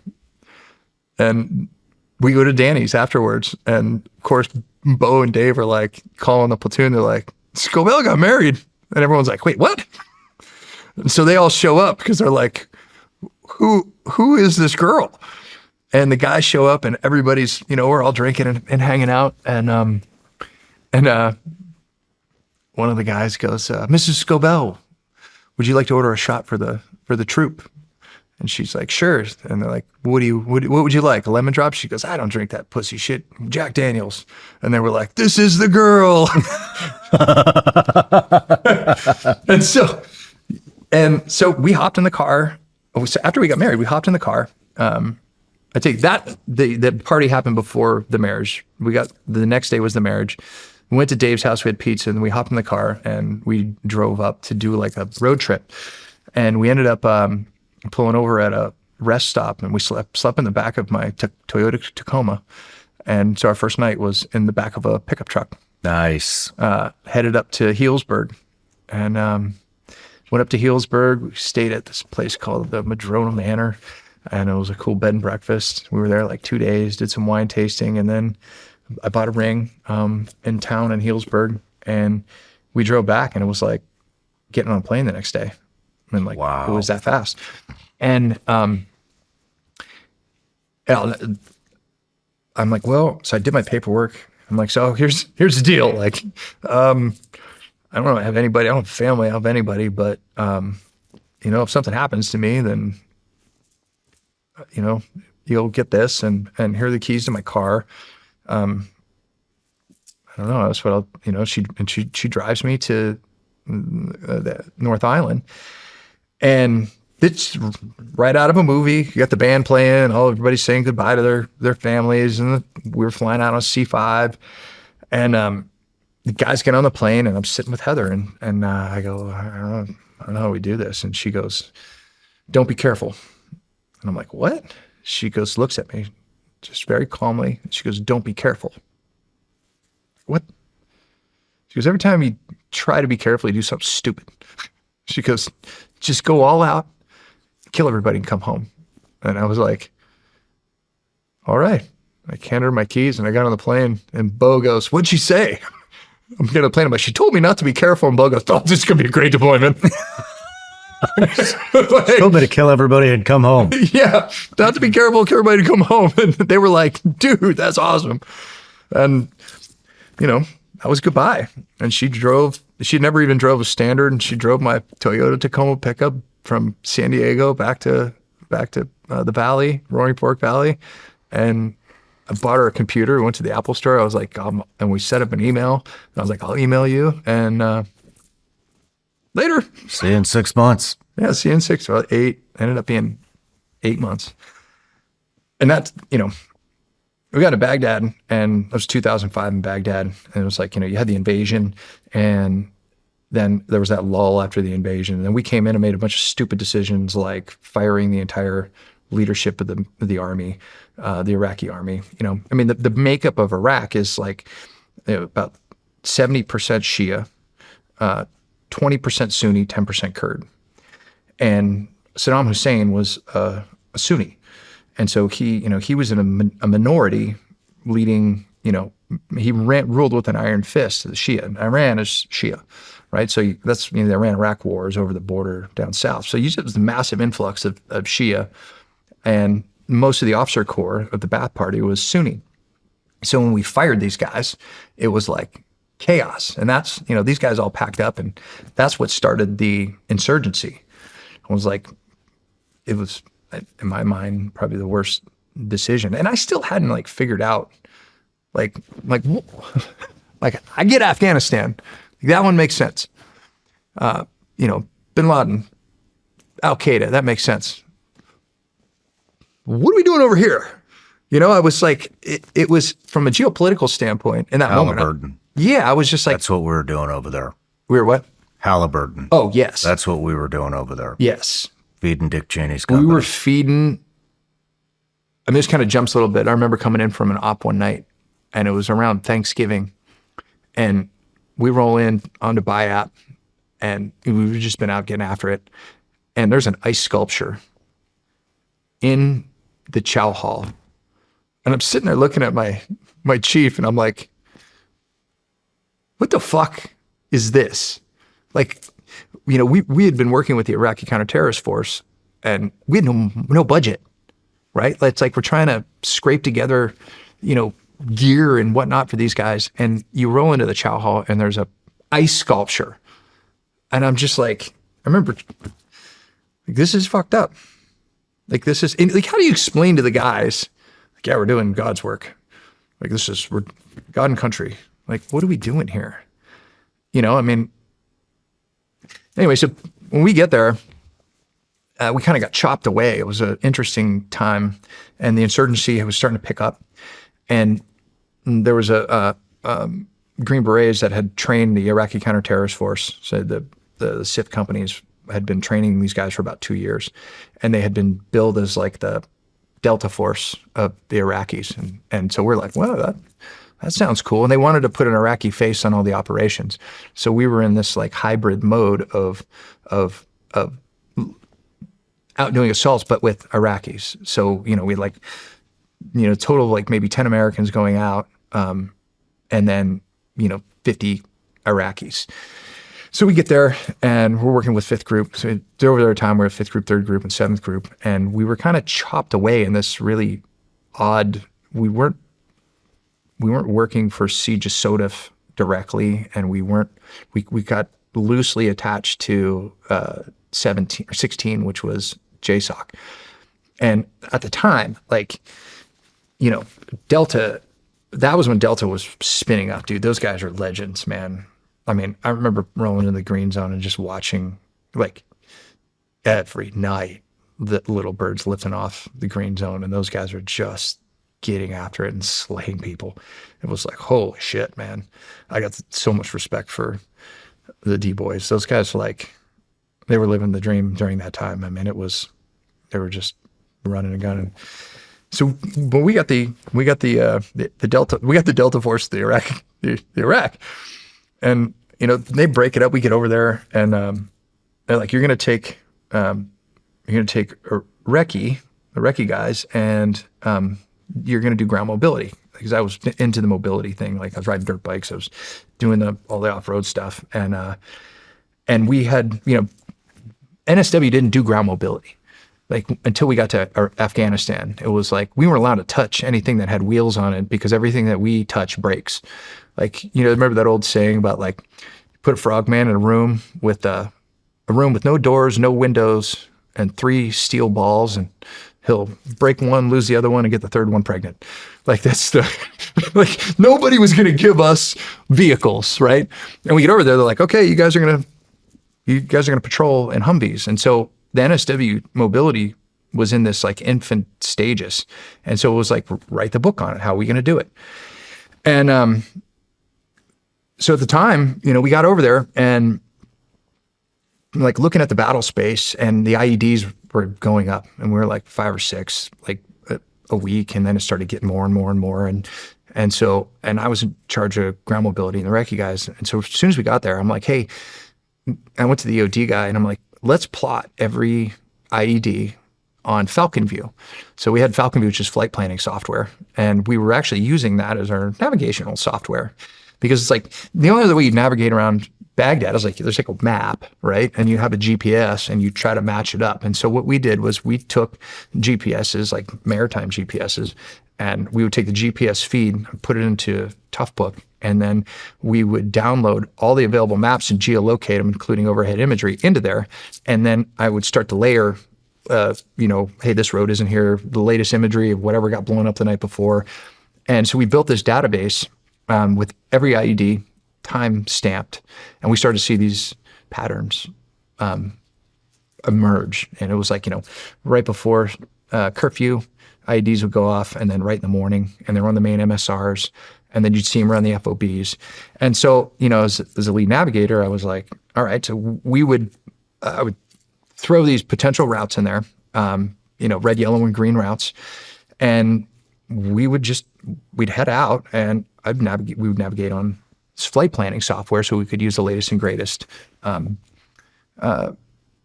navigational stuff. The Army had a navigational component in their system, but it was like this big thing in the Humvee, and then your blob was like this big, and you can't see turns, it was like kind of useless. So we created this, like our guys do. We just innovated, we created this database, we created a new way to navigate, and my recce guys, I get there and I'm like, oh, this is going to be cool. Like, we get the recce guys, like they were plain clothes, and their mission was to, we would give them a location where a known location of a bad guy, and we'd put them in a car, and they had cameras in the car, and then we would put an E-Trex in it with a hidden puck, and they would drive out. They would go to where they thought the location was, take a couple pictures. They would come back. I'd download the pictures, and we would pull the breadcrumbs off and analyze the route. And then that night, that was used for the assault force, right? So that's how we were kind of using these guys. And so, and they were also tasked with, human. And so we get there, and, we had a great working relationship with the Green Berets. I love those guys. A phenomenal group. They were just like, we've been training these guys for 2 years. We take them out to the range. We're like, well, let's see what we got. And, let's do they're wearing plain clothes. So the recce guys are plain clothes. And I'm looking at my crew, and I'm just like, kind of feeling like maybe I didn't get like the elite group. You know what I mean? These guys pull out a holster, and dude, like we were diving for cover. We're like, what? The bullets going everywhere, sweeping everything. Come to find out, one of the guys, he had shot himself in the foot like the week earlier in his barracks room. And I'm just like, oh, maybe this is gonna be a little rougher than I'm thinking. And I come to find out, like, nobody wanted to be in recce. So like I got the bad news bearers of the group. And the fifth group guys are like, okay, magical seals, let's see what you can do with these fucking guys. And we were just like, all right, I guess we gotta start training these guys. And the other side was like, well, take the car. And they were like, no, we're not driving that car. I'm like, why aren't you driving? They're like, we've driven this car in every neighborhood in Baghdad, and every time we drive in, this is via the TERP. Every time we drive in there, like they know the assault force is coming, so they were scared of driving the cars in. I was like, well, let's get them new cars. And of course, the Green Berets are like, no shit, we haven't thought of that. We're like, we don't have any budget, we got no money. I'm like, there's ice sculptures in the chow hall, and there's no budget for these guys that are out there, we're conducting ops. So I'm like, So one night we go on an op and we kill a guy, and there's a set of keys in the room, in the house. And I walk out on the street and there's a clicker, and beep, beep, there's a Suburban. And I was like, he's dead. And it's my new guy. I'm like, let's drive this thing back. We drive it back. And I'm like, so we had a mechanic that worked there. His name was Ali. He was either Muhammad or Ali. And I go to Ali. I'm like, hey, we need to sell this and buy a new one. And I'm working with my Terp, who's Sudanese, and he's doing the go-between. His name was Pete. And Ali, he gets it right away. He goes, yeah, me go Baghdad. And the next day, he comes back and he's got a new car. And I was like, I'm sure he's, sold it, kept some money, whatever. I didn't care. So then I'm like, where else are there cars around here? They're like, well, the diff has got cars that we confiscate at the interrogation facility. So we sneak over there one night and jump the fence. We start looking at cars with Ali, and we're like, pick a couple that can be fixed. And so we gank those and we steal those, take them to Baghdad, swap them out, bring them back, rig up new cameras. Now we got new stuff. Meanwhile, we're trying to train these guys who these guys are not elite. The one morning I'm like, hey, all right, guys, you got to be here tomorrow, 9:00. Lieutenant Mohammed looks at me and goes, Inshallah. And he leaves. And I look at the Terp and I was like, God willing? He's like, they're not coming at 8:00. At 10:00, they show up. I'm like, hey. And I was like, all right. Next day, I'm like, 8:00. They're like, Inshallah. So at 8:05, I'm standing at their barracks with a flash grenade. I was like, whoosh. Like, blah! I'm screaming out, and they're running by me. I'm like, Inshallah. You'd think that would get them motivated. They showed up at like 9:30 the next day. They're like, it's better. I'm like, we're making progress. So we started scavenging. We started scavenging, and I go to the dump and I found like a CB generator, and we'd sell that on the black market and use the money to buy new equipment and gear. And we were training with them, and they started to get more capable. I mean, like they were getting more confident. We teach them how to shoot from the holster. We get them some new gear. Like a stepsister worked for North Face, and I called her up and I was like, you got any like old North Face gear that you guys don't want? Because they would see us in kit. We'd have like cool guy stuff.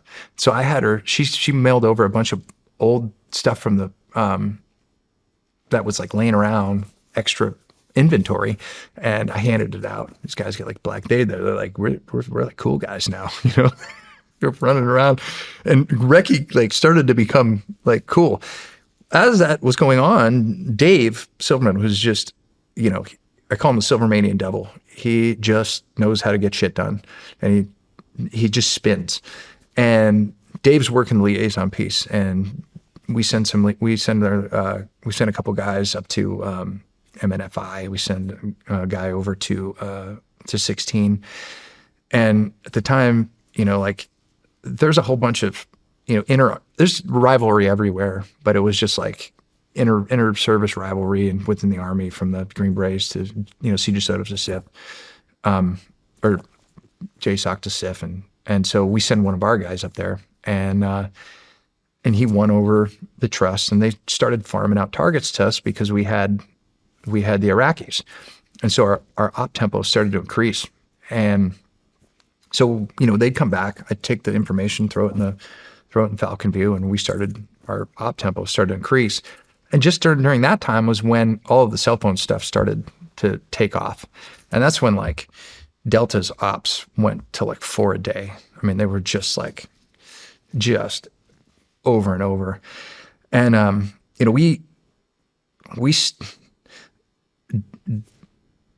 they started winning. We started winning their confidence, and a lot more targets started flowing to us.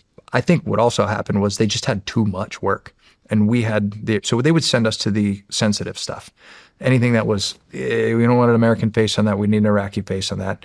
And we had this amazing working relationship with the 5th group and 3rd group. And out in the field, it was just awesome. And a handful of team guys, handful of Green Berets leading this hodgepodge of, our Iraqi Delta Force out and about. And we ended up going from 1 op a week to 4 a day. 4 a day? Yeah. And we cleaned out the top 10 deck a few times. We caught, I think a number 4 elk. I mean, the stories out of that, I mean, we're just making shit happen, dude. Like you're trying to figure stuff out. I went to the green zone one day. And by this point, that was like Wild West of Baghdad, like in those times. Like, you leave out of the Flying Man, you'd leave, from the Flying Man, head into the green zone, you cross that big bridge, and then you entered the green zone. And every time you'd roll out of there, it was just like RPGs and small arms fire, and everyone would button up, and it was just like a race course, like convoy after convoy, making the beeline. And what I found was like, if you just drove in a regular car, nobody shot at you, nobody cared.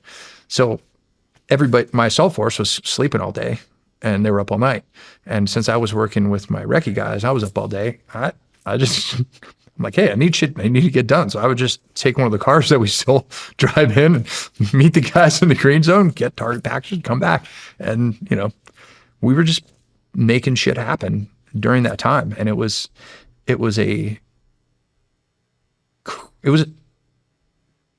crazy. It was one of those like, but it was team guys doing what team guys do. Make a way. It wasn't all pretty, like I remember we'd be out like herding cats and with the Iraqis, and you're just like, our assaulters would go in the room, and instead of having a gun on, they would have their hands on the back of an Iraqi. They'd be like, you over here, and like directing. It was that kind of, but hey, we make it work. And I can remember being out there and seeing the Delta like coming by, like taking off from the green zone and the little birds. I'm like, it's like thoroughbreds. Like, wow. And I look down and I'm like riding glue stick in combat, like this is not what I was expecting, but you know what? We're getting work done. Everybody's experience over there is different.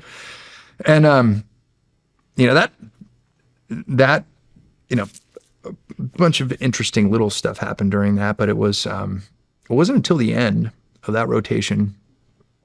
That was when the Solder City uprising happened. It was like March of 2005. I don't know if you recall that. There was a couple car bombs that went off in Solder City, and it was just like tensions were really high.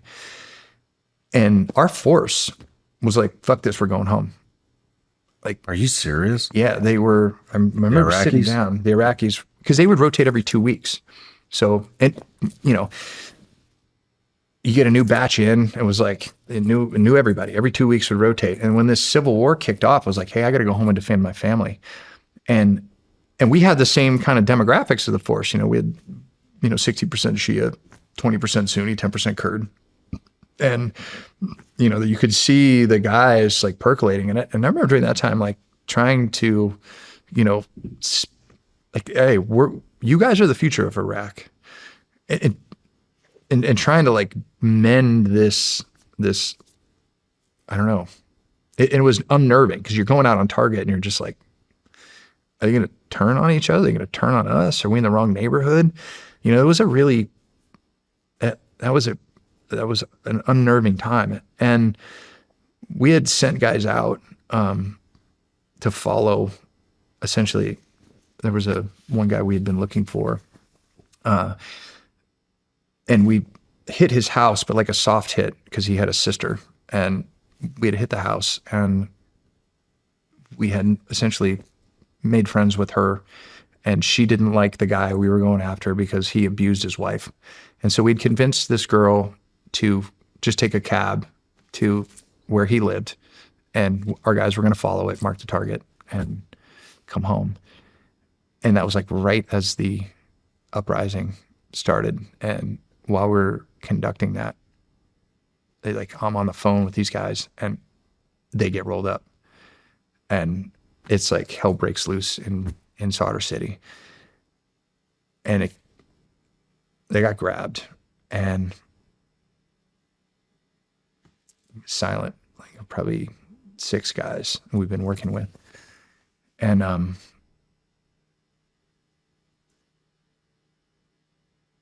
They got tortured.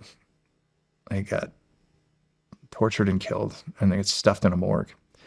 And our assault force, all of the guys, all the Iraqi counterterrorist force guys, and hopped on the gun trucks and drove in to the morgue. And they went Winchester, all 50s. They were shooting pistols out of the turrets, dug through the morgue and got their guys' bodies. Damn. And they came home. How did they torture them? They had cut off their genitals, put them in their mouth. They'd skinned them. They had drilled. There were drill in their legs. They were drilling them. And this was Iraqi on Iraqi. It was like, and those guys, man, they fought their way in, fought their way out, and brought their brothers home. And I don't know why we went to Iraq. I really don't. But, you know, we always talk about, like, why do you fight? You fight for the guy next to you. And I was really proud that day of what they did. When they went in there and they fucking fought to the last round, dug through a morgue and got their brothers that had been tortured and brought them home. And, you know, I'm sure it went against, they were in the wrong neighborhood. There were Shias and Sunnis and Kurds fighting together. Like, those guys went in there and just duked it out. They brought them back. And I went to the head of the ICTF and I said, let's get the families. And I nailed their coffin shut. I'll never forget that. I personally nailed their coffin shut because one of the guys, Saad, had given me, he gave me a gift, and it was one of the red headdresses. And he gave it to me like right before that, and he was like, he'd given me that, and it was his. He went on that up, and I was like, fuck this. We'll bring the families in. And we did the best that we could. I nailed the coffin shut personally. And I gave him back. And I could never explain why. You know what I mean? Like, that was it. I started to lose a lot of, like,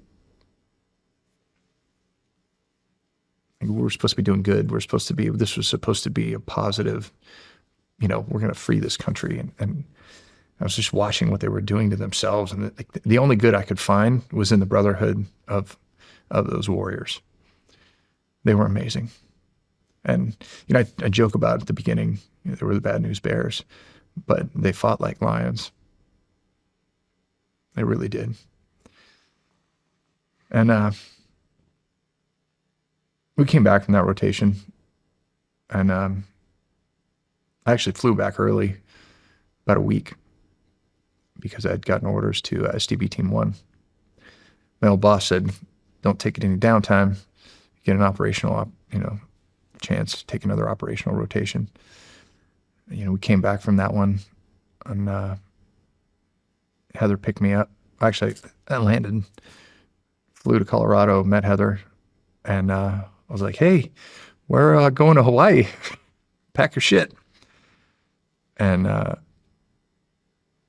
we got pregnant with Lena right after that. She got pregnant. I hate when dads are like, we got pregnant. Yeah, not us, it's them.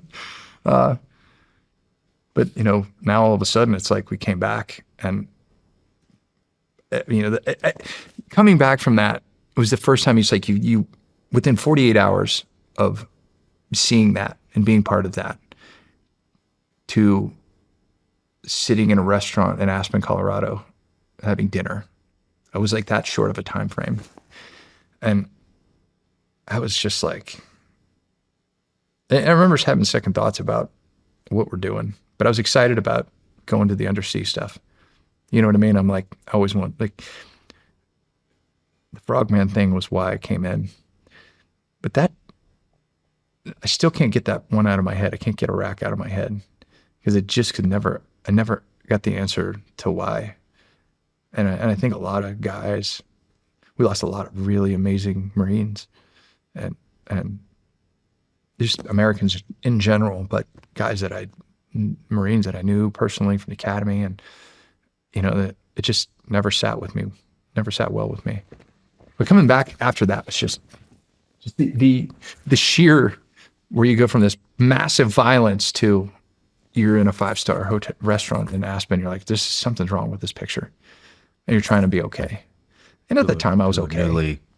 To your new wife, Yeah, you've barely spent any time with. yeah. And so we You talked to her about it? no. So Does she have any idea? I don't think at the time. I just kind of kept that to myself. Why? What do you say?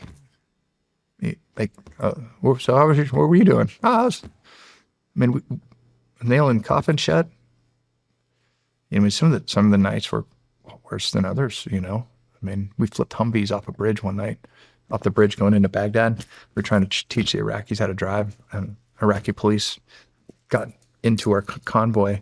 Our guys the Iraqis tried to get them out of the convoy, lost control, and they flipped the Humvee with a bunch of ICTF assaulters in the back. They flipped the Humvee off, Shit. and they landed upside down.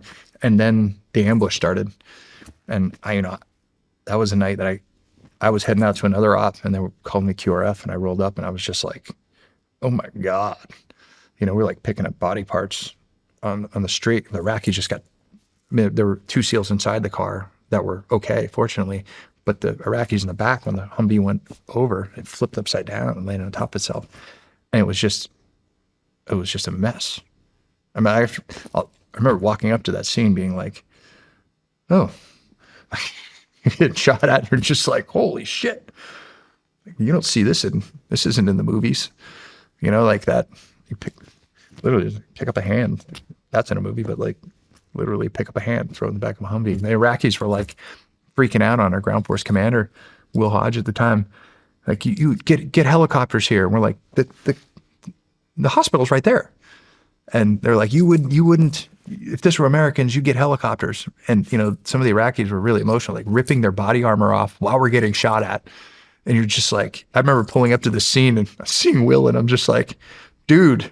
And he's like, just get them out of here. Like, get them out of here. And we were putting body parts and Iraqis in the back of a vehicle. And this was all kind of happened at the end of the deployment. Like, it was like, it was like quiet, and then ops ramped up, and then it was just like shit everywhere. And the stress of that was right at the time when the EFPs showed up, and you saw the pictures of the EFPs. It's a shape charge and explosively formed projectiles that the Iranians had built and shipped over. And the offset was already built, and they were using the garage door sensors, where they would put the garage door sensors out. So when the front of the Humvee broke the laser, it was the perfect distance. So the EFP would go off and go through the passenger side and the driver's side and suck everybody. The overpressure would suck everybody in the Humvee out. And these IEDs were happening everywhere. It was just like, and I remember the Marines were building like arms that stuck out over the front. Remember that? They drive around Baghdad with the arms. What that was the best you could do. Like, let's let the bomb go off and take out the front of the Humvee. Not stop the bomb. And then we were doing 4 ops a day, and it was just like, it was that ending. It was just like this. Are these ops, are they all kinetic?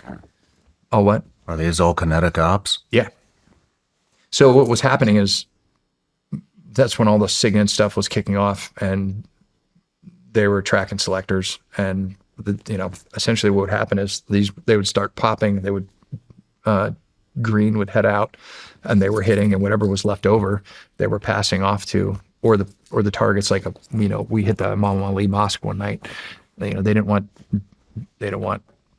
more Iraqis on assaulting a mosque than Americans. And so when there were sensitive targets like that, or anything that was quasi-sensitive, they would send us. And so we ended up as this like additional arm of green during that rotation. So it was just individuals going after. But what's in it? I think that's the hardest thing for me was like, they're HVTs. Well, define high. What is a high value target. Like, you know what I mean? Like when the risk got to that point, you're putting all these people at risk. In my mind, I'm like, strategic force, tactical operation. Like, is the juice worth the squeeze on this? Or are we just chalking up numbers? And you still can't explain to me why we're here in Iraq. You know, like I never. Did you personally go kinetic? Maybe like shoot somebody? Yeah. Yeah. And most of the engagements happened for me, it wasn't in the house, it was out the street. So as soon as you pull up and you breach the door, that's when the shitheads come out. And so, yeah, we were engaging guys in the street all the time. That was, 100, 200 yards. Like, did I hit him? I don't know. Returning fire? Absolutely. Yeah,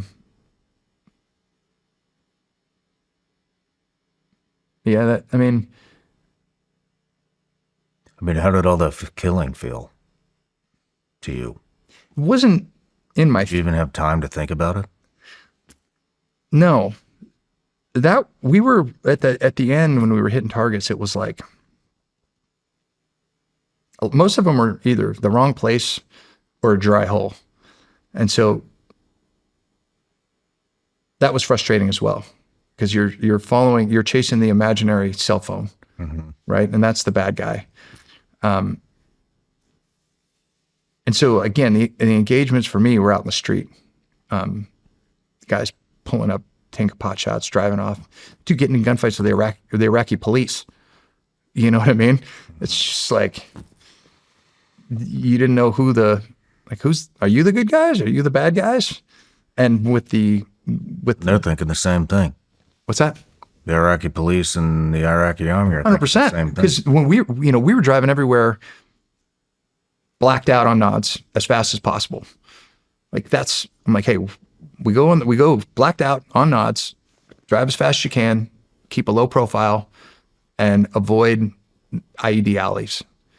And then they start dropping more grids. So you're hitting a grid. And tensions are rising. That's when the Solder City started, and they just all over the country. They were bombing different churches. It was like everybody just wanted to fight, and we were kind of trying to navigate that, if that makes sense. It wasn't like the Team 3 guys that came after us. They had a completely different. They were moving to engage as full platoons. But we were out there onesie twosies with, five Iraqis or, taking them from point A to point B. So that was always unnerving for me because it's not like I got 40 SEALs with me. I got 5 SEALs or Green Berets who are managing these guys and literally running around. It was chaotic. It was like this, and then it ended here, and then it was like, now you're home. You know what I mean? I do. It was like this slow build. Yeah, this isn't so bad. And there's a lot of funny shit that happens. I always like to remember the funny moments more than, we had a rocket hit next to our trailers and shrapnel went through my guitar. I was sitting up stand right, when our trailers were all in a circle. And everybody's doors flying open. Everybody okay? My chief was standing across, rock and roll, and I was like, butt ass naked. I'm like, they got my guitar. And rock and roll, he goes, those sons of bitches. Turns around and slams the door. I'm like, come on, man. You gonna get my guitar? Like, this is bullshit. It was, yeah. That rotation was, again, it was like this. And then, that the ending of nailing the coffin shut and was like, go back to your trailer, pack up your shit, fly home. It all happened in that period of time. And I left and they just kept going for the next, I mean, they were, I don't know how many more ops they did before they got on the, man, I was probably home 2 weeks early. And they went all the way up to the gun. And then 4 a day. yeah, man, it was crazy. And I came home and orders and packed up. And I was there when the guys came home, said goodbye to the platoon. And then we went to SDV school. Where I was like, Can you describe what SDV is for the SEAL audience? delivery vehicle. So it's a 22-foot mini submersible. Sounds really sexy. Battery-powered mini submersible submersible, I guess, not submarine. It's wet inside, so it's not dry. So, then you navigate with Doppler. You do GPS updates. You've got about. That's run by batteries? Oh yeah, man. I didn't know that. Oh, dude. I've never been when they in short one. out, they zap Thank you with God. the butt, dude. I never wanted to go there. SDVs is. I always love SDVs. envisioned it as looking at a screen, packed in there, freezing your ass off all the time. Yeah, no, dude. Just constantly wet. I always tell this. I tell the story all the time. One of my pilot was Tebow, and Tebow was actually attached to SEAL Team 1 and was with me in Iraq. So when I got to SDV Team 1, he's in my platoon. We knew each other pretty well from being overseas together, and so he ended up being my pilot. And we went up to.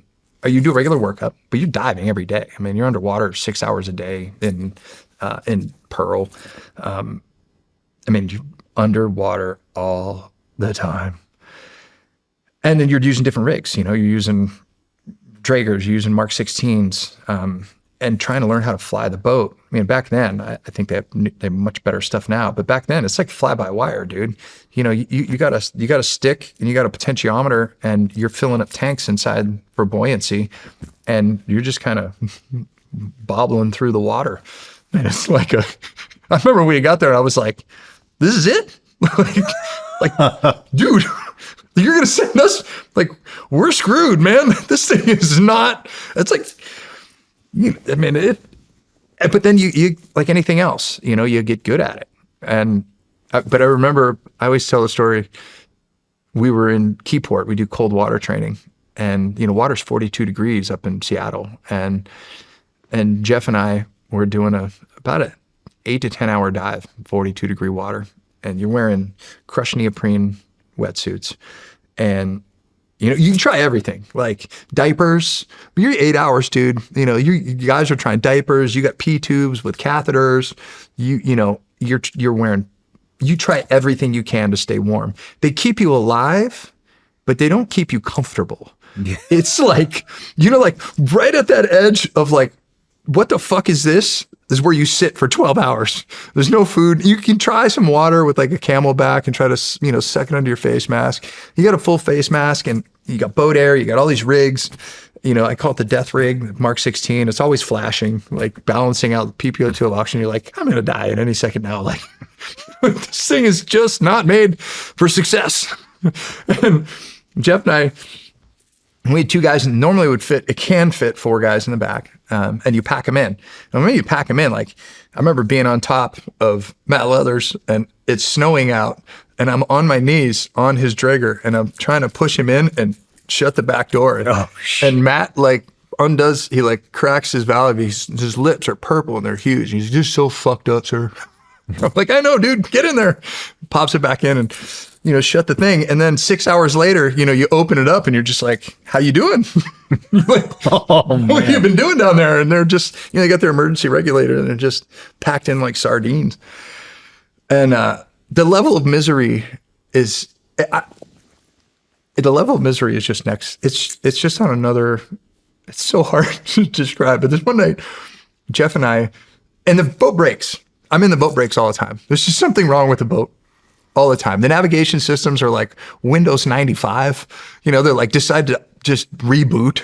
You have 3 Windows computers and you're flying on a battery operated thing in saltwater. You think this is going to work well? See, it's not going to work well at all. And so we're up in Keyport training, and we do a bottom up on the aircraft carrier. So you drive into the aircraft carrier and you can see the screws on your obstacle avoidance sonar, and you get underneath the aircraft carrier and you blow put some water in the boat and they pin it, and the guys go out and they go swimming. The aircraft carrier, it's not like there's the edge. Like it's huge. You know, when you're under there, you're not getting out from underneath there, and you just sit while the combat swimmers go do their whatever they're doing, taking pictures, you know, putting on a limpet mine or something, and you just sit there and you have your full face mask on, you're just breathing, and you have what's called a brick, and you can talk to your pilot and talk back and forth, and you're just breathing. And our boat just started, like, all of a sudden valves started blowing, like overpressure, like it's hand tightening, you know, like, so valves break, you know, all of a sudden air starts leaking in, the pressure relief valve, the boats just start erupting, all the gauges go everywhere. You know, Tebow and I are like, the boat, our STV's bouncing along the bottom, it pops out and there's a dive suit boat, and I'm like laying on top of the STV trying to get it back underwater. Like, no, don't worry. Don't worry, sneaky guys here. Like, no one's gonna see us. Push the boat underwater. And I'm like, all right, this thing's screwed. We got to get out of here. And it's about an hour and a half back up to where we were. And you got to go through, you know, ferry channels where you got to do excursions down to 50 feet so you don't get hit by a ferry doing 18 knots and get cut in half. And Jeff and I have been in the water about 8 hours. And at this point, you're at like that breaking point of like, I can't even fucking believe, I don't know why I'm doing this. And in your mind, you have gone to every dark place and you're finding dark places to go. You're just like, what am I doing with my life? Like, why am I existence? What is this existence? Why are we here on Earth? Like you are just like, your mind's going. And I hit the next leg and it's like, and the number pops up on the screen, like how far you have to go to the next leg of the dive. And it's like 12,000 yards. And I hear Jeff and I hear this, and I'm like I look over and there's a screen. So there's some light shining in his mask. And then I hear Jeff again. He's like, and I was like, dude, are you crying? And he's like, fuck yeah. He's like, I'd quit, but there's nowhere to go. And I'm like, it's okay. We're going to be fine. We only got like another 2.5 hours. And then there's silence in the boat and you just hear the humming of the motor. And all of a sudden I'm like, Jeff's like, it's okay, buddy. And then the potentiometer breaks and the boat's at full blast. He's like, how far do I go? I'm like, just go as far as you can. Crash the boat, come to the surface. I'm like, it's over. And, you know, it's like night after night of this just clown show. But, you know, you got to figure it out. Yeah.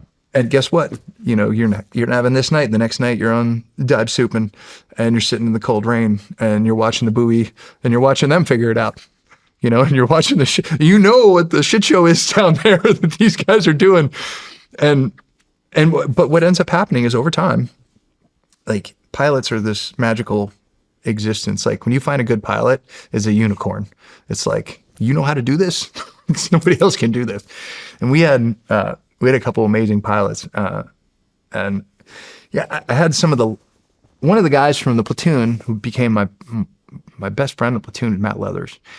And Matt was like, he was an Alpha platoon from STV-1 with Mike Murphy and the guys from Red Wings. But when they split up the platoon, he went to Iraq, they went to Afghanistan. So his whole platoon dies and then he comes back. And Matt I think he was the most talented human being I've ever come across in my entire life. First time I met Matt, we get to Pearl and we're doing a bottom up, and he's not even a pilot at the time. He's like, and I'd never done a bottom up. He's like, hop it, I'll pilot, I'll go with you. And I don't even know who he is, but I know that my chief doesn't like him. He's like, we're getting rid of him. He's a pain in the ass. He doesn't listen. And he just, you know, he's on his own program. So I'm like, whatever. So Matt and I do this dive and we have this like bottom up and you can't see anything. The tide's going out, the ship's coming down. And Matt he's a magical pilot.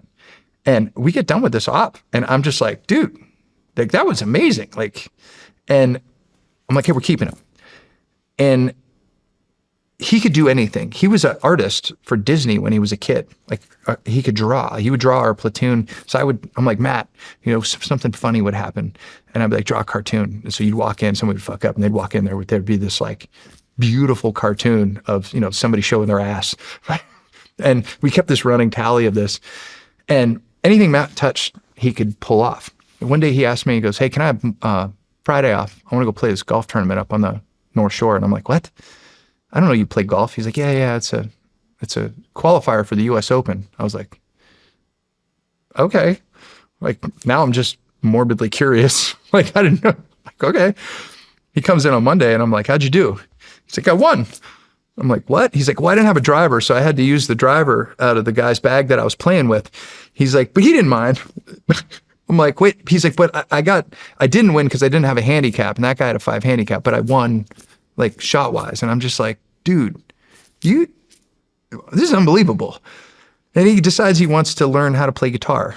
And I'm like, "Yeah, good luck. I've been doing this 20 years. Like he's playing as good as me." I'm like, holy shit. And that we ended up, we were out there for about a year, and Heather and I, that the SDB portion was, that operational part I really enjoyed because it was different from the regular teams because you're all in that together. There's no good job. There's no cush.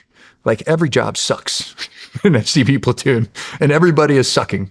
So it was a very much like, there's only about 50 team guys out there, I think, at that command, but it's a huge command. And when we first got out there, Heather's pregnant, and she's like, "I got to find a place to live." And so Mick Waters, my sponsor, that she had taken orders out there, and she was out there. So we were staying with them, and we're looking all over the island. Like, I can't find a place to live. And Heather's getting pregnant and getting upset. She's like, "I'm going home. Fuck the Navy. Fuck you." Like, we can't find any place to live. The BAH is high, but there was, it's like you walk in, there's just mold. You couldn't find any place. And Commander Sass, who was my CO at the time, he's like, "There's a place on Ford Island. You gotta go check it out." And there's all these historic homes on Ford Island that were actually in the movie In Harm's Way. John Wayne's houses. And from that movie, you can actually live in it as it's officer housing. So I got there, and there's one duplex open. And so I go over to base housing, and I walk in, and mind you, it's like commander, captain, captain, captain. And so I go into base housing, and there's this Samoan woman, just stone-faced. And I was like, "Hi, I'm a JG. Like, my wife's pregnant next to me." And I'm like, "Is there any way we could look at 4806 Yorktown Boulevard?" And she goes, "No." She just like laughs at me. And I'm like, she goes, pulls out her desk, and she goes, "This is the waiting list to 4806. And it's just like a list of names. And they're all 04s, 05s. And she's like, "You would be number like 42 on the list." And I'm like, and I'm in my khakis, I'm just like, "Please, can you help me?" "No." So we go back. Heather and I are fighting. She's like, "Screw this. I'm done. I'm gonna go back to Colorado. You call me when you're done with this Navy thing, and we'll do this." So I go to the Navy exchange and I buy flowers, and I go back to the housing, and I walk in. I'm like, put her on her desk. I'm like, "Please, my wife is gonna leave me. She's pregnant." This woman's like, "No." I'm like, fuck. So I get in the car, I'm driving away. All of a sudden my phone rings, and I answer it. I'm like, "Hello?" And it's the same woman, and she's like giddy. She's like, "Is this the cute lieutenant that was just here?" And I'm like, "Yeah." She's like, "I have a house for you at 4806. And I was just like, sweet. Nice. So she scores me this house, and Heather and I move in, and we're doing the workup, dive in, like just learning this new tool, which every day was just unbelievably, it was just like comedy every day, but really rewarding. And I love the team guys out there. I love that unit. And it comes around, we're getting towards Christmas, and she's getting ready to pop, and she's not worried about it. She's like, "We're good." Like, she's an athlete, Division I athlete. She's like, "Just pop this thing out, and we're gonna move on." And her due date comes and goes, and she starts going to labor. And I'm like, okay, like we're 10 days late. Like, this is good. Like, let's get this thing, let's get it on. Labor starts kicking up. It's like 3 hours, like, contractions, like every 3 minutes. She's like puking bile. And I'm like, take her to the hospital. And they're like, she's not ready yet. She's not dilated enough. I'm like, listen, I've known this woman my whole life and she's tougher than me. And this is not right. And the woman looks at me, she goes, it's called labor for a reason. It's supposed to be hard. I'm like, take her home. We go back 2 more times. Finally get her into the hospital. They break her water. She starts into labor. And I'm like, something's not right here.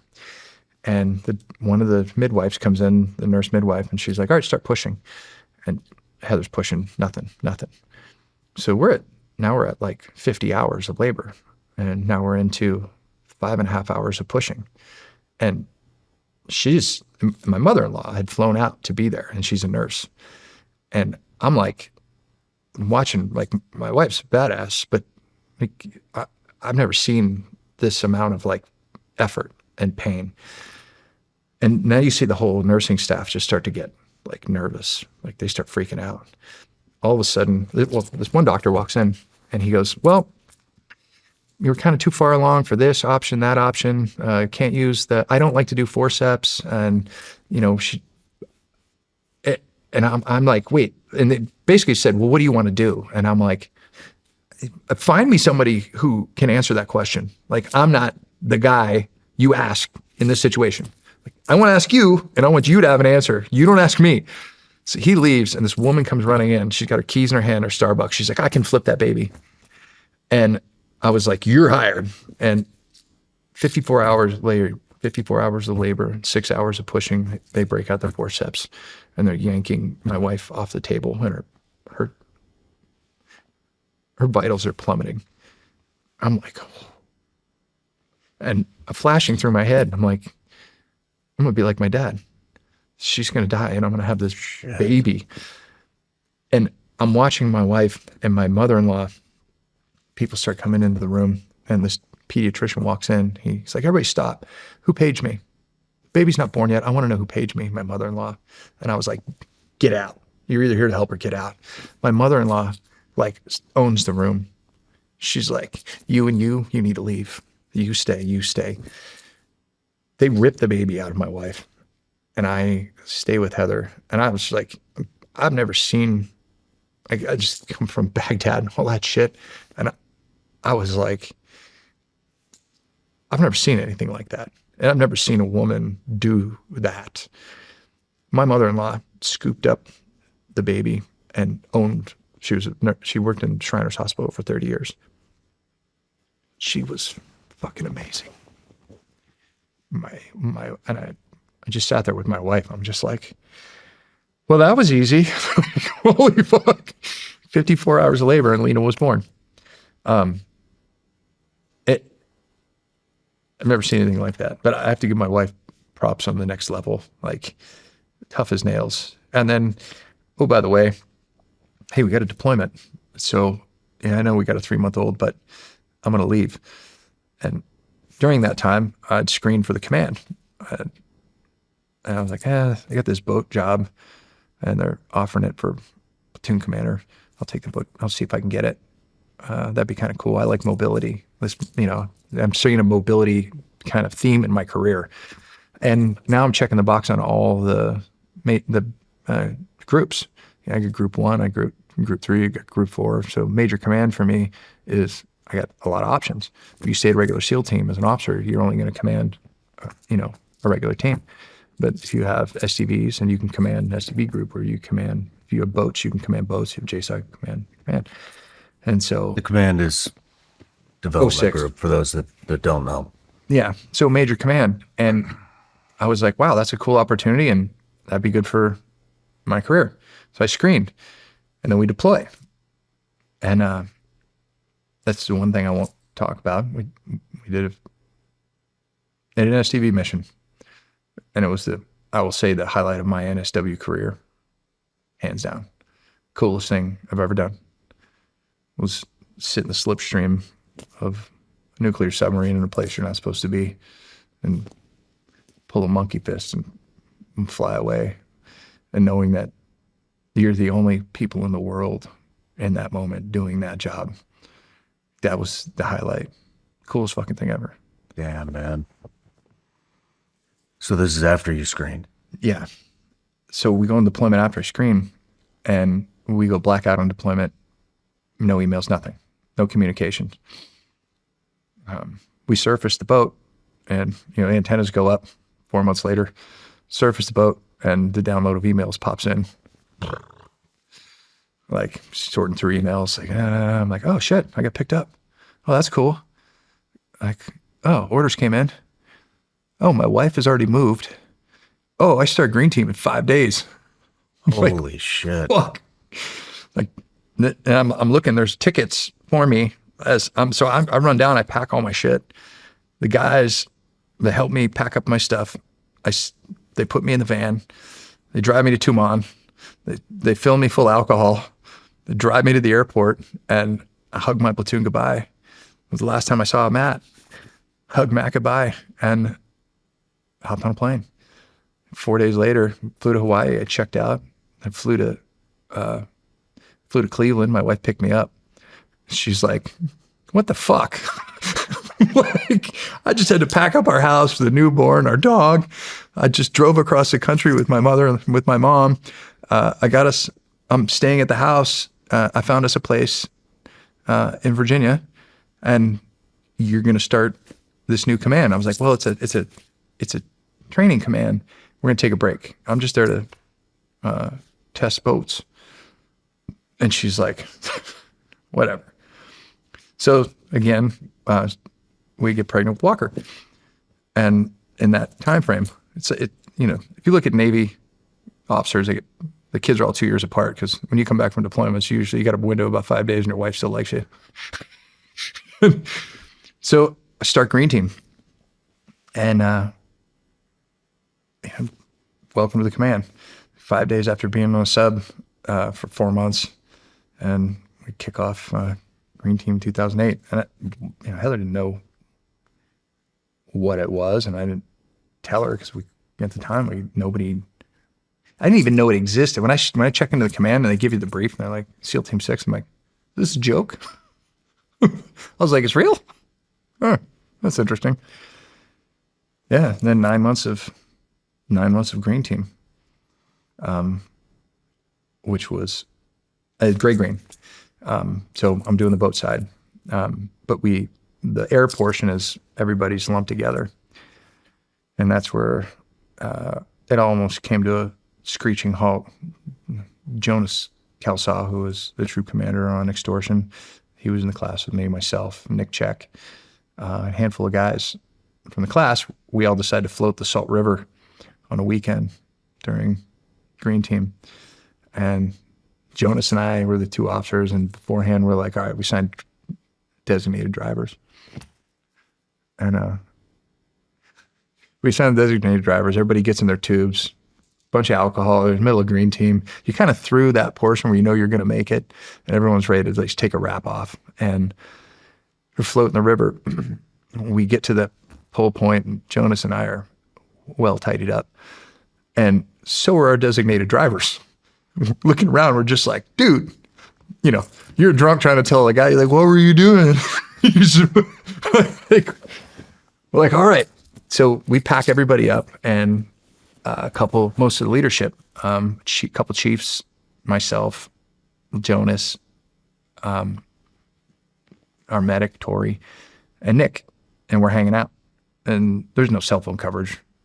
We're just like, all right, how are we going to get home? There's no Uber. This is like 2008. And Nick's like, dude, I didn't drink. Like, I'm fine. And I'm like, no, we're not doing that. He's like, trust me, we got a pickup truck. We can pile everybody in. We'll go to sail to the hotel. It'll be fine. I'm just like, Jonas and I are looking at each other. We're just like, Nick's a junior man. And I'm like, no, we're not doing this. This is a bad decision. And he's like, I'm fine, Pete. I'm like, all right, fuck it. We're going to sleep out here. Hop in the car. We literally pull out of the parking lot, and it's like, woo! They pull us over. And of course they scream. They smell alcohol in the car, because there was plenty of alcohol in the car. And they give Nick a test. And he passes the field sobriety test, and then he blows up the legal limit at .08, and they arrest him. And I'm just like, fuck. So we get guys, we go to the hotel, we grab guys, and we go to the DUI checkpoint. We start making calls back to the command, or back to the green team cadre. We're just like, hey, this happened. Jonas and I are just like, fuck. Well, that's it. You know what I mean? Like, I went in to see the head of green team. He starts tearing into me, and I was like, hey, I got it. I take full responsibility. Like he's a good kid. He was trying to do the right thing. Like, it's me. Like, I'm an officer. Like, keep him. But don't, he was trying to do the right thing, and we put him in a bad position. Dismissed. We finished that portion of green team, and I'm back, and everybody's just kind of like waiting for the shoe to drop. Like, what's going on? All of a sudden, the green team cadre's like, hey, get your camis on. Head up to the CO's office. And I was like, fuck, here we go. I get my camis on. I get up there. Jonas is there, his camis. One of the other officers, Bloom's there, our chief, Bloomquick's there. And we march in, and it's commanding officer, every squadron commander, and every squadron command master chief. And the ass chewing starts. Like, what the fuck were you guys thinking? I've never been, they were inventing words to call us. I mean, but to a certain point, I was like, Jesus, like this is the hands down the worst ass chewing I've ever gotten. We go to Jonas, they go, what do you have to say for yourself? And Jonas is like, at this point in our careers, I should be able to trust my men. And he said he was good. And, you know, and he was right. What Jonas said was right. And they just tore into him.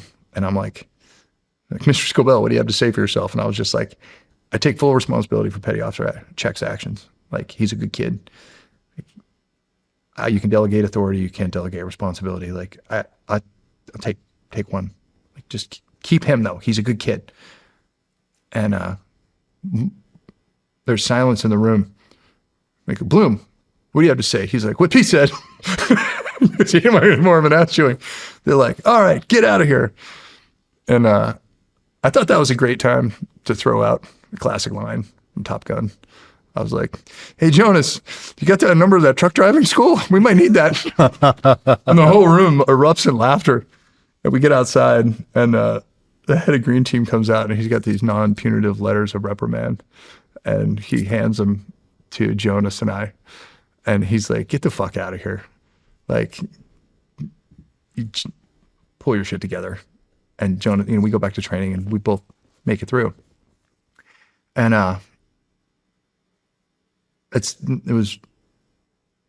that became kind of an interesting interaction. They kept, Nick.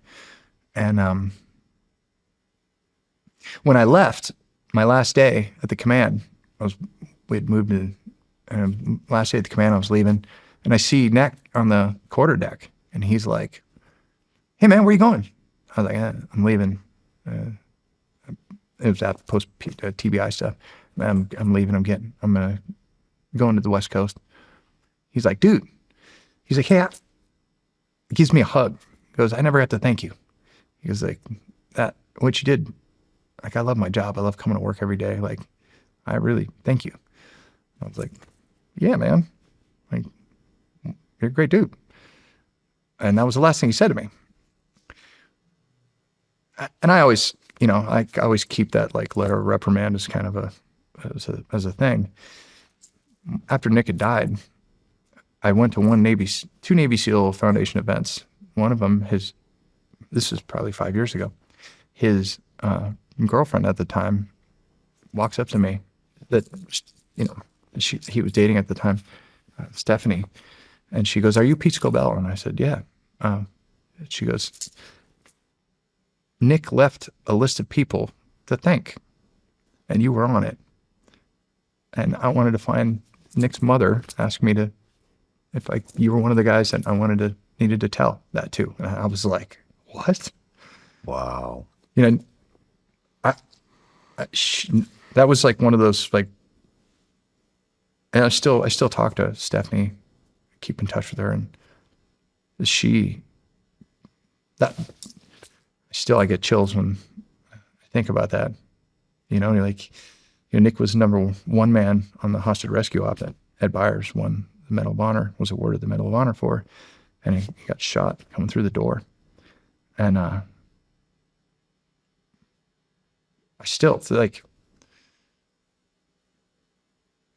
I'm glad he stopped me on the quarterdeck though and said, "Thank you." But I had no idea that he had told his mother about it. And she thought to come make sure I was aware of it. So to Nick's mother and Stephanie, thank you. That was a gift truly a gift. Anyways. Let's take a break, Pete. What's that? Let's take a break. Simply Safe is the security sponsor I trust with my property. Can a home security system really call itself security if it only responds once somebody is already inside? There's now a way you can actually stop someone from entering your home. Most security systems only react after someone breaks in, but Simply Safe, it can stop crime before it starts. Their AI-powered cameras can help detect threats outside your home, and real agents step in immediately, talking to intruders, sounding loud sirens, and triggering spotlights even if you're not there. This is how you stop a crime before it starts. That's real security. I trust Simply Safe to help protect what matters most to me, and it gives me peace of mind, especially with the features Simply Safe offers, like the app, cameras, and rapid response. There's no contracts, no hidden fees, and a 60-day money-back guarantee. You can try it and see the difference for yourself. Right now, my listeners can save 50% on a Simply Safe home security system at simplysafe.com/SRS. That's simplysafe.com/SRS. There's no safe like Simply Safe. The folks at True Classic began with a simple goal: make premium, comfortable clothes available to everyone, because looking and feeling great shouldn't require a designer price tag. And clearly, folks agree. People vote with their wallets. True Classic has moved over 25 million shirts to more than 5 million customers, and they've collected 200,000 plus 5-star reviews. This brand is more than fabric or a cut. It's about helping guys show up every day with confidence and purpose. Their shirts sit where they should, feel fantastic, and they don't cost a fortune. You get that tailored look without sacrificing comfort or breaking the bank. I've worn True Classic for a while now, and you notice the difference the second you put one on. Tailored where it matters, relaxed where you need it, no bunching, no stiff fabric, just a clean, effortless fit that actually works in real life. So forget overpriced designer brands, skip the cheap throwaway stuff. True Classic is built for comfort, built to last, and built to give back. You can find them on Amazon, Target, Costco, Sam's Club, or head to trueclassic.com/SRS to try them out for yourself. All right, Pete, back from the break. We're getting into your career over at Dev Group. Yep. And so you went to Gray Squadron. Yep. And I've never had a Gray Squadron guy on before. So can you describe to the audience what Gray Squadron is? Yeah, so Gray Squadron is a mobility component at the command. If it's got wheels or it floats, they drive it. And so each squadron has a component of Gray Squadron that's attached to it and supports all the underway, hostage rescue, ship takedowns, ground mobility elements, panders, what we used to have. I don't know if they have them anymore. That we're using up-armored 6-wheel vehicles. So if it has wheels and it moves and we get guys from point A to point B, that's what Gray is. Okay. So it's the pain. It's the pain train. So is Gray attached to a specific squadron? There's each squadron has a Gray troop attached to it. And so you're usually the 4th troop attached to each squadron. Yep. Who are you attached to? The first, at the beginning, I was attached to Red, and then I stood up Gray Blue. Okay. And so I was attached to Red when we first finished. They had pulled all the SEALs out of Gray and put them in the assault squadrons when Afghanistan kicked off. And then they gave the boats back to the SWIC guys. And then they started bringing SEAL officers back in to expand Grays. Gray went down to like port and starboard for a while because of the combat rotations. And then they were bringing SEALs back into Gray, and that's how the job opportunity opened up for me to come over there and do my platoon commander in Gray. And so I thought, well, hell, I'll just go over there early and then I can, do my time there. Yeah, the Gray portion of things is, it's, underways, ship takedowns. Like we have our NSW has a whole group that does all of our boats, any kind of drop off, any kind of insertion and extraction. The Gray portion is, we do airdrop, so we'll drop the entire package and we'll do a 4-boat drop with all the assaulters and take down a ship. So that's kind of like why the command exists. Really, is to do to have that response element for the ground, whereas Delta originally existed for hostage rescue of an airliner. So the core mission set was ship takedowns. So the Gray piece was stood up in order to facilitate that for a helo assault force, boat assault force, or just a boat assault force. So we trained to do, and seeing on the internet the boat drops. So you're doing these boats are 25,000 pounds. You're dropping from 8,000 feet, at night on nods. Damn. Yeah, it's one of the cooler things you'll ever experience is watching a boat get ripped out of a C-17 at 140 knots. It's super intense. How did it feel being over there? For being an officer over there, it's like officer hell week every day. There's always something spinning. You're always planning for something. But it's a weird command. As officers, you're not really welcome over there. It's an enlisted man's command. You're kind of looked upon as like a short timer. You're in, you might do a rotation, you go away and you come back. It's a lot of times guys don't spend, you'll get an enlisted operator that'll spend 20 years over there. Whereas as an O, you might spend a decade or so, maybe 15 years, but you're in and out. You're not there for the long term. It's a different relationship between officer and enlisted over there, I always thought. Interesting. Yeah. Interesting. What were some of the highlights of your career over there? So you mentioned the Captain Phillips mission. I had just gotten to the command and we'd finished up Green Team and Walker was born. Fortunately, quick birth. He came out like a grease pig. We joked around and he was like, and the second one usually does, right? Yeah, exactly. Lena paved the way. Walker was born and he was about 2 months old and I was heading into work and I remember just leaving my wife. And the night before, we knew that the Alabama had been taken, but we were like, what do you want us to do? They had left in the dinghy. It was kind of like, eh. So we spun up and then it just kind of percolated. And so we were kind of watching it, like starting to move in the planning session. And then we just hit a pause because it was like, we can't do anything with the dinghy. We went home. I woke up the next morning and I was like, hey, I'll grab some chicken.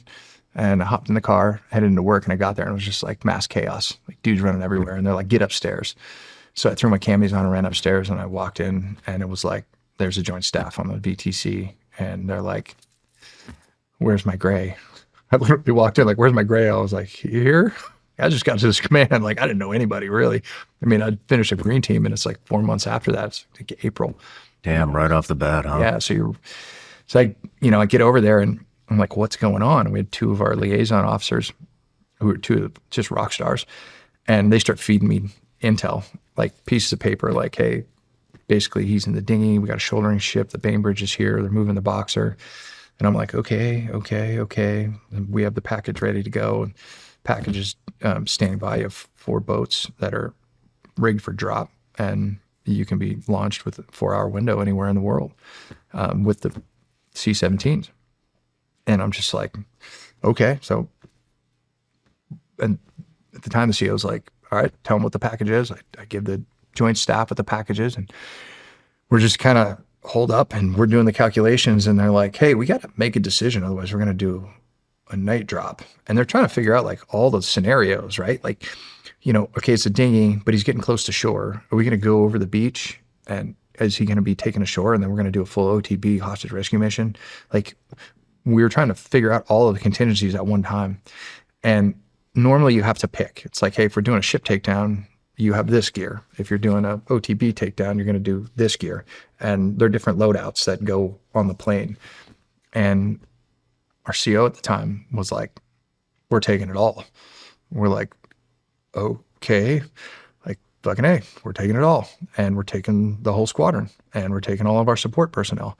And so, you normally have just... Holy shit, you guys are taking all of that? Yeah, they didn't know, like you're going to get over there, and like it's better to have and not need than to need and not have. To the point where we started spinning up we spun up a third C-17. And, everybody's like, we thought what was going to happen is we're going to spin up. This is what always happens. You spin up and it gets to a certain point, and then they don't push the go button. And then you spin back down. And that's why it's a constant cycle. It's like a constant planning cycle at that place. And that's why as an O, you're like walking in, like, all right, we're going to do this. Go figure this part out. And you go back to your office and you start figuring it out. You walk upstairs, you're like, all right, I got it. And they're like, scratch that. We're going to do this. So it's like a constant, churn for planning. And, hey, listen, if we want to do a day drop, we have to leave. We have to push the button now. And joint staff was like, all right, go. We were like, holy shit. This is Easter Sunday. This is the day before. The day before Easter. Right. We're a day before Easter. And so we just, and when you watch the machine kick off, it's like semis with boats, and everybody's got their go bags packed, and everybody's pulling armory, guns, the whole deal, buses, they're all numbered. Like this whole system is set into place. And C-17s fly in, my job, I wasn't in charge of the whole lot. I was in charge of getting everyone there. I was in charge of the boat drop. And, we had, at that point, had never done a real full mission profile boat drop. It was always on the books. I think they had jumped in once before, but it had never like gone all the way through with like a green light. I think, and so it was like, holy shit, this might happen. But in the back of my head, I'm like, nah, we're just going to fly over and land in Djibouti. This thing's going to resolve itself. And we're going to be in Djibouti for like 2 weeks, and then we're going to fly home. Like, that's what everybody was in everyone's mind. And we were all like, it's fucking Easter, man. Like my wife already hates me. Now I'm about to leave, And so we launch, and we get in the air, and I think it was like the heaviest lift in C-17 history. I mean, I remember when the plane took off, and it was like screaming. I'm like, dude, we're going to crash into the trees at the end. It's going to be the world's shortest mission. like, congratulations, they're all dead. Anyways, we launch, and we head east. And, through this whole like workup phase, everybody's just exhausted. I mean, you're planning, and it's like pulling gear. Everyone's like, how are we going? And getting guys in the right planes. And we take off. And as soon as we take off, you got a long flight, and everybody just passes out. And I fall asleep on one of my boats, and I get shaking. A guy climbs up on my boat, shaking. I mean, it's like tall. It's like taller than the ceiling where I'm at. And a guy climbs up on my boat, and he shakes my foot, and his dude's like, hey, come with me. And he was one of the liaison officers, but he's wearing Army camis. And there was another guy with long hair. And so he takes me up into the cockpit, and he grabs the mission commander, and he goes, tell him what you told me. And the guy goes, I lost comms, and I don't know where we're going. They just told me to fly east. We're like, what? What do you mean? Like, we got like $10 million worth of comm equipment here. Like, fucking figure it out. He's like, we're trying right now, but we don't know where we're going. The satellites were dedicated to, they start going through the details of why we lost comms. And I'm just like, fucking. And so my team leader at the time, he comes up and he's standing next to me, and he's like brought up an E-Trex GPS.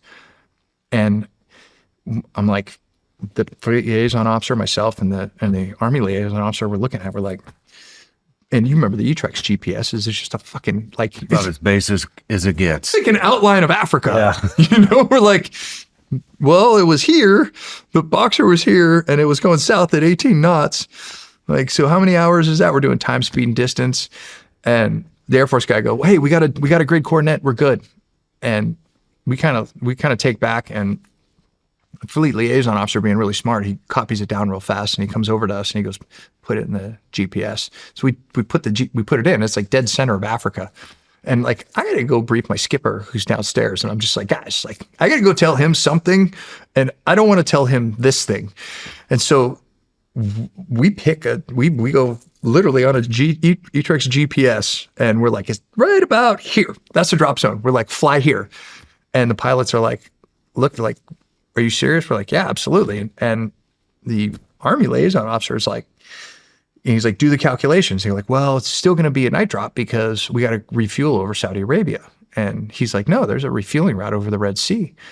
And the pilot goes, well, I'm not authorized to use that. And he's like, you're fucking authorized right now. And I looked at the Army guy. I'm like, fuck yeah, I like this dude. And so literally we did the calculations. It's like, we'll do a last light drop. And I'm like, okay. Because we had guys that were people that were free fall qualified, but they weren't operators. You start doing a night drop with a bunch of guys that, you know, are qualified, but not like, you're going to kill people. And I'm like, this is not good. And we all knew it. Like, this is not good. We're taking admin people in. And so still at the same time, in the back of our heads are like, we're going to get diverted and land in Djibouti. So we all go back to sleep. We wake up like hour and a half out. And they're like, all right, you got to start prepping for drop. And we're like, we're really going to fucking do this? Like, you know, we had the CEO, command master chief, everybody's like, all right, start prepping. So my guys start prepping. We're pulling bags. We start loading up the boats. And there's scales underneath the boats. And the load master that flew out with us is like, he comes and grabs me. He's like, dude, we're like about 3,000 pounds per boat over the weight.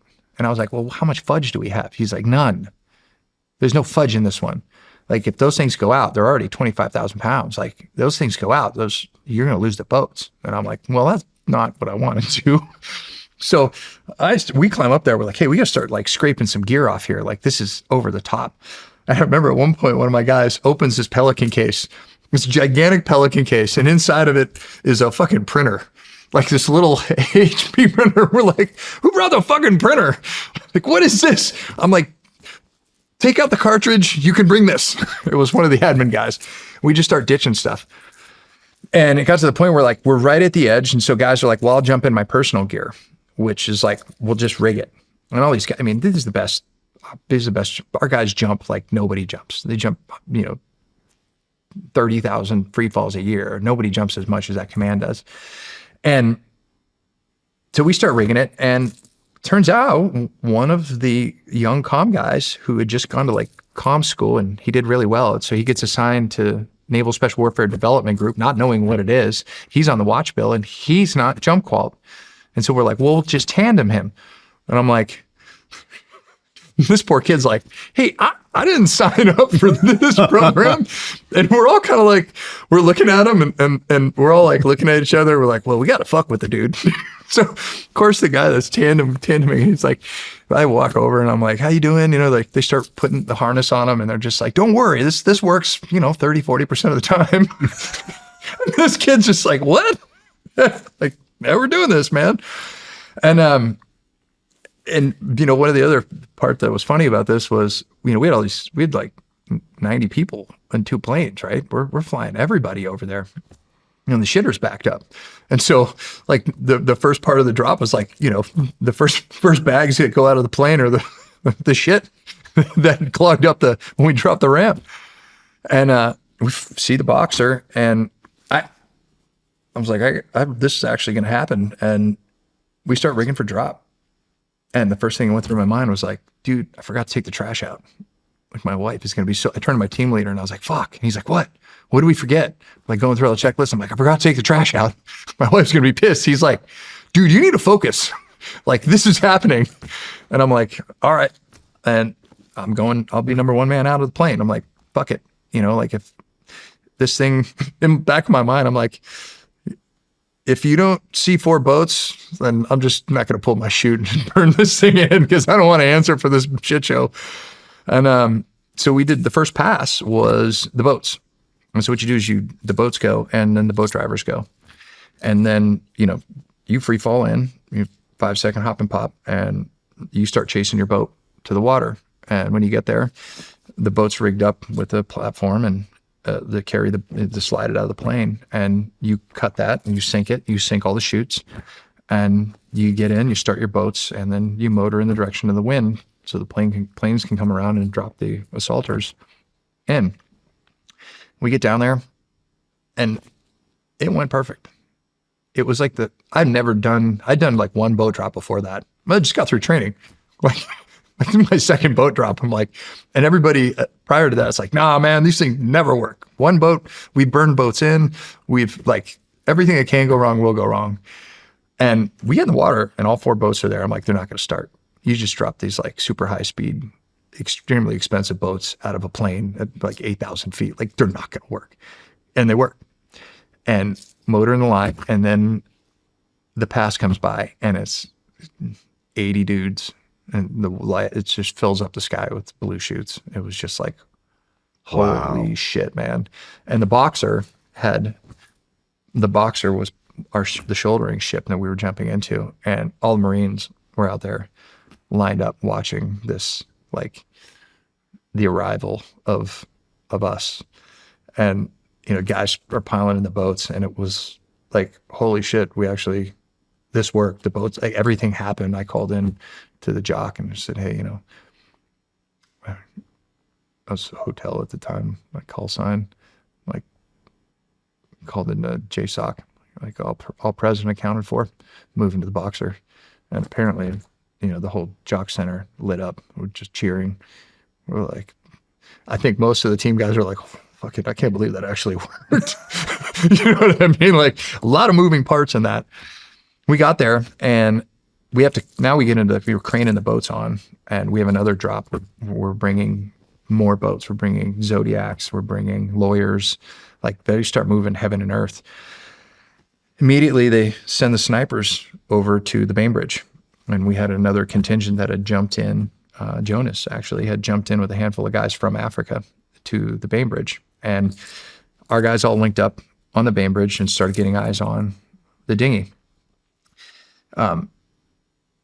My portion of the story from where I was on the boxer. And at that point, we start planning for how are we going to assault the dinghy. What's the boxer? It's a flat top Navy ship. It's an amphibious ship. Okay. With helicopters. So it looks like an aircraft carrier, but it's a flat top. And so we start planning for an assault. Like so, a bunch of guys sitting around like, how do we assault a dinghy? Like, what are we going to do to, like, how is this going to facilitate this? And the snipers are over on the Bainbridge, and a handful of operators are over there. And I think that was the point. I think Richard Phillips talks about this, where all of a sudden, one of the boats from the Bainbridge shows up, and he looks up and he sees one of our guys, which is a stark contrast to what he had been seeing from the regular fleet guys. It's just like, here's a dude with this massive beard, like gigantic Neanderthal covered in tattoos. And he's like, hi, sir. And he was like, oh, like, the cavalry's here. And, those guys, I think what was amazing was like, we were trying to figure out, like, okay, what do we do? And at one point, the plan had come down to us from up high that we were going to ram the dinghy. So we were going to take 2 boats. I was going to drive one, and we were going to put snipers in the other. And I was going to drive at the boat, the dinghy he was in, hit it and roll it, because they right themselves. So I would crash my boat into it, roll it. And the idea with doing that was we would disarm the pirates and knock them all over the place. We knew that Captain Phillips was taped to the pole in the middle. Like, he'll be okay. It's going to be a shit show in there. And then the second boat was going to quickly roll up on it with snipers and board and take out the pirates. So that was like that's what we're doing. But meanwhile, the guys that were on scene, they had hooked up the boat and they started reeling it in. And you got to remember, like, we don't know what's going on outside. We don't know what the news is saying. We're just like, dude, it's fucking Easter, and I want to get home. right? Like these guys are all like, you know, multiple combat rotations. Like this is not a big problem for us, right? Like this is like, what the fuck are we here for? Was really the overarching, like, this is kind of crazy. Cause it, you know, we thought when we dropped in, like, okay, it's going to go to shore and then he's going to be held on shore. And then now this is our bread and butter. Man, that's crazy that you guys had that attitude. I mean, it wound up being such an iconic event, you know? I think at the time nobody thought it was iconic because, you know, they started reeling the guys in, and one of the pirates, he had been stabbed on the Maersk by the crew, and his wounds started to fester, and he was like the leader. And they were like, do you want medical care? And when he bowed out, he's like, yeah, I want medical care. And they brought him on board. Then it was his 3 like underlings that didn't have any idea. Like they were just kind of like, what do we do now? Like our leader is gone. And so wait a minute, you did what? You brought him on the boat to give him medical care? Right. So what they initially said was, hey, you guys don't want to go to a shore here. You're in the enemy tribe. How are you communicating with them? They would just go over and talk with them face to face. They take the boat from the Bainbridge over and say, hey, listen, you know, you don't want to go ashore here. You're out of gas. We'll tow you south, and then you can go ashore there, but we're going to help you out. We're your friends. And they were like, okay. So that's how they got the hookup. And then, you know, that guy the lead pirate was wounded, and he was, you know, I guess he started to plummet. You know, we're day 3 or something. So he'd been out there for a while, and he had a knife wound. And so he was starting to like, hey, this is not good, getting infected. Like his nerve, you know, he's plummeting. And so they were going out, taking medical care, talking, hey, how can we help you? You know, trying to liaise and make this like a peaceful, just quit. Just quit, give us our guy back, and then you can go free kind of scenario. So it really wasn't, I mean, we were stoked that we did the drop. And everybody was just like, fuck yeah, that was cool. Like, okay, now what do we do?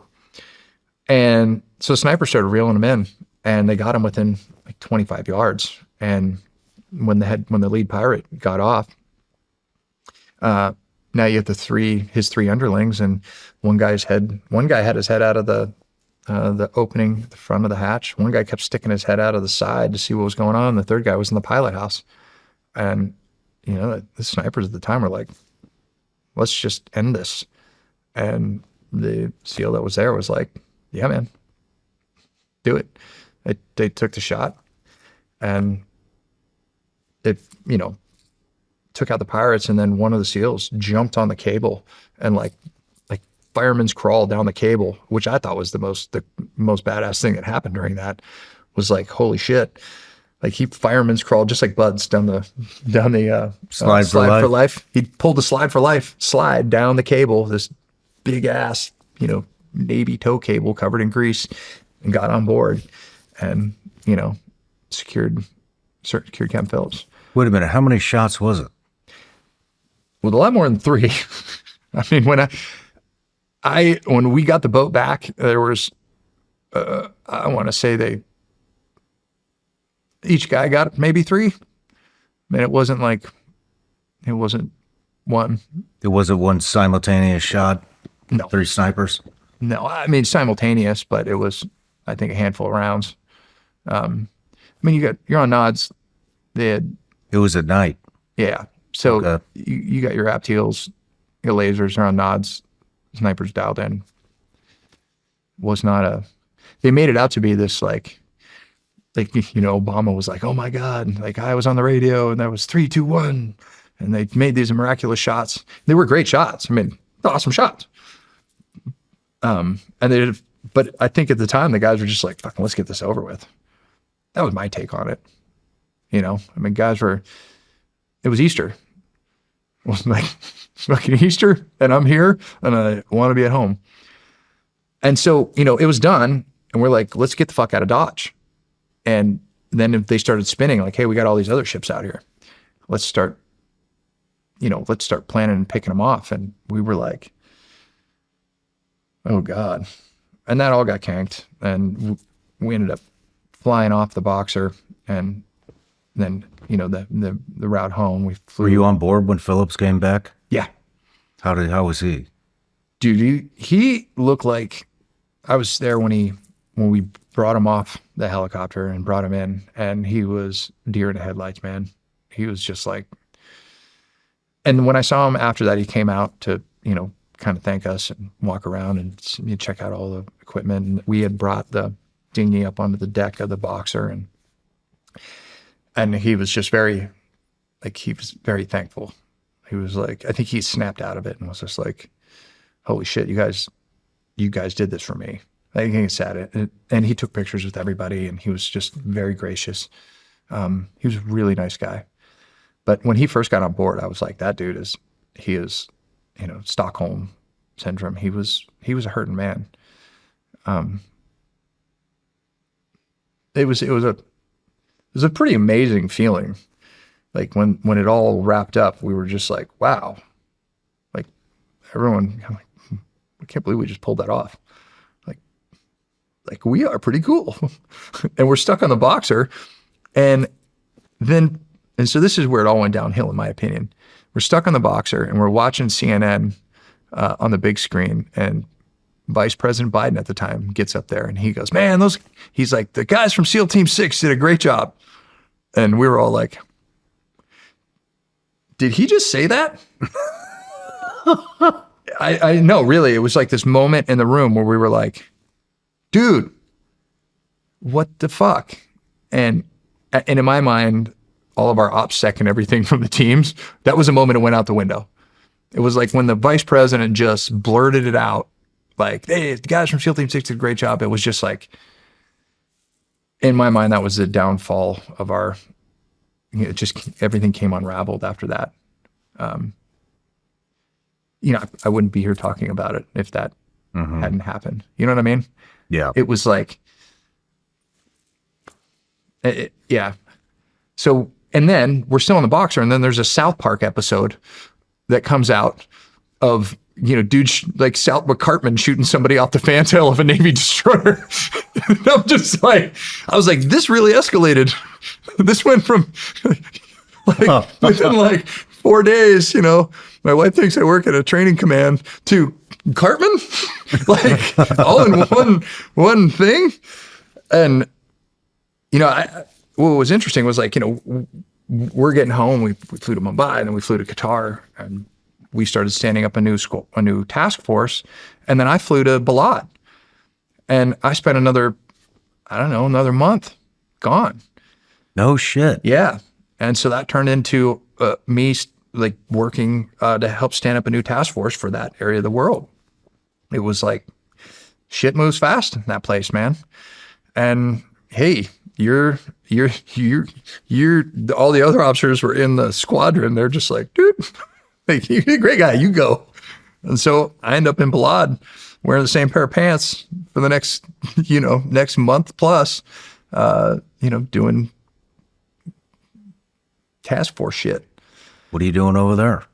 We were just standing up a new task force for the Horn of Africa, and that's where a lot of the, missions after that came from. It was like a division. Like, okay, now the war was shifting gears at that point. It was like, hey, Afghanistan, Iraq is, and a lot of the Horn of Africa and Al Shabaab and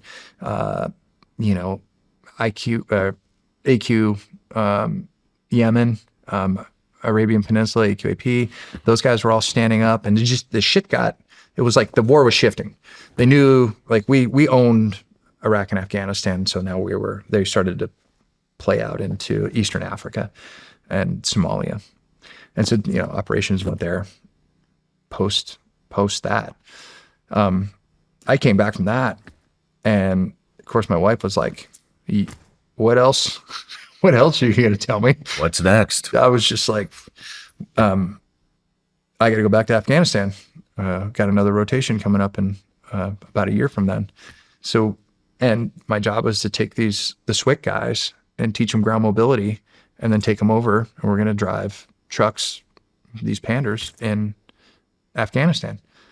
And so we went and we stood up a full ground mobility component with SWIC guys, and they were fucking awesome. Right on, man. They were fucking awesome, man. I was so proud. My team leaders, they're unbelievable. But, I took all the mobility stuff that, we'd created, and, this was new. It was like, let's fucking figure it out. And the SWIC guys were the perfect guys to do it. And so we did that workup. But during that, we're still driving the boats. So we still have to maintain our capabilities to drive the boats. And you're doing 40 knots in 10-foot seas. We've done testing on those boats, and that's where, you do 40 knots in 10-foot seas, the G forces are astronomical. 69, 70 Gs per hit. And you're wearing your nods, you're wearing your helmets. And we came back from that, and we're doing regular workups and training. One night I was out. Normally we were short people, so I would throttle a boat. We had 3 guys that drive it. It's like professional offshore racing boats. And we had a new guy, and I was like, hey, let's get him, teach him some throttling. And I was working on we had a P3 over that night, so I was like, hey, I'll work on some C2 stuff. And hitting the radio, and we stuffed the boat, which is essentially like he timed it wrong, and the bow of the boat went through a wave. And so you go from 40 knots to underwater and stopped in a matter of seconds. And I woke up in the back of the boat, and I had sheared off my night vision goggles. I had slammed my face on the board, on the transom that was there. And I had been knocked out, and I didn't know how long. And we were 26 miles out to sea. And I called all stop. They were like, you okay? And I was like, no. I was fucked up. And my team leader's like, well, you got 2 options. We can medevac you, or we can finish our run. And I was like, fuck it, let's just keep going. And we're in big seas that night. And I don't know how many more concussions I got. It was like, and that was a really pivotal moment for me from the concussion standpoint, because, and then the injury started. I got 3 herniated discs in my neck that night, and I don't know how long I was out. And then the cognitive deficit started in. Like I couldn't, I was driving to work without even knowing where I was going. I was vertigo. I was throwing up randomly. Like I'd be sitting in a brief and be like, excuse me, go out, puke, come back in. And I'm just like, holy fuck, this is, but what are you going to do for a concussion? Back then it was just like, Charlie Mike, keep going. And so we worked up and we redeployed to Afghanistan, and we took the ground mobility component. That's when I was deployed to Jalalabad, and I was Assistant Strike Force Commander. We had a troop out there. We had the helos, and we had our Panders and the Rangers. And we had a few of the Omegas under our command, and we were conducting ops in northeast Afghanistan. And it was like, hey, bringing these new mobility guys over, and the team guys, they want to fly, they don't want to ride, you want to get IED'd. We weren't friends of they were just like, dude, we don't want to go near you guys. And during that rotation, it was really, that was an interesting one, because we started to win favor first with the Rangers. We had a Ranger platoon there. Our guys shuttled up to Mazar-e Sharif and left me down in Jalalabad with, a troop that was spread out at the Omegas, and then I had my Panders and my Rangers, and we just started hitting targets. And so we started going out, and we went out. We had a lot of success. Rangers were fantastic.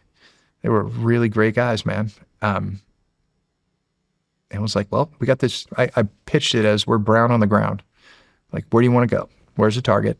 We'll drop you off extract, set security.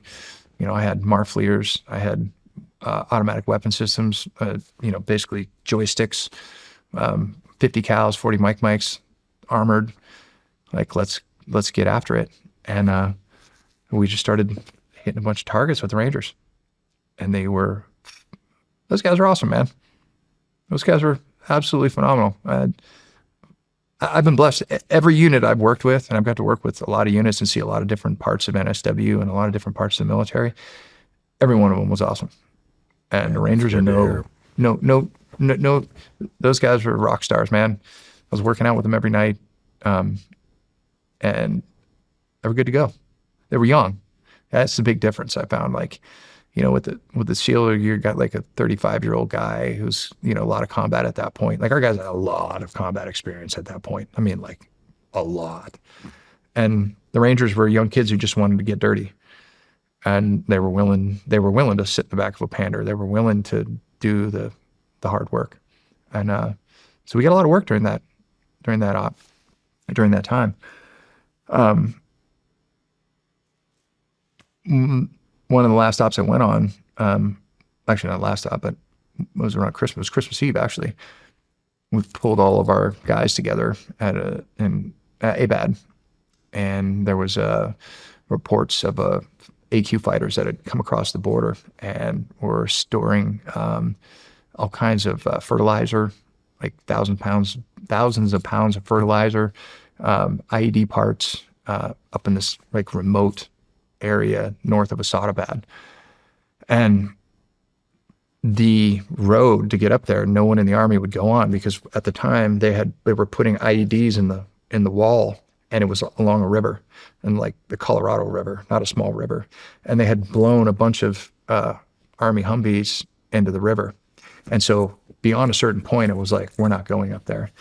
And the troop commander at the time came to me and was like, dude, do you think we can get the Panders up there? And I was like, yeah, we can do that. And so we headed up. We pulled the whole troop of assaulters. They all met up in ABAD, and I took my guys and we drove up. And on that drive, I had sit in the back. I was sitting over the middle wheel, and I had my helmet off. And it's we drive really fast, blacked out. And the idea being, by time you hear us, we're past you. You know, the faster you go, the better off you are. And no lights, don't acknowledge it. So we're hauling ass. And it was really quiet at that point. It's Christmas. It's around Christmas, and December, everything slows down in Afghanistan. And fucking IED goes off underneath my seat, like my seat, and it blows me straight up, and I fucking hit my head, and I got knocked out. And we were like, what the fuck? And I just kind of, everyone's like, and it's just me, my comm guy. I don't have any assaulters in the car. So it's me, my comm guy, and my weapons guy who's here and here. And then we had one of the drivers. And he's in his little driver's seat in a Pander. It's like, it's a 6-wheeled up armored vehicle. And the driver's got like this little, like, he sticks his head out, and he's all bulletproof glass around him, automatic weapon systems on top. And the thing went off underneath my seat. And I mean, I was just like, what the fuck? And we're still rolling. And it turned out it just blew that tire. So the tire that I'm sitting on was shredded. And I don't know if it was, I'm guessing it was an ID or it was an RPG. I don't know. But it hit that tire that I was sitting on and blew me straight up and knocked me out. We pull into ABAD, and they're just like, what's going on? I'm like, fuck, dude, we just got ID'd. My guys, being the rock stars that they were, tire off, tire back on. We had a spare with us. They're like, everything's good to go. The tire's shredded and the rim's fucked, but we're still operational. I was like, all right, we're going. Charlie Mike, let's go. So we load up the assaulters, and we head up into this fucking, it was like the worst area you could go into. No one had driven up there. The Panders are already wide as they are. And you have a straight cliff on one side, a straight cliff on the other side, going up, one going down, one going up. And the river is raging. And I'm just like, and we're trying to navigate, all of our Panders into this area with the assaulters.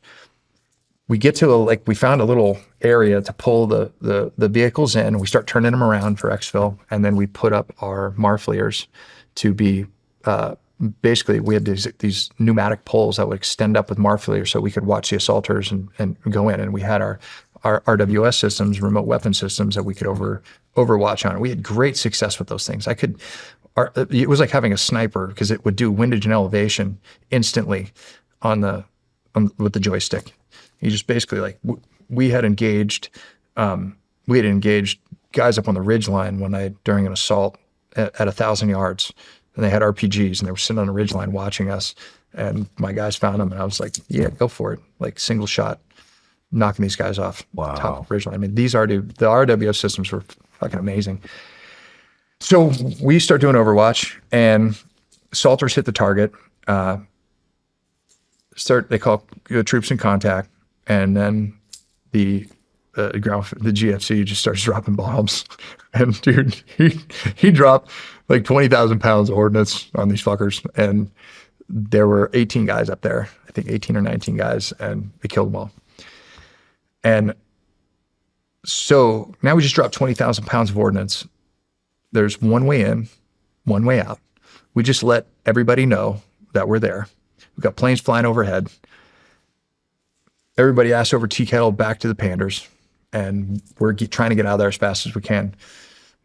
Get on the radio, and our command element says, you guys got to stop at the FOB to do a battle space handoff. I'm like, what? Like the little Army outpost that's up there. You got to go tell them what you did. And I was like, and the ground force commander, I look at each other like, that's a fucking horrible idea. We need to get out of here as fast as we can because there's only one road. Like this is not a smart idea. They're like, non-negotiable battle space handoff. So we pull in and we got another flat tire. So my guys fucking back at it, pull that tire off. Myself and the ground force commander run in. We wake up this guy. He's in his like, his Ranger panties and a t-shirt. And he's like, why the fuck are you guys here? We're like, we have to do a battle space handoff. He's like, okay, thanks. Like, get out of here. We're like, okay, yeah, well, they're all dead. It's just like, it's bad. We need to leave. I mean, that was pretty much the extent of it. Like, pile back in the Panders and we head out and come around a corner, and about 25 fighters had set up an ambush on us. And I was looking at this, looking through the thing, and I watched the first RPG fly by my driver head. I saw I was like, oh fuck. And over the radio, they're like, contact right. And I turned to I'm sitting across from the GFC, the assault troop commander, and I'm like, fuck. And I turn to my combat, I'm like, call it in, dude. And he calls in troops in contact, and our guys just went to fucking town. Like this unbelievable maneuvering, and RWS systems fly over, and I had a 40 mic on mine, and I watched a dude pop up with an RPG, and my gunner shot him in the chest with an RPG. I mean, shot him in the chest with that 40 mic grenade. Wow. Because everyone, you can hear the 50s going off and all the other vehicles and all the gunfire. I mean, it was just like, holy fuck. And I look at the RWS screen and I'm like, and he's zooming in on this dude, and I'm like, we got a 40 mic, and he hits the guy, and it's just like white on the screen, and the dude just disappears. And we slow down, clear the area, and I'm like, hey, do we want to set security? And we're like, fuck no, blow through. And so we blow through, we pull into Sadabad, we get out, and the fucking Panders are just fucking peppered. Like, our guys get out, and the assaulters, I remember that the troop chief just looks at me, and he was just like, he just nodded. He's like, fuck yeah, man. Like, he was one of the guys who was like, fuck no, I'm never getting a Pander. Like, I'm not getting in with you guys, with SWIC guys. He was like, your boys are fucking good, man. And I walked in, and every single assaulter was like, dude, I hated those things beforehand. I'm a changed man. And I was so proud of my troop that night. I was like, these young SWIC guys, never been in combat, never been in engagement. And I walked out, and they were just like, holy fuck, sir. I was like, well done, man. That's like, awesome, man. To me, I was like, that was NSW at its finest.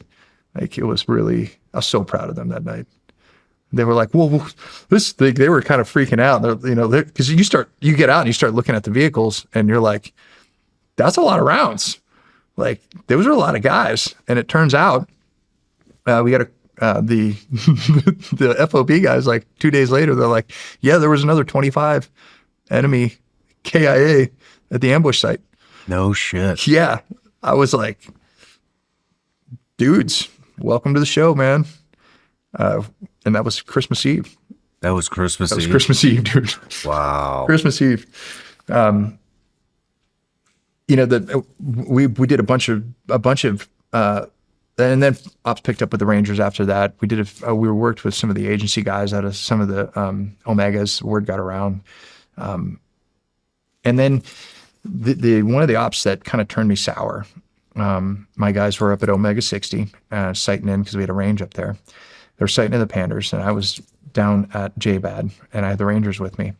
And selector pop for a guy who was a 23-year-old Taliban sub commander, and it was outside of Bagram. And I was like, "The fuck is this? 23? What is a 23-year-old anybody like?" In there, anyways, it was an area that had been IED'd all the time. Army didn't go in it anymore. This guy was in there, and that's why he didn't. He was like, "Nobody's going to come get me." And the jock says, "Hey man, send the Panders and the Rangers." And I went to the head shed. I'm like, "Hey, this is like, we got storms. I got no CAS. I got no medevac. I got JDAMs through the clouds. I mean, like, we're fucking hanging it out there. And this is like IED Central." And they're like, "So go." And I'm like, "What are we doing? Like, I'm okay with this, but what are we doing?" Like, this is a Taliban, 23-year-old Taliban sub-commander. Like, I take one catastrophic IED, I'm killing like 15 Rangers and 4 of my guys. And is this, in my mind, I'm like, is the juice worth the squeeze? I got no medevac, I got no CASEVAC, and I got no close air support. And they were just like, fucking go. All right. So I scramble a C-130, I get the Rangers, we load up in JBAD. My guys are in Omega 60. They hightail it down to Bagram. We meet in a hangar. C-130 pulls up. I have chalk, and we plan I pull out my computer, and we look at the target. I got the Ranger GFC. I'm like, all right, I'm gonna drop you off here. We're gonna go here. This is what we got. We roll in there, and the fucking Rangers crushed it. And it was fucked up. It was super channelized terrain. The RWS systems were worthless. The walls were taller than the guns. So we just literally drove in. And I remember this whole time just had this sick feeling. I'm just like, dude, this is it. I've rolled the dice so many times in my life. Like, this is it. Fortunately, nothing happened. We grab the dude and we get out of there. We get back to Bagram, and I'm just like, oh, fuck, good. I lay down about 20 minutes. I'd been up for 48 hours scrambling this thing. I go into the jock. McCraven's there, and I'm with the young Ranger captain. And McCraven's like, "Gentlemen, great political victory tonight." And I was like, that's an interesting thing to say. I was like, "Well, what's with the guy?" "Listen, his father's really close to Karzai. We let him go. But we got a lot of political clout from this one, a lot of leverage." And I think I'm not very good at hiding my emotions. I was like, what the fuck? You know what I mean? It was like that moment. I'm like, and in my mind, yes, I'm a soldier. I follow orders. I do what I'm supposed to do. But in my mind, I was like, not one of those guys' lives is worth. These guys are highly trained. Every single Ranger, every single SWIC guy, every single SEAL, like, they're treasures. I'm like, what are we doing? You know what I mean? I just had this moment where I was like, and that was part of my like, okay, I don't know if this is where I want to be anymore. I just didn't know how to rationalize it. Mm-hmm. We come back from that, and the last stop I go on, Omega 60 calls me, and there's a team guy up there. "Hey, can you guys come up, do mobility for us? We got some of the Mohawks or something, the Indige force. We were going to go out with some of the agency guys and hit this target." And I was like, "Yeah, sure." So I go up there, and the SEAL that was there was super squared away guy, really good senior enlisted young guy. His name's Shawn.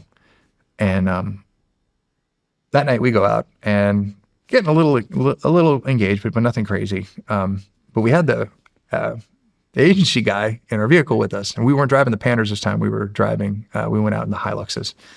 I just took my guys up there to do the mobility portion for them. It was kind of cool that they thought that highly of us, that they would say, "Hey, come on and do this." Anyways, we come back from that op, and I'm sitting with Shawn, and we're kind of like laughing, and he hands me the AAR from the op, and I'm like, "Dude, who is this guy?" He's like, "Fucking Rambo," and he's like, "That was a dude that was hiding in the back of in the back seat of the Hilux and never got out." And I was like, "What?" And so I just start laughing. I'm just like, whatever. Everybody was writing themselves up for all, it was like, how do you get promoted? And it was in every aspect. It was like numbers and it just felt like, it just felt wrong. You know what I mean? It just felt wrong. And Shawn and I laugh about it. And I was like, "Dude, where are you from?" I didn't really know him in the squadron. We'd known each other. And he's like, "I'm from this little town in Pennsylvania." I'm like, "Me too." He's like, "Oh yeah, where?" And I'm like, "I'm from Erie." He's like, "I'm from Warren." I'm like, "Dude, we're like 20 minutes apart." And we start chatting. And he goes, "Yeah, man, I used to ski at Peak and Peak." And I'm like, "You used to ski at Peak?" "I used to ski at Peak and Peak." Like, and he "That's nuts, man. We probably rode the same lift together, riding our, Carhartt Warriors, ripping around the mountains." And I used to fish in Lake Erie, trout and perch and walleye. I'm like, "That's crazy." That was the last stop I go on. I fly home after that. And that's when the wheels, the TBI stuff starts bad, like bad. I'm driving to work without even, I was on a Sunday, I was sitting in the parking lot at the command, and I'm like, I don't know why I'm here. And my wife calls me. She's like, "You left an hour ago. You were supposed to get diapers." And I'm like, Shit. Fuck. I'm like, "Oh, well, fuck it." And I was getting vertigo all the time. But I'm like, "Well, maybe it's sea legs," because we come back from rotation, you're immediately back out on the boats. I'm like, "Oh, maybe I'm just getting sea legs." And then these headaches started, like unbelievable headaches, splitting. And I'm just like, okay, I'm start taking Excedrin by like the handful. And my back, I'm going into Portsmouth to get pain injections at the pain clinic where they inject it into your spine. And my back pain, my neck pain, my head, I'm just kind of like, holy fuck, and my behavior goes to shit. I'm missing meetings. I'm a fucking mess. And I'm feeling like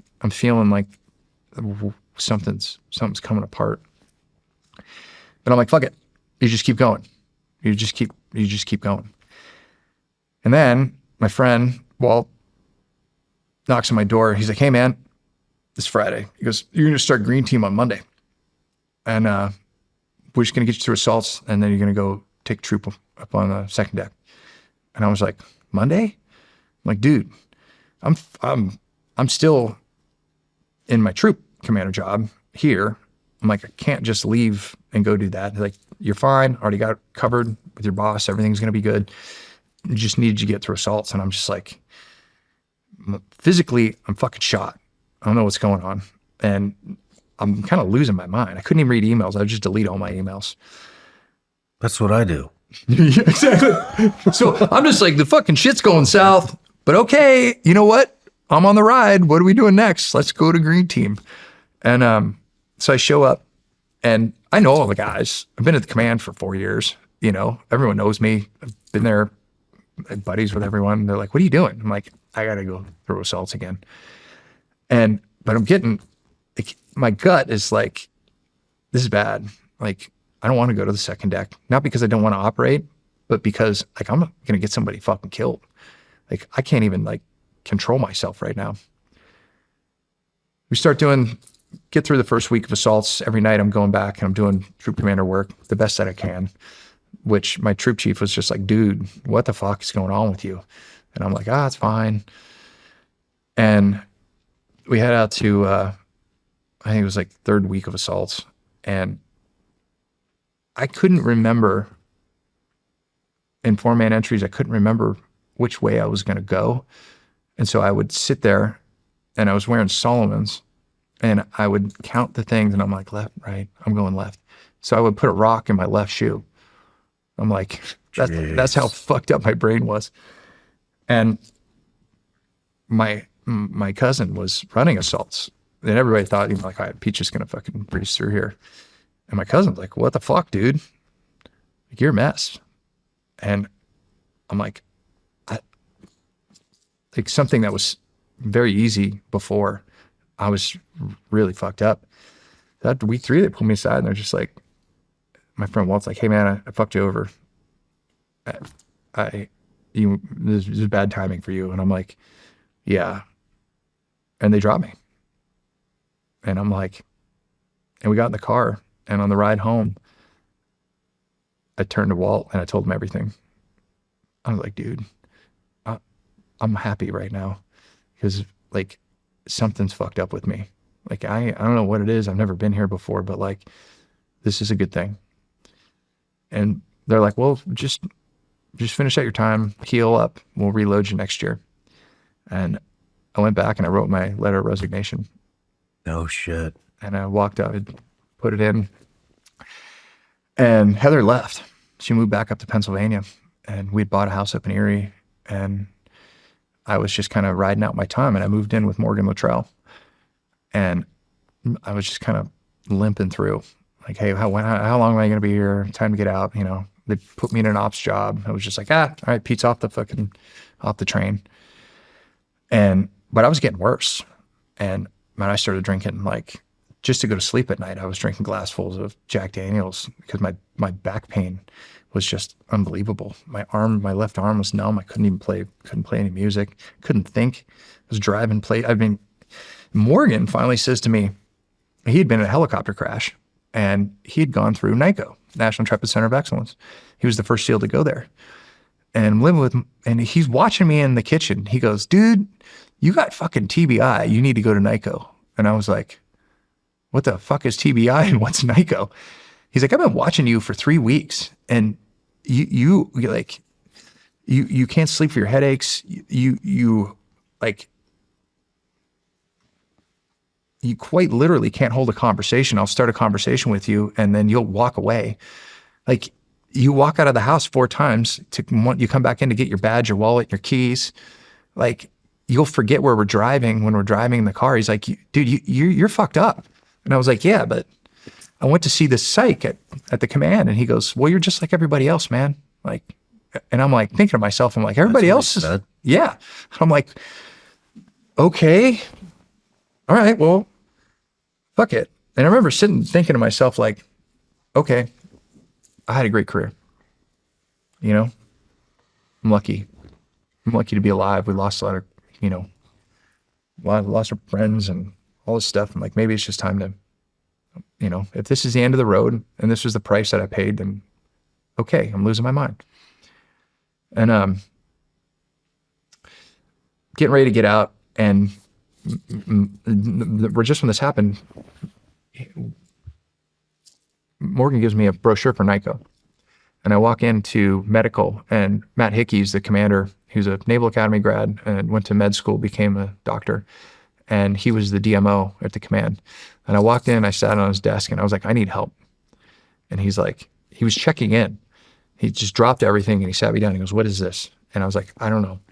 What's going on? And I just like dumped it on him.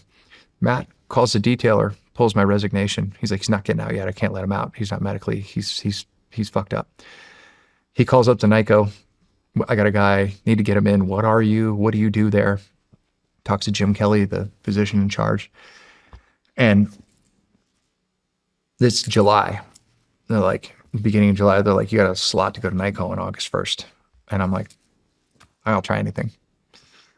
And so head up. Did your wife notice on any of this stuff? Oh yeah. She was just like, she was confiding, I think, in her mom a lot, but she's like, she would watch me do shit. And I was like, she's like, you weren't in there. Like, you were there, but you weren't in there. Like, it wasn't, like, you didn't come home and pick up a guitar and play. You were like absent from the kids. She had moved to Erie, and Tanner was born, my third son. And like, I wasn't holding him. And she's like, I'm like, I love my kids. Like every second I get to be with my children, I'm like picking them up, carrying them around, hugging them, like, and I didn't hold Tanner. And she was like, what's wrong with you? And I'm like, I don't know. And then and my drinking was just going through the roof. And I'm going to this NICO place. I don't know what it is. I'm going to try this. So I check into NICO first day.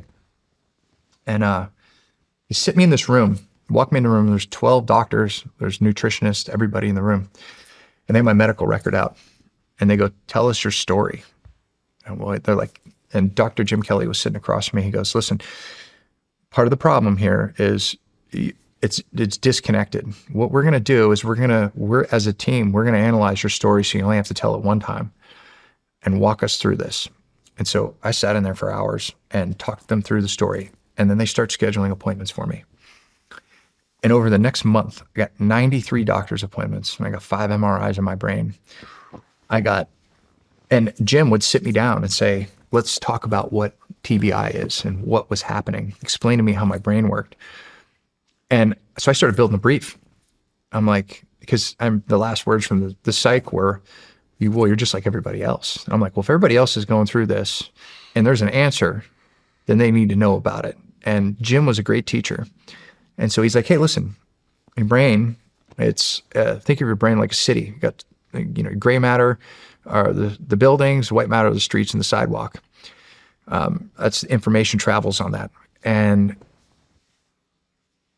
when you pass energy through the cortex of your brain, it's like an earthquake. So if you were to fly over Washington, D.C. on September 11th, you look down and you saw the Pentagon. That's a sports concussion. That's Troy Aikman. You can rewind it, see where you got hit. You can say, hey, this is this part of the brain. This is what the cognitive deficits might be from this type of injury. He goes, but with you guys, later on, I was in Washington, D.C. on August 23rd in Jonas's funeral when the earthquake hit and the building shaking. There was plaster falling off the ceilings. Well, after the earthquake, you'd fly over Washington, D.C. and you think everything was all right. But the damage was actually an order of magnitude greater because it was passing energy through the region. There was cracks in the sidewalks. There was cracks in the Washington Monument. There was infrastructure damage that you couldn't tell. He's like, that's the same thing for blast that's passing through the energy of your cortex, your brain. It's damaging all those streets and sidewalks. And now information has got to take detours. That's why you got a sweet tooth. That's why you're drinking massive amounts of caffeine. Everything is difficult for you. You've lost words, your headaches. He goes, and what we found is that, so when your brain is injured, the white matter is injured in your brain releases stem cells to repair the white matter. But stem cells are killed off by cortisol and adrenaline. And he goes, the major producers of cortisol and adrenaline are lack of level 3 sleep, chronic pain, and chronic lack of level 3 and 4 sleep, and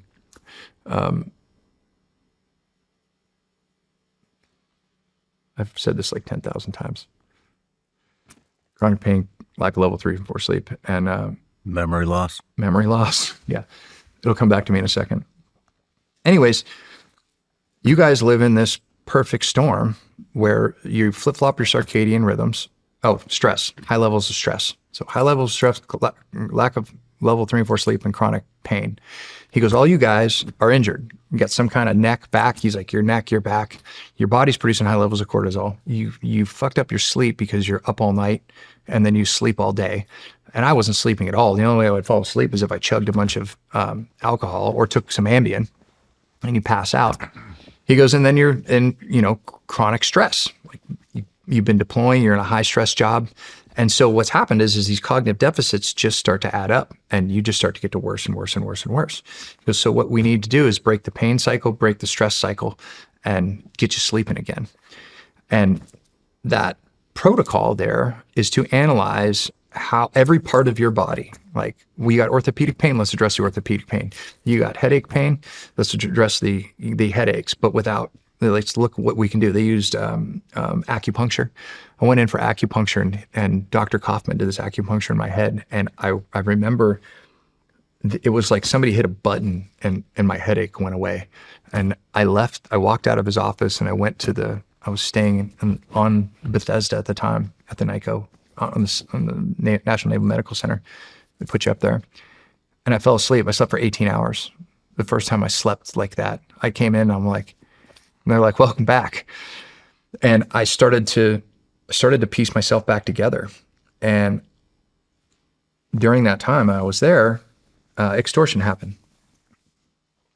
So the first weekend I'm at NICO. I get there on August 1st. I go through the first week where they're explaining stuff. I start my testing, and then I drive home to see my kids. I crawl into bed, and my phone lights up. It says 2 troop is gone. I'm like, what? And then the names start.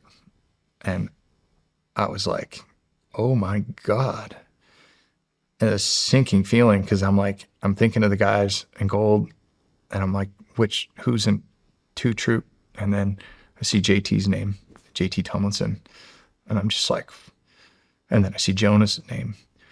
And you know everybody on that list. It's not like, hey, names are flashing on a TV screen. It's like you have faces popping in your head. And I'm like, they're all gone. I went and I crawled in bed with Walker. I was like, dude, he was a baby. And I just held my kids. And I'm like, holy shit. And then it came in waves. It was just like that month was just like, I'm in NICO. I'm starting to come back together. I'm healing, but I'm like, the command just got thrown into this mass casualty drill. We never lost that many people at one time. Like how many kids woke up that morning without a dad? It was like, we're sending out teams to families like over and over and over again. I mean, it just was like a shockwave that went through that place. And thank God I was at NICO. Thank God I had the support that I did. And, JT's was the one that hit me the most because we were so close. He was in my wedding. When we came back, we had a formal wedding at home, and he flew up. Bo was the best man, and JT was in the wedding, and Bo calls me and says, hey man, we're going to bury JT in Rockford at home. And I said, okay, I want you to sing a song. I was like, okay. I didn't even think about it. I'm like, fuck. Come home, and I'm like, that day I woke up in the morning. What was messed up was before Bo called me and all that stuff happened, I woke up that morning. I had like a little MP3 player, and I went for a walk in my neighborhood, same neighborhood I walk in right now. And the song came on called Hell for the Company. It was written by a guy who went to the Naval Academy with Dave Badakian. And he and I used to play guitar together and jam. And I was like, what? And it just kept playing in my head. And when Bo called me and said, hey, I need you to play JT's, I was like, kind of my worst nightmare, because I knew the whole command would be there. We flew out there, and I got a couple extra days off from NICO, and thank God Dr. Kaufman was there. He's a psychiatrist, and I flew out there, and it was like right out of a movie. It's like 1950s school at a rural town in Iowa with one stoplight, and we walk in. It's like the old gymnasium with. Then there's a stage inside the gymnasium, right? And that's all the old bricks and the seating on each side, and the kid is the kid running the soundboard, and the guys started arriving, and they wheeled JT in. What we thought was, I mean, when the RPG hit the helicopter, it just incinerated. And I mean, it was like lights out. And I'm just, how many times you've flown in a helicopter? How many times have you like coming in on landing and you're just like, and fortunately, I think, Pete Van Hoosier at the memorial said it best. Yeah, that's another Pete Van Hoosier, CO of the command at the time. He was a CO of Group 2 when Red Wings went down. And they brought him back. He was in retirement. They brought him out of retirement to be the CO of the command, and then extortion happens. Yeah. You tell me that's not a calling? He knew what to say to the families and how to handle it. And you know, he said, and I always think about this. He said, you know, at the end of the speech, he was giving the memorial. At the end of the speech, he says, he starts laughing. He goes, you know, I got to laugh. He goes, you know, they were all jocked up. They're getting ready to land. The Rangers are called troops, and they called for the QRF, and they're getting ready to get after it. He's like, the RPG hits, and all of a sudden they're sitting on the other side. They all look at each other and they go, motherfucker. and he said it in this way. And he's like, and then they all walked into heaven. I'm paraphrasing, but you know how many times you replayed, like, what was the last second like? And I kept thinking about that, and they wheeled JT in, and all the command walks in, they sit down. JT's dog, Hawkeye, his chocolate lab, walks up to the casket and lays down in front of the casket. The command is there. All three of JT's girlfriends were there. they all met at the same time. We're all like that's kind of funny. And, you know, team guys being team guy humor. And I'm in my blues, and Bo gives this absolutely amazing speech. And then they're like, and now you're going to sing. And I remember looking down and playing in front of team guys, or singing in front of team guys, is like being a wounded zebra walking in front of a pride of lions. They're just like, you can tell, like, what are you going to do? What the fuck? And I sang Hell for the Company, and closed my eyes. I sang it, and my Heather had met me there, and she had brought Tanner with her because he was newborn. He was still breastfeeding, and you know, that memorial, you know, I wasn't drinking. I stayed sober. The minute I went to NICO, I put the booze down. And I was sober for that whole thing. And I experienced all of the extortion stuff sober. And it was different. And it hurt more. Like I wanted to grab a beer and I wanted to do a shot. And I was just sober and clean and clear. And I felt it all. And we packed up, and I went back to NICO. And I get a call from the chaplain, and he says, hey, we're having the Arlington ceremony. I think it was on the 17th. And the plan is they're going to do the change of command. They're going to say a few words. It's in the All Faiths Chapel, and you're going to sing. And I was like, no way. And he's like, listen, here's the deal. We can't have a denominational service because we have too many guys. We're going to do the quick change of command. Pete Van Hoosier's going to give the remarks. Wyman Howard's going to take over, and he's going to give his remarks. And I was in Rockford, and I want you to sing. And that's what it's going to be. And I was like, oh, I didn't want to go. I didn't want to be at the command. I don't want to be anywhere near. I was like, I'm a failure. I'm a quitter. Dropped out. I guess shit can. You know what I mean? I was like, I showed up, and I got up there, and I closed my eyes, and I sang, and we buried them.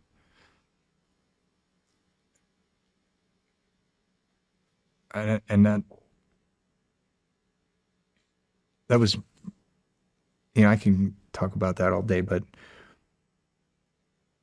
for me, I shut the door on it all. That was it. That was it for me. That was it for me. It's a tough ride, man. It was a tough ride. But then, went out to the West Coast. I built this brief. And I'm like, we got a TBI problem. You know what? I'm going to help the guys. Started getting phone calls. 2 a.m. I went back. I gave the first blast effect brief to Red. I walked in. I was like, hey, can I have 30 minutes of your time? They're like, where'd you go, dude? Did you go to the nut house? Like, what the hell happened? And I said, so I gave the first TBI brief. I explained what traumatic brain injury was. I explained the symptoms. I explained the comorbidities between TBI and PTSD. I was talking about sleep. Walked through all of it.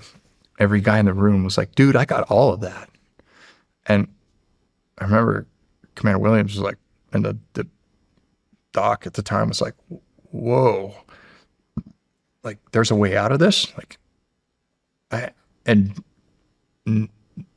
We started stacking guys up going to NICO. NICO became the revolving door for the command.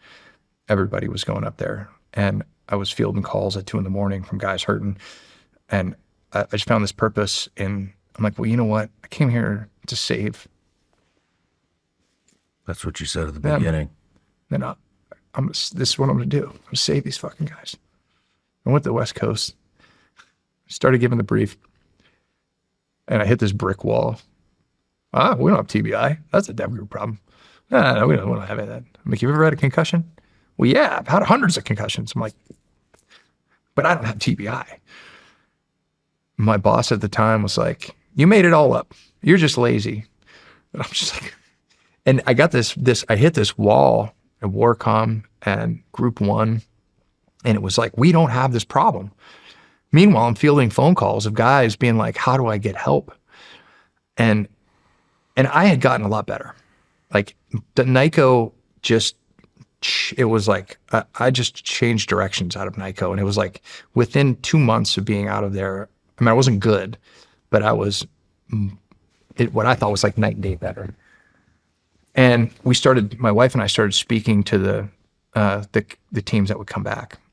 And every time we would give our speeches at the family post-deployment retreats, which we never got, we would give the speech and I would start talking about like, walking out and forgetting my badge and keys every time and drinking and my wife she would get up there and just basically throw me under the bus, and the wives would just elbow the husbands.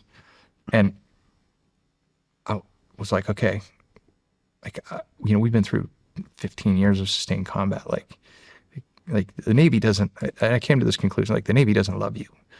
The Navy does not give 2 fucks about you. Naval Special Warfare doesn't love you. They don't give 2 fucks about you. And that's okay. They shouldn't. They've got a mission. They've got a job. And they didn't want to acknowledge the problem. And I don't think they have yet, because it was like, if we acknowledge the problem, then we got to do something about it. And if we do something about it, we got to start changing our modus operandi. We got to start changing how we are breaching protocols. You eat enough, you stand 3 feet from a door and clack off explosives. You're passing all kinds of energy through the cortex of your brain. Like we got to come up with a way, and I was like, so the problem isn't now going to be solved by the commands inside of NSW. It's going to be solved by the support mechanisms around NSW. And there was a couple other guys from the command with me out there, and I put in my letter of resignation. And our parting trip, 5 of us went up to Alaska and we climbed and summited Denali, and then skied down. And I took my bracelet, my memorial bracelet I went up to the top of Denali and I tied it to the plaque that's on top that marks the summit. I was like, I'm done. I'm done grieving. That was about a year after that. Like I've grieved. I'm gonna go try to fix this the best way I can on the outside. So I left. I came home, got out of the Navy with no plan, no job. Like they were just like, see ya. And some guys didn't even know I got out. They're like, wait, you got out? What's going on? I'm like, at what point during that time, called the detailer, and they said, well, because you fell off your career path by essentially taking time off, going to NICO, because it wasn't acknowledged, nobody knew what it was. You're gonna have to take another troop with SEAL Team 7 back to Afghanistan for a year if you want to stay in the path, in the pipeline. And I came home and I looked at Heather. She's like, no. Like these three, that's your priority. And I was like, okay. I got out. And I just kind of walked out the door. Stayed in the reserves for a couple of years. But when they looked at my background, like, I was a great reservist. I can be plugged into any part of NSW that you need. They called me up. They're like, we're going to activate you. And I was like, I just got out. I was going to I was trying to speak at nonprofits. I was trying to raise money. I did a campaign with NAPA. We raised, I don't know how many millions of dollars we raised, but we opened up 10 more NICO satellite centers. I started that first year, I worked as a ski instructor at Snowmass, and I started skiing the big mountain competitions because I was like, my love of skiing, I felt at home there. Like, maybe I'll prove, in my mind, I was like, if I go do this, then I can prove that I'm healed. And that was when I was approached by the Men's Journal guy and said, hey, I want to do an article. And I was like, well, Jim Kelly had left NICO and he wanted to open up another facility in Aurora, Colorado for the veterans. And I was like, perfect. You know, NICO is for active duty. We need something on the outside for veterans, and this can be for veterans. Same protocols. So Jim and I start working on it. I was like, well, I'll do this article about how, like, your protocols healed me, and, you know, that'll bring some attention and maybe that'll help with donors. And guy came out, we were talking about the article, doing the article. He came to an event. I did horribly at the event. And I was new to any of that media. And at one point he said to me, well, we're gonna, he's like, hey, the next article I'm doing is about that Captain Phillips mission. Talk to these FBI guys who said, you know, the SEAL story is BS. And I'm gonna do the article about the FBI guys. And I was like, don't do that. That's not true. And he's like, well, how do you know? I was like, well, I was there. And I was there when the FBI showed up after the shots were taken, you know, came across the, hey, pirates are dead. We were like, woohoo. Like 24 hours later, the FBI was like, we're here. We're like, for what? And so I told that to the author. And when the article comes out, it was about how I led the Captain Phillips mission, and they timed it with the opening of the movie. And it wasn't about healing from TBI. And I was like, and then the hate poured in from, what were you thinking? And I was like, that's not what I wanted it. I intended it to be about traumatic brain injury and how I was getting better. And it was supposed to be to raise money, and nobody cared. Damn, man. Then we found Bernie Marcus, founder of Home Depot, and he signed on, and he gave us $38 million. We opened the doors to the Marcus Brain Institute in Aurora, Colorado, and I got to give the opening speech. And Jim Kelly took the helm there, and we started healing veterans. And it was fucking awesome. Congratulations. Yeah. That is fucking awesome. It was pretty cool, man. I was like, oh, that made it. And then I fucking took a massive digger skiing. He got another massive concussion. And I called Jim, and he's like, okay, this like skiing thing, it's big mountain. Can you just not hit your head again, because you're going to be licking the windows. And I was like, okay. And, you know, it was kind of tumbling through different jobs after that. And I worked at a place called Raleigh, gave a speech. It was a software healthcare company, started by this young, and the original idea was to fix, I pitched him my this thing called life optimization. It was how to use wearable devices to manage, heart rate variability and cortisol levels, and be able to do predictive modeling on who was going to get in the red for TBI symptoms. And he's like, we're doing that here. And then like tech works, you get in for one reason and then money arrives and you hang a right-hand turn. And that company, Grant did very well. Rally turned into a fantastic success. He was like 33 when he sold it. We talking about Grant who? Verstanded. I know Grant. Yeah. I went to work at Rally when it was Audax. And oh shit. Yeah, I went and gave it the blast effect speech and like a leadership speech, and then I handed Grant my business plan for wearable devices, and how do we do predictive modeling? And Grant said, "We're going to do that here at Rally. Come work with us." So I went to work at Rally, and then the first tranche of buyouts came with United coming in, and we went from startup to being worth $500 million overnight.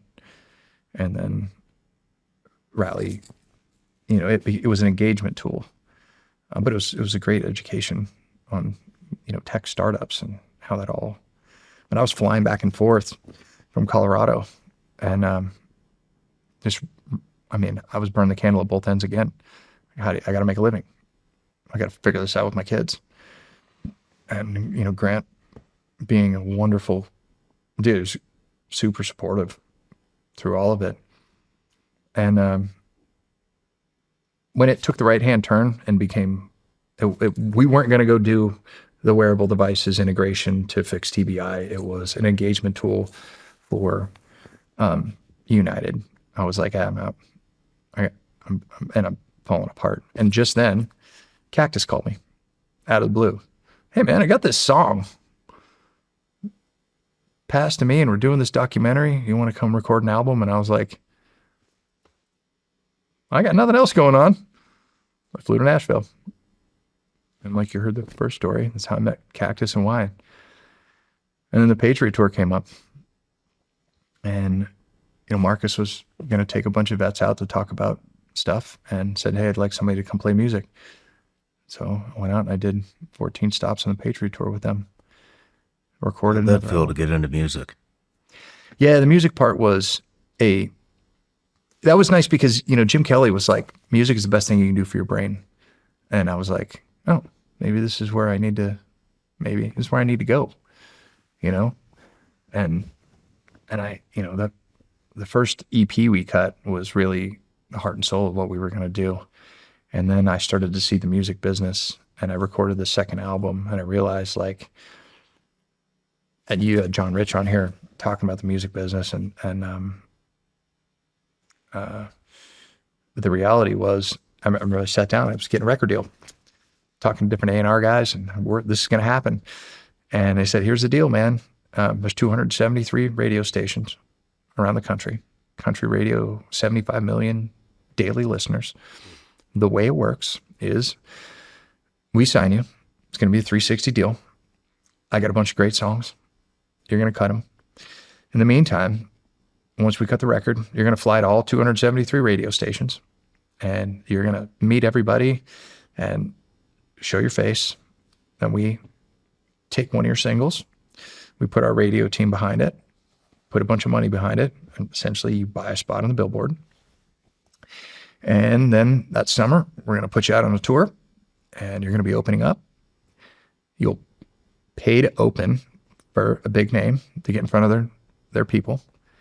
And then we're going to rinse and repeat for 5 years. And at the end of the 5 years, you're going to be poor, but you're going to be famous. And you can move on from there with another deal or whatever direction you want to go.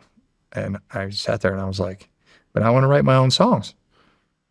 The guy goes, it doesn't work like that. You can do that later. So I'm like, so you're just going to use my story to sell your shit, and then I'm going to play your stuff, and I'm going to have to play your stuff for the rest of my life, whether I like it or not. And I'm going to be on the road 300 days of the year and basically going to make nothing. The 360 deal, they take a piece of everything, your merch, everything. Like, well, it's only for 5 years. And I was like, that's a horrible idea. I remember Cactus was like, that's a horrible idea. And I was imploding. Like, I was playing shows, I was traveling. You did it. No, I didn't take the deal. I started to I kind of took the route that Tim Montana took, and that was go out and get sponsors. And, you get sponsored by a outdoor company, and, you put out you do their social media for them, and they're going to pay you a lump sum. And, you try to pay for your own record teams. And so I did that shortly. I had one single called Walking a Wire that was, I hired a record team for like 10 grand, and it was a co-write with Dirk Bentley and Dave Lee Murphy. And it got to 39 on the Music Row charts. I hated the song. I cut another song for... You get to 39? Yeah, on Music Row charts. It wasn't on the Billboard chart. It was on the JV chart. But I was able to get to 39. And I was like, that's kind of cool. And American Sniper was coming out, and I'd been on the Patriot Tour with Taya, Kyle, and she said, would you cut this Hearts I Leave Behind song and we'll put it in the movie? And I said, yeah. I went to why. I'm like, you want to do this with me? It's going to go in this American Sniper movie. And so Why Cactus and I went in and we cut Hearts I Leave Behind.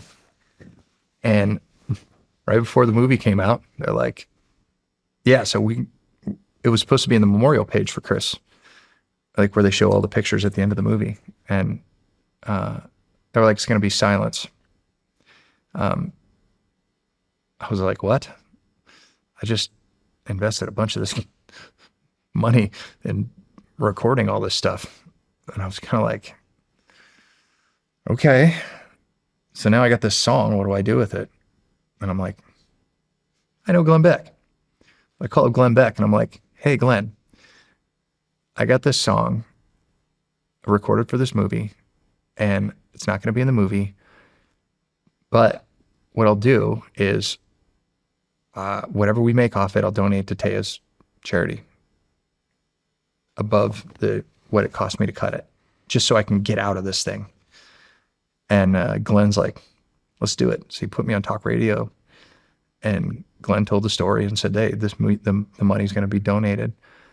And it went to #1 in iTunes. It went to #1. #1 on iTunes for a couple days. And it's the last #1 that Winona's had was Hearts I Leave Behind. And I cut the check to Taya.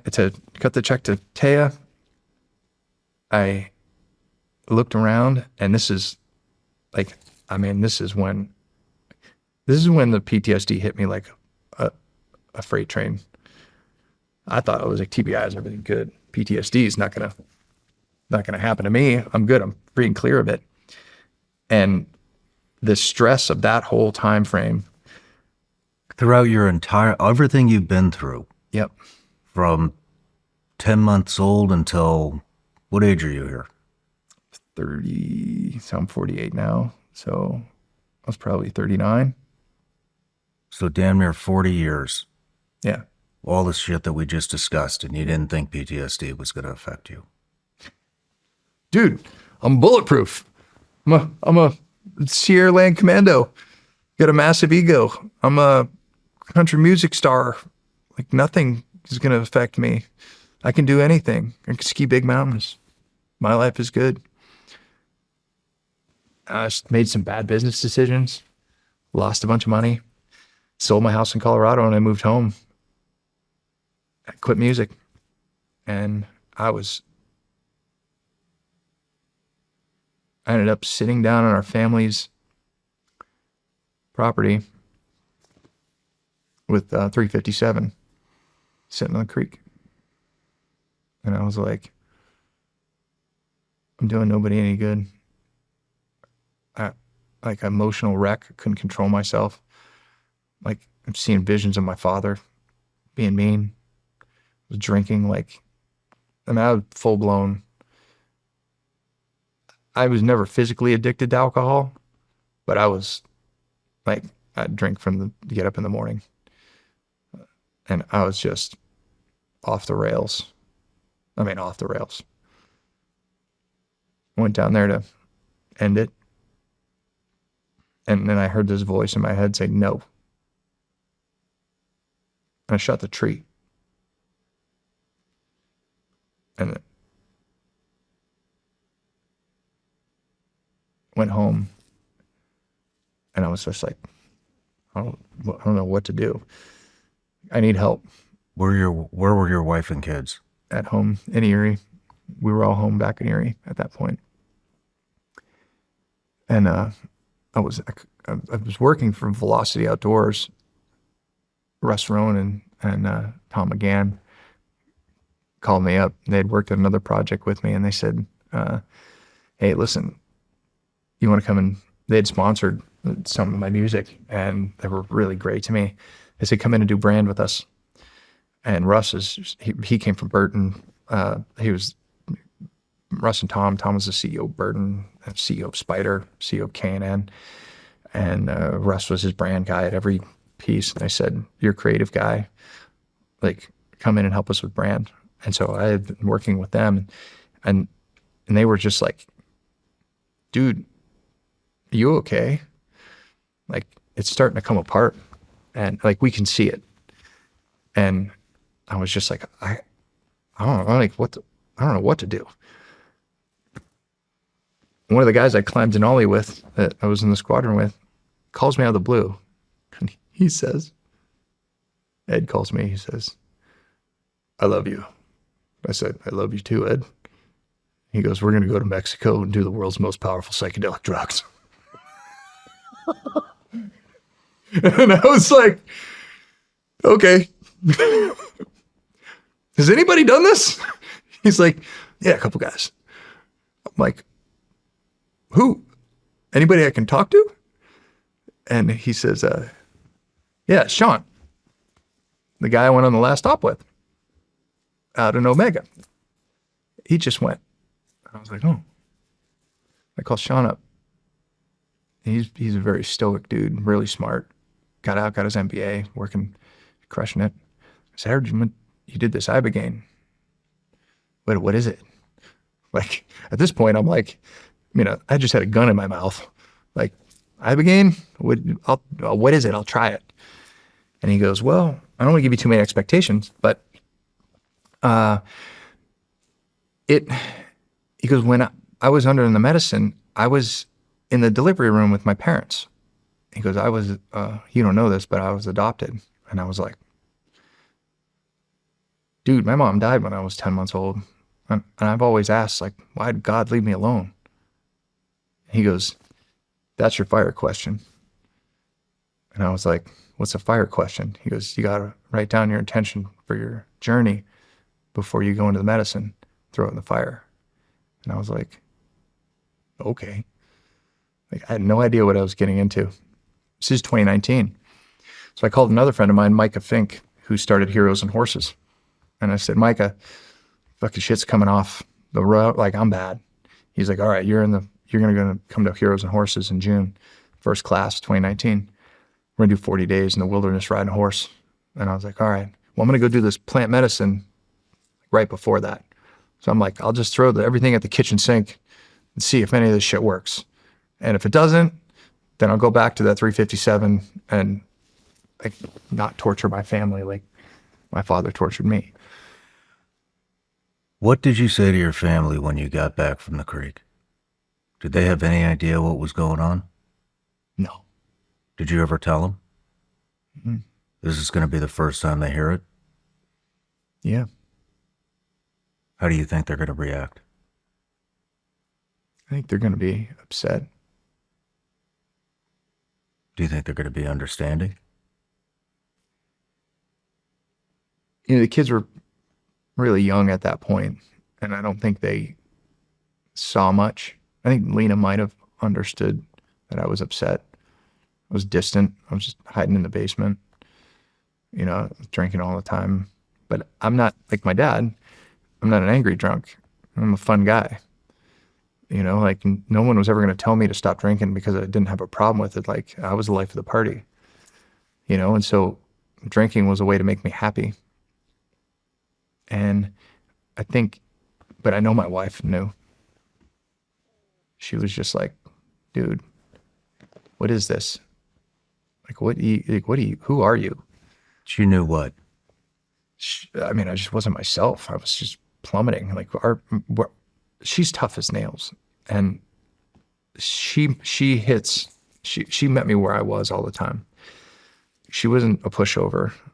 You know, she's a lion when it comes to the kids. And she's like, no, you're going to like, but she saw like I emotionally, I was just like all over the place. And we were fighting left and right, and she was holding the fort down. She's like, "We'll figure it out. We got to figure this out. We got to make a living. We got to do this. We got to keep moving forward. You have to keep moving forward." And I was just like, I don't know what I can't. Like that's when the nightmare started. I wasn't sleeping at all, sweating through the sheets. Like she would roll over and be like, "Whoa," I mean, like soaked. And I would just get up, you know, and I was, again, I'm a very good drunk. Like and then I lighten up and I'm happy. And she was just like, hey, and my mother-in-law noticed, my friends noticed, my buddies from home. So I'm back at home at this point, and they're all just like, you know, hey, what's with Pete? Something's going on, you know, and a couple of my buddies were starting to sniff around, and I was just like, I remember thinking like, now I know how my dad felt. Like now I know what he was thinking. He was like, I'm no good. I'm going to hurt him. I just got to get out of this. And I was like, I'm my father. I remember thinking that, like, I've become my father. I was like the worst. I think that's what really like set me down to the creek. Like, you're him. Are you worried about them seeing this? No. Will you watch it with them? Yeah. I will. Because what came after that is beautiful. And I believe that the cracks in the armor let the light shine through. And life is going to be shitty for everyone. It's going to take you to places. You know, with my son doing what he's doing, I don't care how tough you are. I don't care what you wear on your chest. What your job is, how much money you make. Like, you're a spirit here to learn lessons, and you're going to learn those lessons. And the only thing as a parent that you can do is love your kids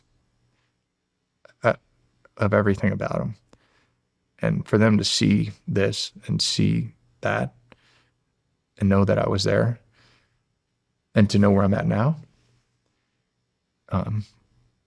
that's just as important as any war story or anything like that. More important.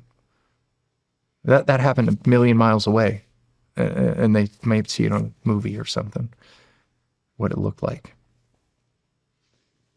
But that moment was, I said no. I flew out there, and like, you have 14 guys show up to do Upbringing together. We're all just like, what? Okay. You're kind of making jokes. You're back in that like mindset. Yeah, I'm with my buddies. Like, this is good. We're going to go do this stuff. And we had a fire ceremony. Why'd you leave me alone, God? During the fire. And then fucking blast off into Upbringing land. I remember laying there, and I'm like, when is this gonna hit? And it was like somebody plugged me in. You know, the vibrating was like, and then the memories, and it was like a Rolodex. It was like every memory that I didn't even know I had. It was like sitting watching an iPad. And all the bad ones, they just kept coming back.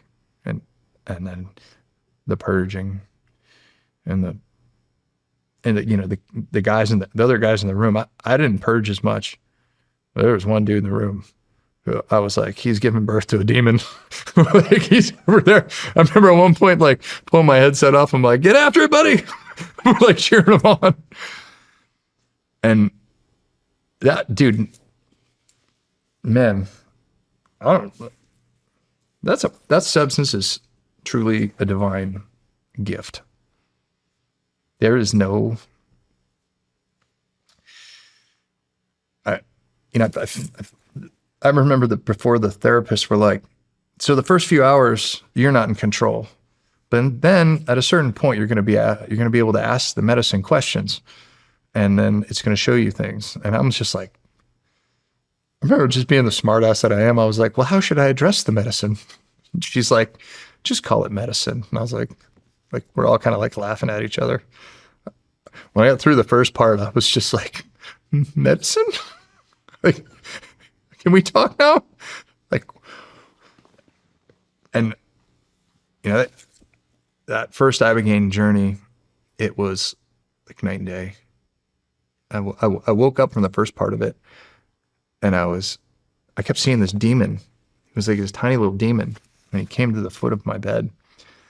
And the first time I called him Bart, and I kicked him out, and he was cute. It was like a tiny little demon with his tail that hung over top, and he'd like swing around, and he just walking around, and then he came back, and I called him Doug, and I kicked him out. He came back a third time, because 3's my number, and I called him Dart, and I kicked him out. I got up laughing about Dart, and I went downstairs, and they were like, what's going on? And I felt really good. Like, some guys post Ibogaine are like, they feel like shit and they don't move. But I get like this burst of energy. And I got up and I'm just like, wow. I go downstairs and I start talking to the therapist, and I draw Dart. And then all of a sudden I got this, I'm really tired again. So I go back to sleep, and I have this like movie play in my head, like a 4K movie. Like I'm watching it, but I'm on, and then I'm in it. Then I'm watching it, and then I'm in it. And it's about Dart. And it is hilarious, but it's the realest thing I've ever seen and been a part of. And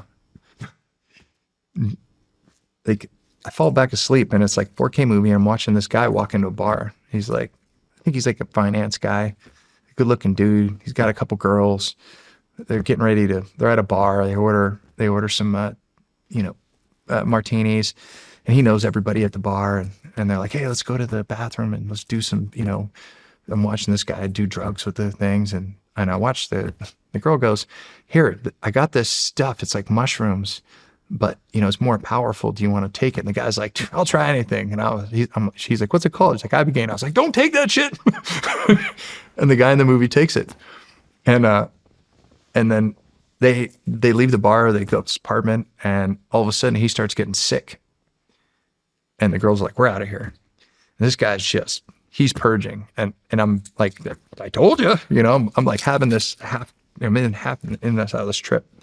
He's purging, and all of a sudden it goes black, and then it starts up again. And now I'm in the guy's body, and I'm leaning against the bathtub, and the toilet is here, and the demon is sitting in front of me, Dart. And he's got Danny DeVito's voice, and he goes, let me back in. I was like, what the fuck was, like, oh my God, what the fuck was that? I'm like, this can't be happening. And I get up, and I'm like, somehow I know I have to go to work. I'm like, I got to work. And this demon's like, come on, man, let me back in. And I'm like, whatever I took last night, like, that was way too powerful. Like, go into my room, I get clothes. I don't know how I'm doing any of this. It's like it's part of this movie. Darts follow me around. We take the elevator downstairs, and I walk out in the street, and now there's like hundreds of darts. I see them everywhere. And he's like seeing guys. He's like, hey, and they're all these cute little demons. They're not mean. They're like a hybrid of like, it's like Pokemon, but like demonic. And they're in this little realm, and they're just kind of strutting around and talking to each other. And I'm just like, whatever I took last night, like, I shouldn't have taken that. But this demon is like the dirtiest thing. He's just every thought that you have that you don't want to come out of your mouth is coming out of his mouth. And he's just running around. It's just spewing it everywhere. I go to work. I don't know how I get to work. I'm just playing in this movie. This movie's going along.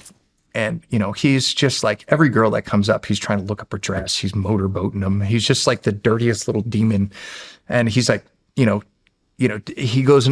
runs into like a guy's office and there's a bunch of booze and he's just like trying to grab the booze, but he can't grab the booze. And I'm having this conversation, like, stop it, like fighting with the people, but nobody else sees the demon except for me. And so finally someone's like, dude, you need to go home. And so I leave and Dart follows me and the sun is setting and I sit on a park bench and Dart sits next to me and I'm just like, what are you? And he's like, who are these? What is this? He's like, we're demons. I go, well, what's the deal? He goes, well, I need to be in you so I can enjoy things. You and I have been together forever. He's like, I love you team guys. He's like, we got a great relationship. He's like, you guys are like winning the lottery. I'm like, what do you mean? He's like, look, you guys play hard and then you party hard. He's like, so I let you do what you need to do. We do fun stuff together. He's like, and then when it's time for me to get what I want, then I get what I want. I've been with you since the academy. And I was just like, oh, like what? Well, I'm like, how do you get into people? And he's like, see that guy? He's like, look down. He's like, everyone's got like an aura. He's like, the green, don't go for the green. We don't go for the green. He goes, the yellow and the red. He's like, that's the guys. Those are the target guys. Those are the ones that are primed for the picking. And so we're sitting out there. The sun goes down and I'm having this conversation with the demon about how demons work. Guy comes out of a bar. He's like, see that guy right there? He's like, that's Billy. And this little demon is just like this cute little guy running around. He's like, Billy always picks the bad ones. He's like, that guy's going to go cheat on his wife. And just then Billy the demon jumps into the dude and the guy grabs a girl and they go off. He's like, here's the problem. That guy, he's a good dude. He's just having a bad day. He's going to wake up in the morning, have a crisis of conscience. He's going to kick Billy out and Billy's going to be back out on the streets. He didn't pick like I picked. He's like, I picked you. And I was like, sitting there looking at Dart. I'm like, starting to make a lot of sense to me. So I go home and I get on the computer. I'm like, I got to find like a shaman lady. Because I'm like, whoever does this medicine, maybe I can get this medicine stuff out. And the whole time I'm asking Dart questions. I'm just like, well, why don't you pick some like rich guy and just have all the fun in the world? He goes, no. You don't pick the rich guys. They go to exotic islands and they do all kinds of weird medicine. And then you're stuck on that island until you find some poor sap to get a ride home with. I'm just like, whoa. And so I find this shaman. I don't know if I find a shaman. This is the movie. We go down and I go across town, hop in a cab, go up to this apartment. I knock on the door and this woman opens the door and she goes, can I help you? And she looks down and she goes, and hello to you too. And I was like, you see him? She's like, come on in. We need to talk. And I was like, okay, I need to get rid of him. And she's like, well, it's not that easy. And I go, well, how do I get rid of him? She goes, you got to let him back in. And I'm like, he's like, see, I told you the whole time. It's like a comedy show with Dart because he's like cracking jokes and it's funny. And I'm laughing. And in my dream, I'm laughing. And the therapists, I didn't know this, were sitting up there watching me laugh. And I'm just like having this thing. And I go, okay, well, what happens? She goes, you got to let him back in. See, demons are just toxic egos. And when their body dies, they don't believe there's anything bigger than them. They don't join the universal collective. The only way for him to join the universal collective and leave is to feel forgiveness. And that's what true love is. So you got to let him in and you got to forgive him. And then he'll leave you. And I got up from the couch and the movie ends. Now I'm out of my body and I'm watching this guy walk down the street with his little demon walking with him. And I woke up. That's how my Ibogaine trip ended. And the therapist was like, Cynthia goes, what was that? And I was like, we got to talk.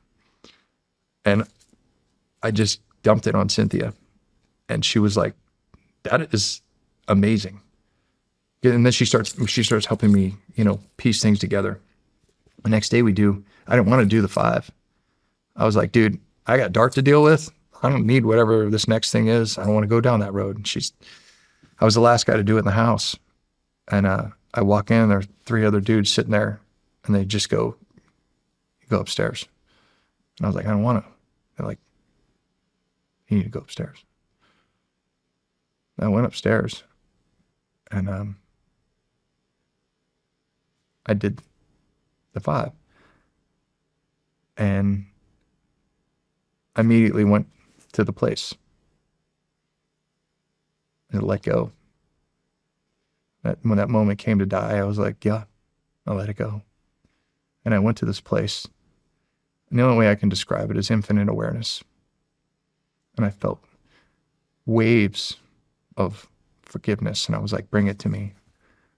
Bring me all your hate. And I was turning it into love. And it was just wave after wave after wave. I woke up from that. And Ed was right there. And I sat up and I cried like I've never cried before. And the 2 of us, I just let it go. And I was like, I know what the other side is. And I know where we're going. I know where they're all at. It's going to be okay. And I came back from that. I remember walking in the airport and I could feel trauma on people. I was like I'm sitting in the San Diego airport and I'm looking at this guy and I could like feel his trauma. And I had so much empathy. I'm an empath by nature, which I found out since. And I could feel the trauma on everyone around me. And it was like this. I came home, packed up, and then I went to Heroes and Horses. And I spent 40 days riding around on a horse in the mountains of Montana, integrating that experience.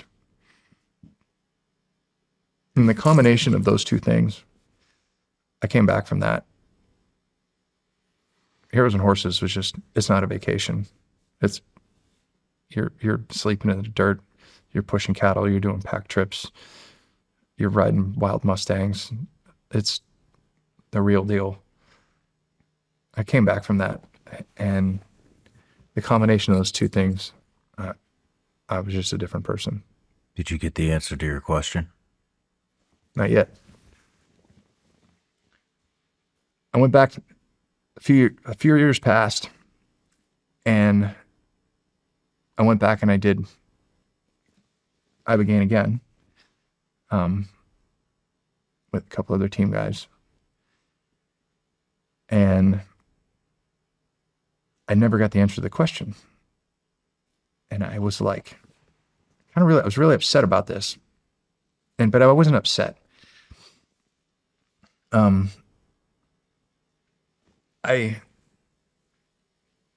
So back up, when I came back from that first time, that's when Walker said to me, I came back a different person.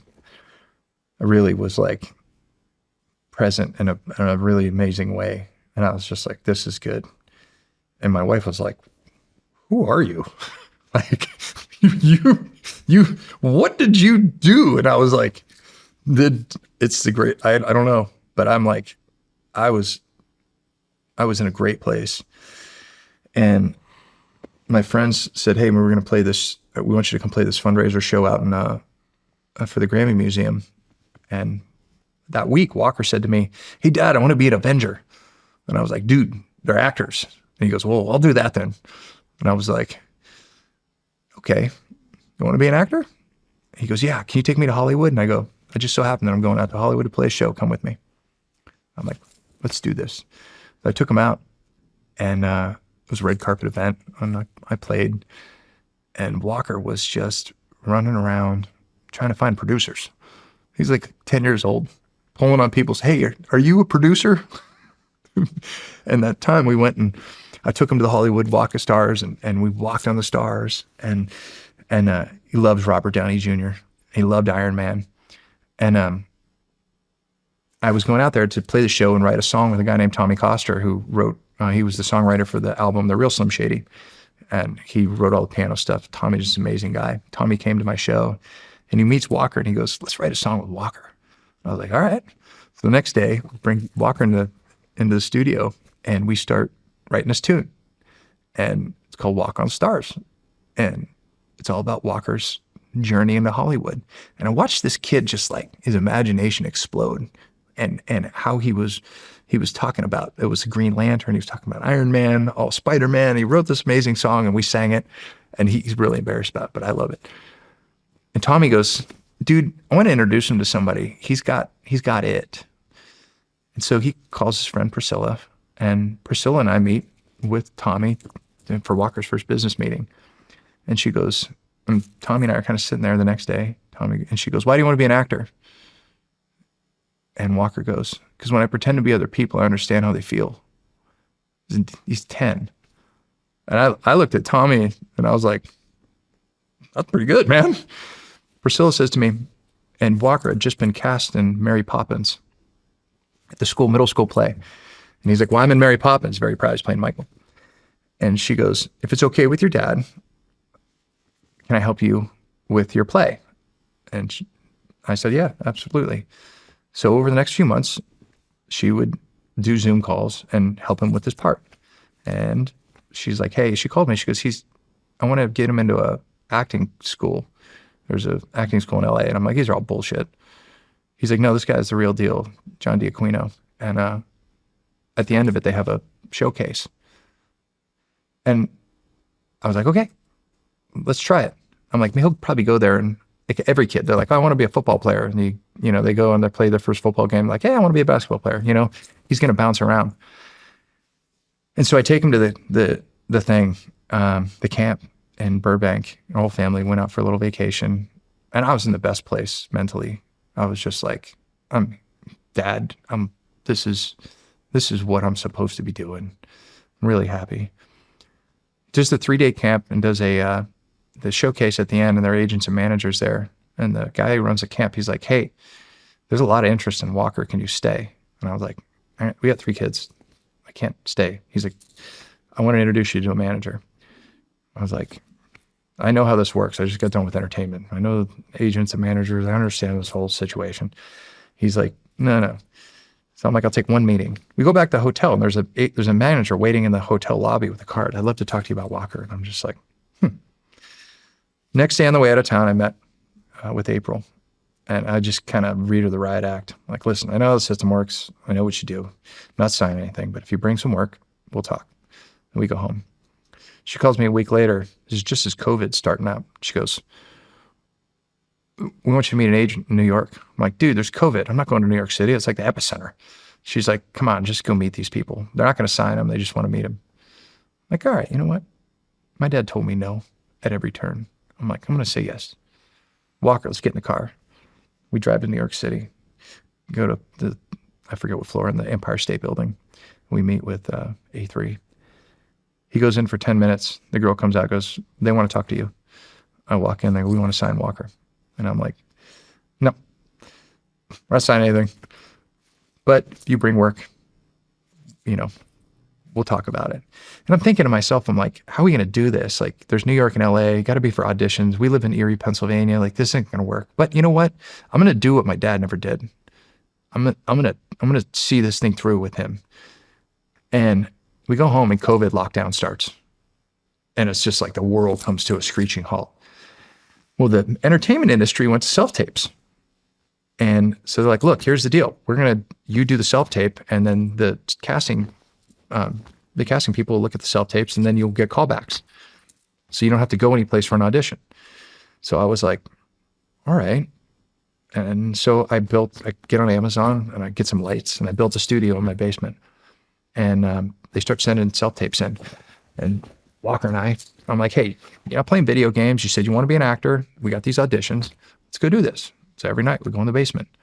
We'd read the sides. And I don't know anything about acting. I was like a performer, but I wasn't, I was just like, do I believe him or not?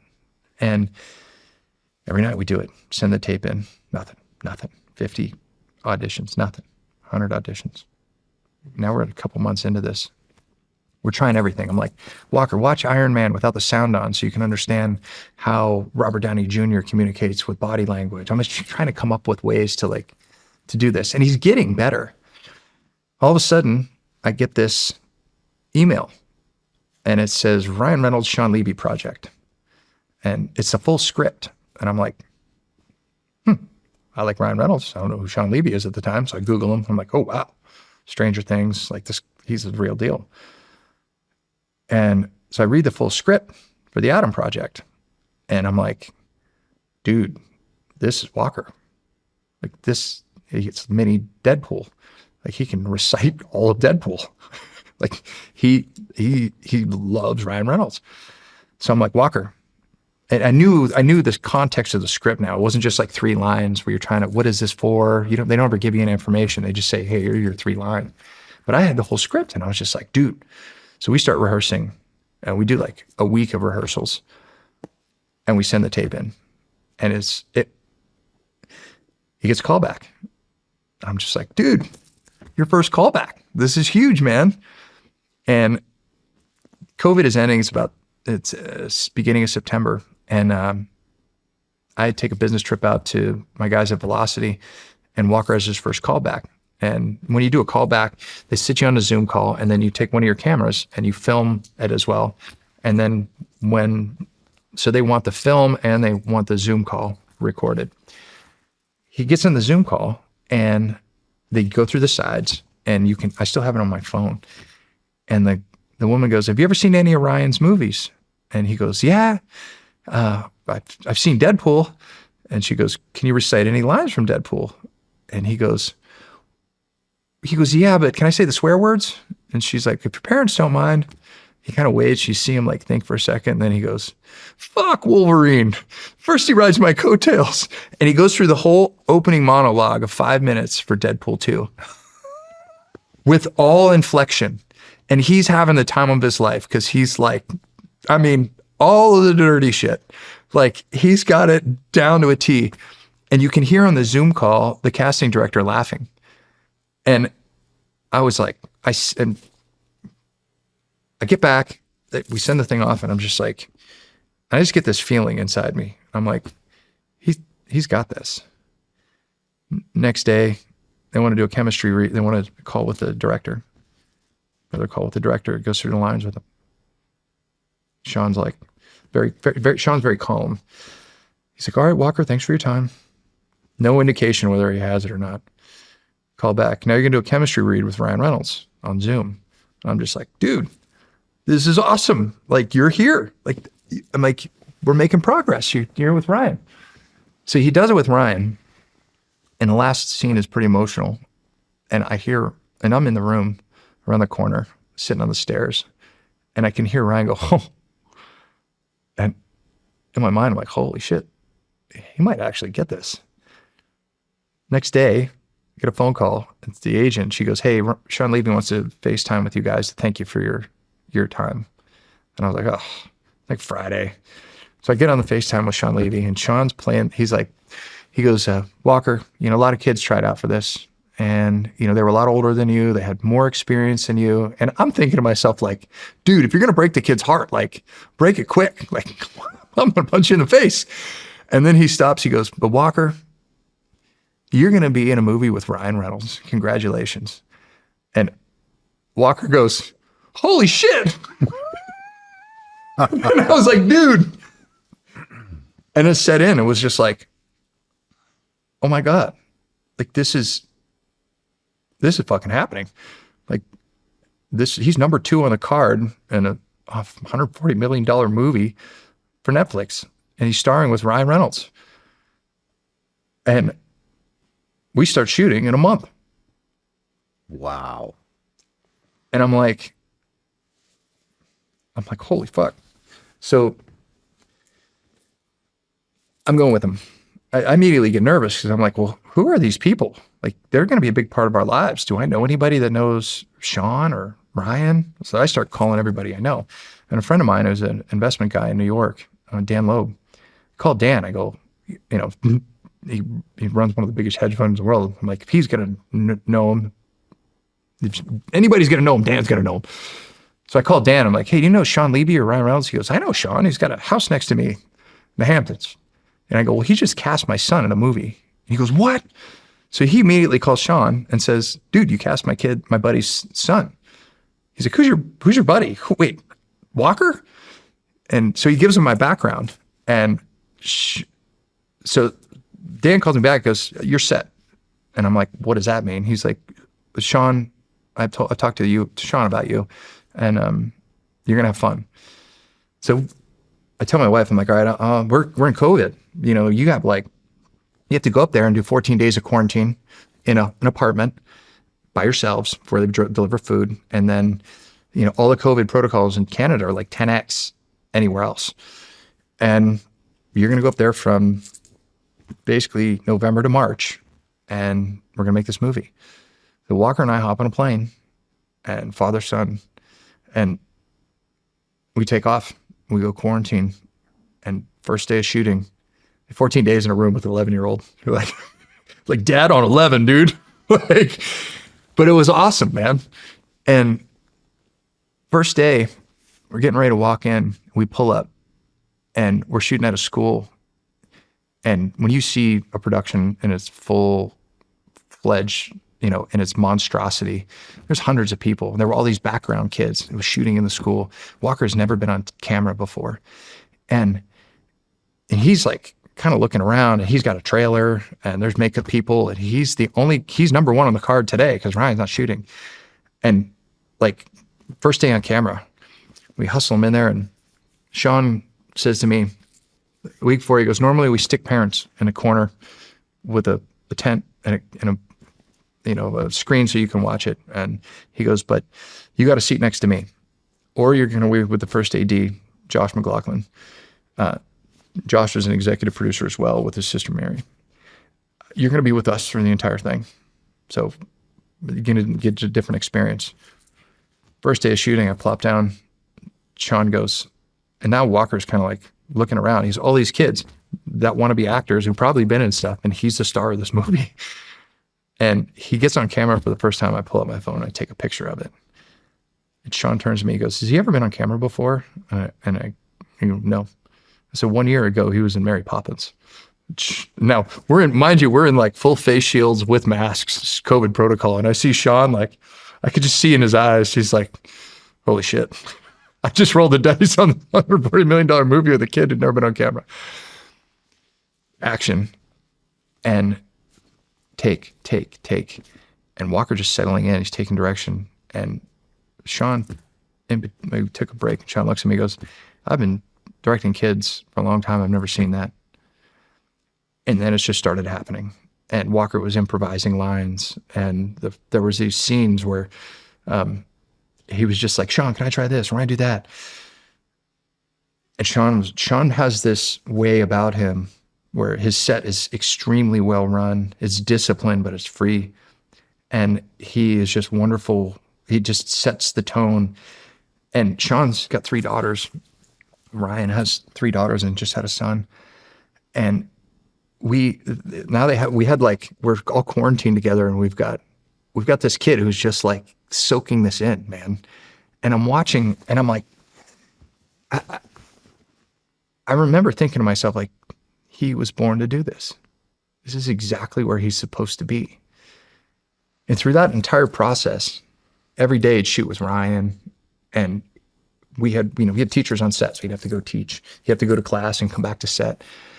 And we were all stuck in quarantine, and we were all piled in together. So you had like the red, the yellow, and the green. So you couldn't you can't really associate with other people. So on the weekends, you can only associate with a couple guys. And we became good friends with stunt coordinator, Jim Churchman.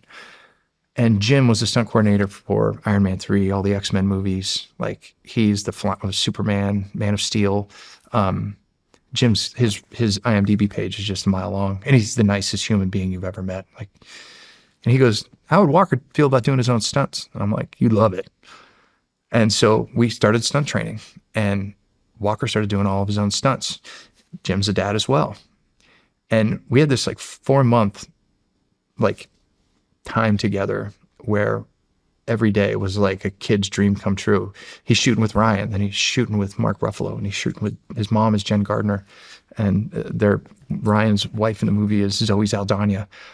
And he's with all these amazing actors, and they're all like, he's in every scene. He shot more days than Ryan during that.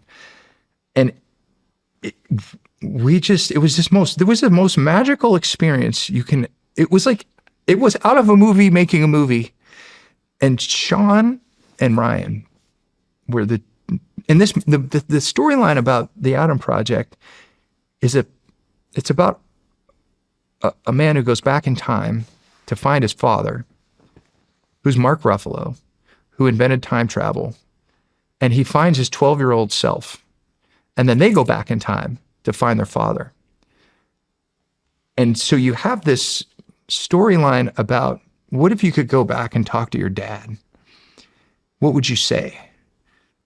And every day, there's scenes in that movie where the whole crew's a mess.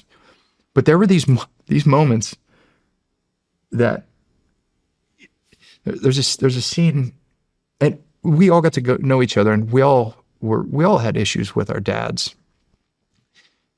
And there's this scene in the movie at the end where Ryan and Walker are trying to tell their dad, Mark Ruffalo, that he's going to die. And Mark Ruffalo's like, I don't want to know. I can't know the future about time travel. And Ryan, a lot of actors have a tough time crying on camera. You just can't cry on demand. Crying on demand is rough. It's just hard.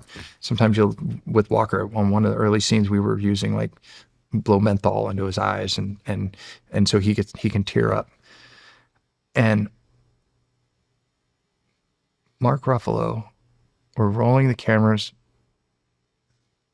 and Ryan is there and Walker's there, and they start the scene, and Shawn just lets it roll.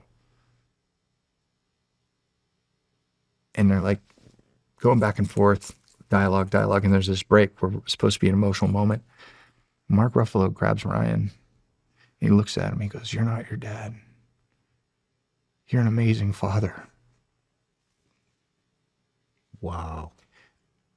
And when you watch that movie, those tears in his eyes are, every single one of us lost it. Like, it was the most, I just sat there like paralyzed. Shawn, it was the most amazing moment. And, Walker, it hit everybody. That scene is just unbelievable. But after all the shit that I'd been through in my life and my stuff with my dad, to watch your kid walk into this movie and have this story be about going back in time to see your father. And the movie was just littered with all these amazing moments, but that one just sits with me. We finished shooting principal photography, and in the movie, there's an office where Walker meets Ryan for the first time, and it's their dad's office. And Shawn says, I want to show you some of this. So Walker, Shawn, and I go in, and we sit down, and he's got it on his laptop, and the lights are off in the room, and Walker's on the other side of Shawn, and Shawn's next to me. And he plays that scene, and I just cried like I've never cried before. Man, I just lost it. And Shawn gives me a hug, and he's crying. He's like, "Come on, Walker." And we walk out, and Walker turns to Shawn and he goes, "Man, the only time I've ever seen my dad cry like that was when Eddie Van Halen died." And Shawn busts out laughing. And it was like how there's so much more to that movie, but we came back from that, and where we were shooting that, Walker says to me, I go, "What do you want to do next?" He goes, "I'm going to be Percy Jackson." And I was like, "What?" And I call the agent, and I go, "He wants to be Percy Jackson." And I remember he had read all the books when he was a little kid. He was super into it. And she goes, "Well, they're not even casting." And I was like, "Listen, the kid's manifesting again. Whatever he's doing, like, we need to get like the sides for this." So we do the first tape for Percy Jackson, and it goes in.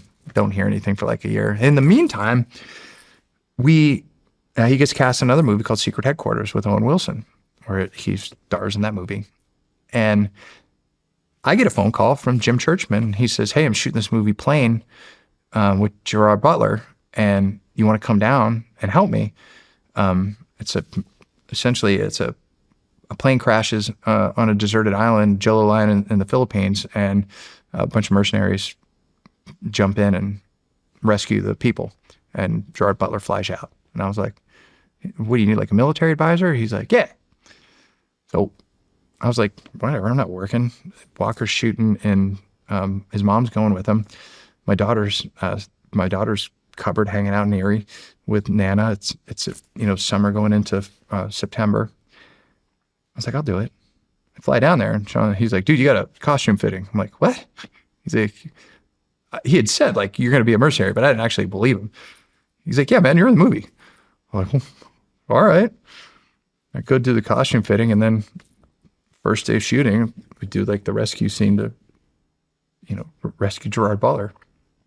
And I just had this amazing experience. Like, it was like putting a gun back on, but for real, but not for real. It was like a surreal kind of, thing. We shot for a month to 2 months. And, you finish up a movie and it just kind of goes away, and then you kind of forget about it, and then it pops up again, like, oh, it's going to premiere somewhere. And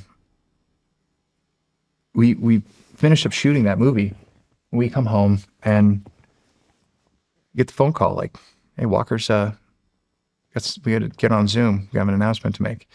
And Rick Riordan, the author of Percy Jackson, been a New York Times bestseller for 16 years, or I guess 20 years now.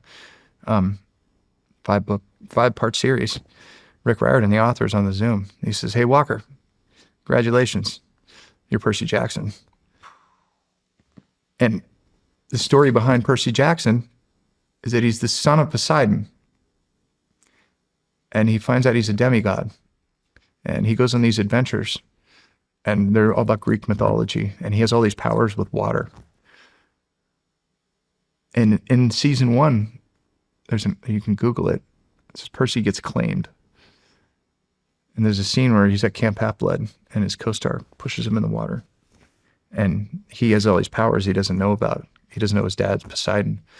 And all of his cuts start to heal. They've just done like this capture the flag battle. And all of his cuts start to heal, and he looks around, and the camera pans out, and Annabeth says, your dad's calling. And a trident floats up above his head. I'm like, Shit. Okay, I'm starting to see these signs. We come on over shooting season 1, and my friend Shawn calls me. Earlier that week, I was having a rough week.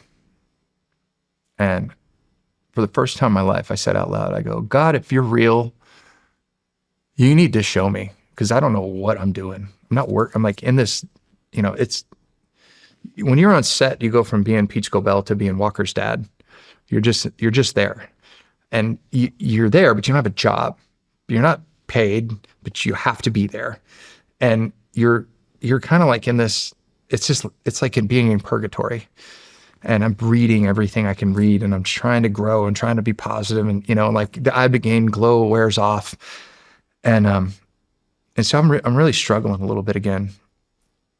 And so I say out loud, God, if you're real, you need to show me, because I don't know what I'm doing. Next day, Shawn calls me and says, hey, man, the guy from the last op I went on, the guy who told me when I go to Ibogaine, ask why your God left you alone, because I got a favor to ask you. And I said, I'll do you. What is it? He goes, man, I found my mom, and she still lives in Erie. And I wrote her a letter, and I need you to deliver it to her. I don't want to meet her. I don't want to have anything to do with her. I just have to have closure in this part of my life. And it's got to be you. And I was like, I'll do it. Send it to me. So him being very squared away, the next day FedEx shows up. I open up the FedEx. I'm not going to use the real last name, but it says Patricia Smith. And I'm like, the guy who befriended me on the ski hill when I was a kid, Paul, his last name's Smith. I'm like, there's a lot of Smiths. And there's an address on it. So I just get this hunch. I text my friend Paul. I'm like, hey, you have a sister named is Patty's name Patricia? And does she live at this address? And he writes back, ... No, but can you come over tomorrow and talk to my son about joining the Coast Guard? Yeah, okay. I'm like, all right. That wasn't real. Okay. Next day I go over to Paul's house, talk to his son about joining the Coast Guard. He's like, I need to talk to you. He's a guy I've known my whole life. Threw me a graduation party from Naval Academy. He's like my brother. He goes, why'd you ask about Patty? I was like, nothing. It's not a coincidence. It was a mistake. And he gets real emotional and he goes, is this about her son? And I just got hit. I'm like, maybe. He goes, nobody knows this, but when Patty was really young, she got pregnant and my father forced her to give the baby up for adoption. And we fought, my dad.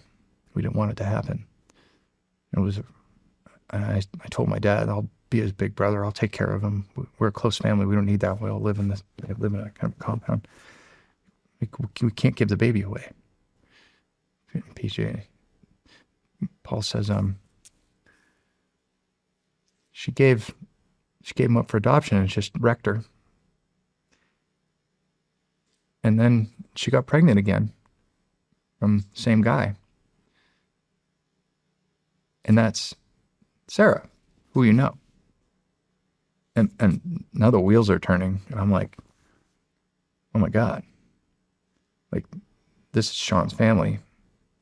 He has a sister he's never met. Full sister. I'm like, this is my big brother. He says to me, you know, when I saw you in the lift line, when we were younger, I would look around for anybody who looked like me. Everybody used to call me PJ's little brother. So much so that when he was 5 years older than me, he gave me his ID, and I used to go buy beer with his ID when I was 16 and he's 21. Because I used to look around for anybody that looked like me, because I thought maybe it was him.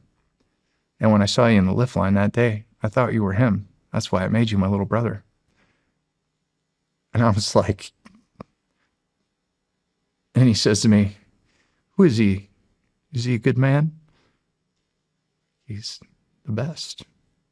He's a SEAL Team 6 operator. The legend. He's one of the finest human beings I've ever met.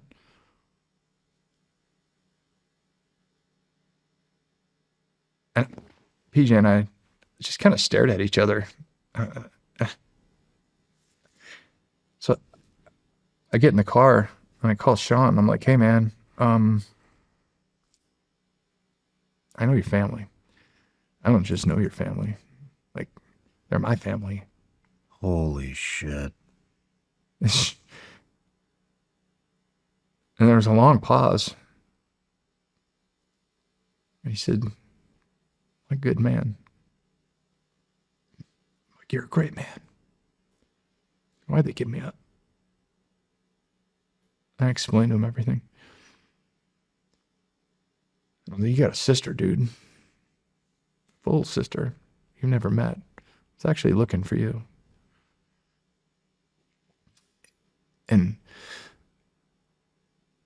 the next day I walked around the same neighborhood I live in. Shawn and I talked for hours. Just everything. And I said, I want to introduce you to your mom and your sister. So we made that connection. And he and his sister met. And they became like best friends. They talk every day.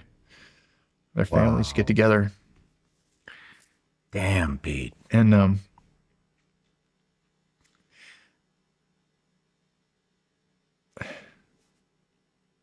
he's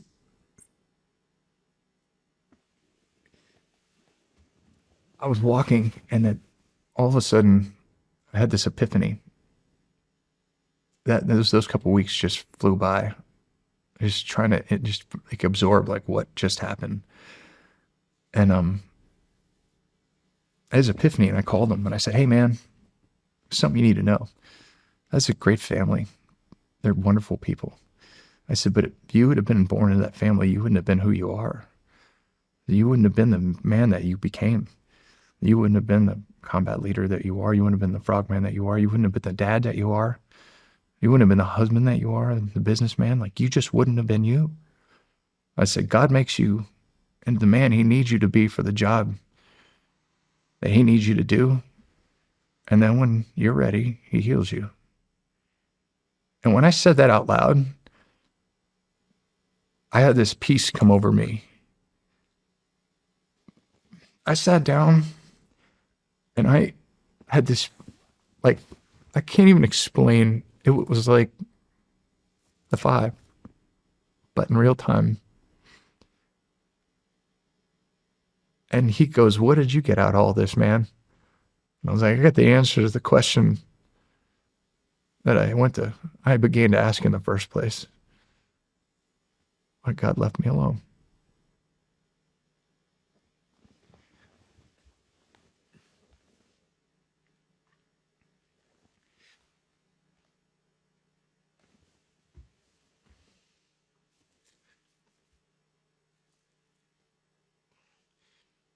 I did this interview because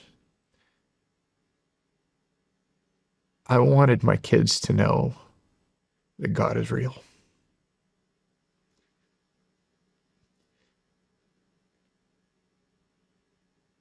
He is the most real thing that you will ever seek. And that this whole experience, whatever this is the pursuit of him. And in your darkest moments, pursue him, because it will lead you to where you need to be.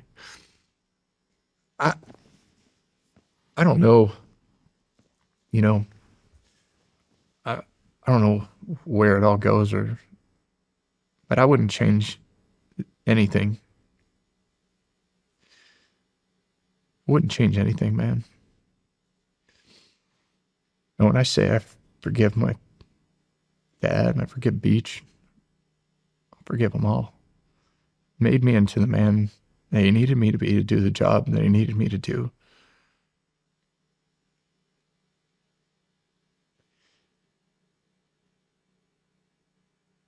Now, every day, I talked a lot about Walker, but my other two kids, Lena and Walker's thing happened at a very young age. And it happened exactly the way it was supposed to happen. And it happened, God put me where he needed me. Every fuck up, every mistake, every dumb thing I did, everything I didn't get when I thought I wanted it, he was moving me. He was like, "No, you don't get that right now. You're going to get this. No, I need you here. No, I need you here." And I'm blessed on a level that I can't even explain, because I had that experience with Walker that showed me that truth. Like, I had this visceral experience. I mean, I'm so thankful. My faith is unshakable. I don't believe I know. I have something that is the greatest gift that anybody could ever wish for in this experience. God is real, man. It's so real. And he's so beautiful. And I think the awakening that's happening right now is, it's not just me. I think it's happening all over the world. And I think things are going to get crazy in the next decade. And I don't know what that looks like. And as a dad, it keeps me up at night. But I want everyone to know, no matter how crazy it gets, God is real. Like, just look for him. It's a great message.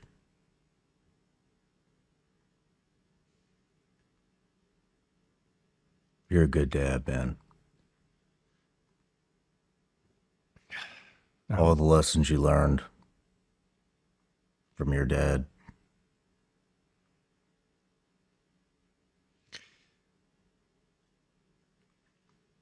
You're paying it forward.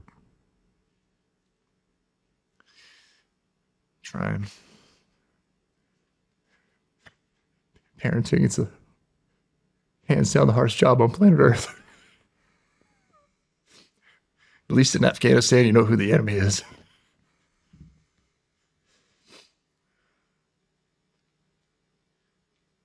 Anyway, came here to tell that story because I think the world needs it right now. And not just because it's mine, it's just because I think that I got lucky. I held on. I listened to the voices. I embraced the struggles. And listen, it's not all, rainbows and unicorns. Like it didn't just go away. Now I'm magically floating into the never. Like it didn't get any easier after that. And the struggles are real. And this world that Walk's living in and Lena and Tanner are walking into, like it's getting crazier by the minute. And it's going to be like all this ride that we're on as a family is just unbelievable. But like, that's the only lesson that matters. That's it. You want to know what this whole thing is? This whole experience, this whole human experience is the pursuit of him. That's it. That's it. That's all you got to do.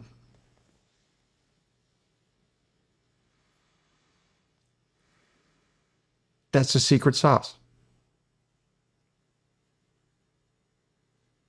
I don't know what the right names are,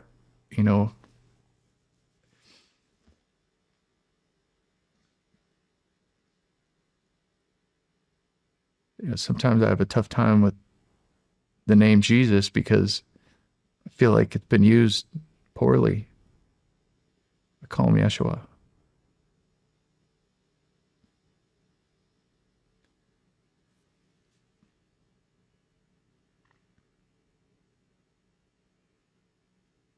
Done well, my friend.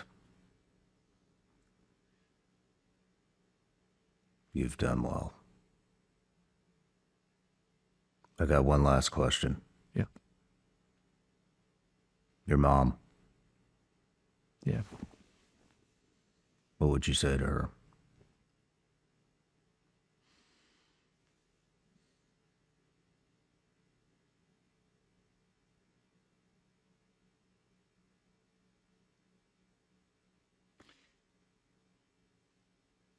I don't think I need to say anything to her. I think she's been with me the whole time.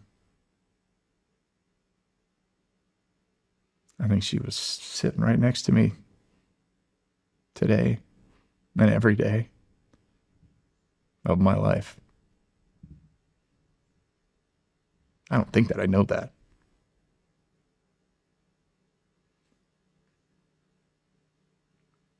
That means you're at peace. Yeah. Yeah, man.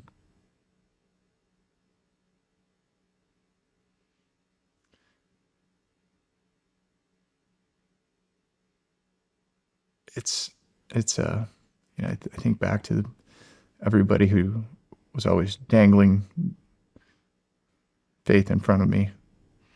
So many people prayed for me over all these years. People would randomly come up to me, I pray for you. I'm like, don't waste your prayers on me, when you're young. And the McWaters, Marty, I hope she sees this. She's the one that took me to Rome and Medjugorje,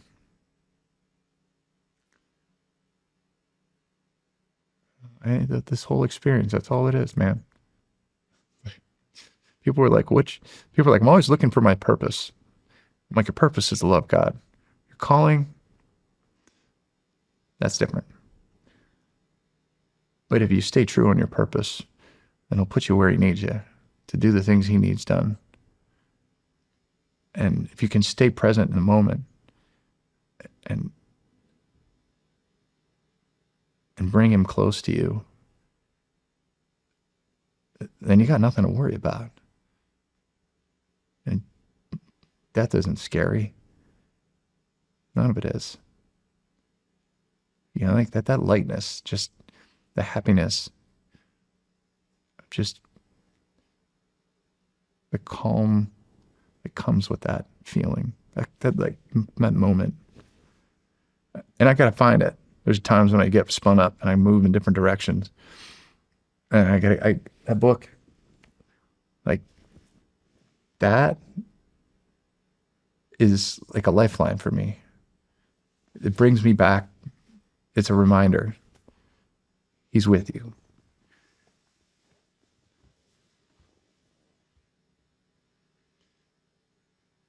We're all just so lucky to have this. We create our own experiences. We manifest this. We, believe that. We're humans having a spiritual experience. We're spirits having a human experience, not humans having a spiritual experience. And when you realize that, I think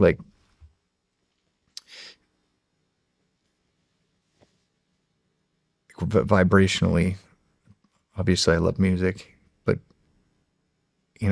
everything's vibration, everything's energy vibrating. And in quantum physics, everything's a frequency. Yeshua is a frequency. A Kundalini awakening is the opening of the Christ consciousness within you. And when that Christ consciousness, the Holy Spirit enters you, then it can work through you. And we're made in God's image, right? And a glove is made in God's image. But a glove without a hand in it's just a glove. And when that Christ consciousness is ignited within you, it allows the Holy Spirit inside of you. And that's what it is. It's God the Father is everything. The Son is the Christ consciousness, and the Holy Spirit is him working in his followers. Jesus is a frequency, man. Tune your instrument. You tune your instrument to him. You keep that thing tuned up, and the chords sound right.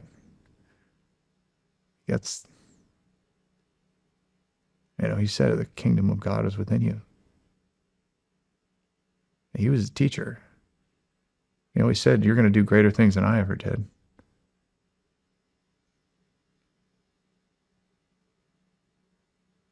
I think he left a blueprint of what to become. If this world was, I was thinking about if there were 8 billion Jesuses walking around this place, would be awesome. Right? Right? We wouldn't have any problems. There's only one. I know. But what he was saying is, do it. I set the bar. You guys match it. There can be 8 billion of you.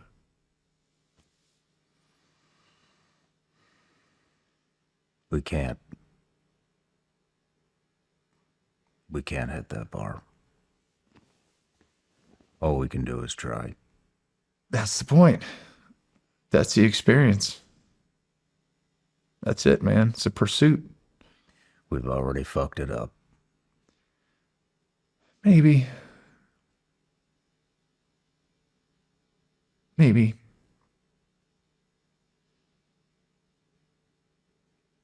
But that doesn't mean you stop trying. You can't quit. Never quit.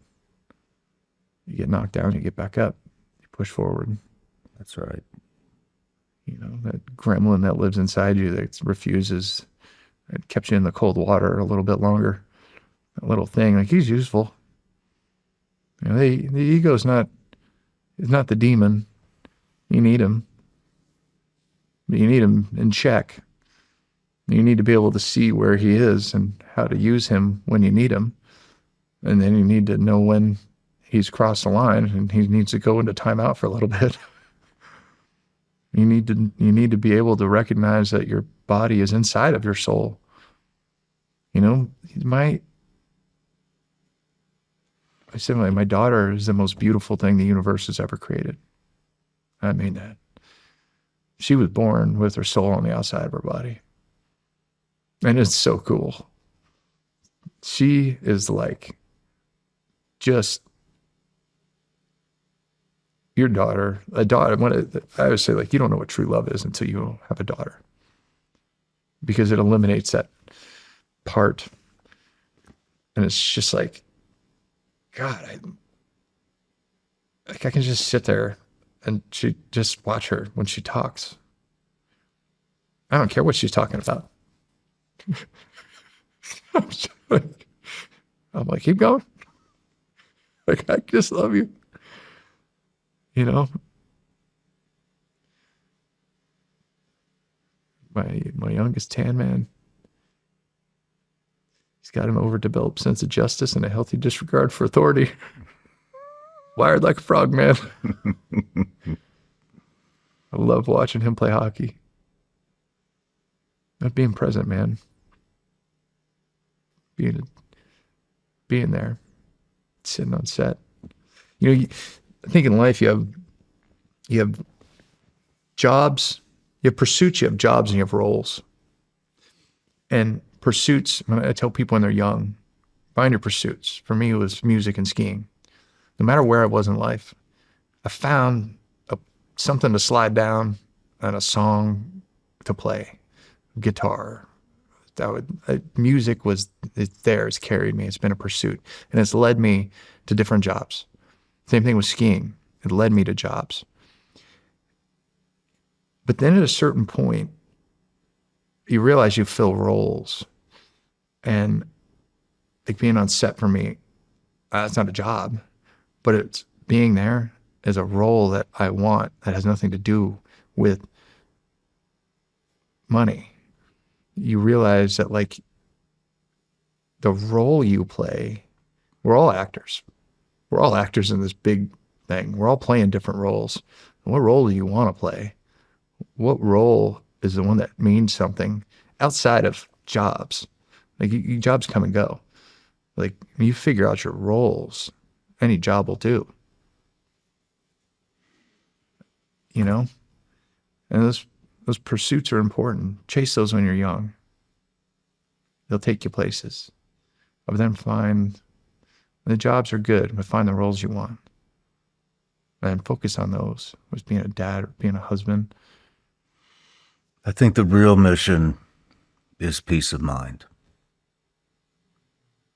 Yeah. Yeah. We get too wrapped up in possessions, money, Yeah. shit like that, but that doesn't bring you peace of mind. No. And that's the real winner. When you can sit with yourself. Yeah. At peace. The more peace of mind you have, the less shit you need. You don't need any shit. Exactly. It's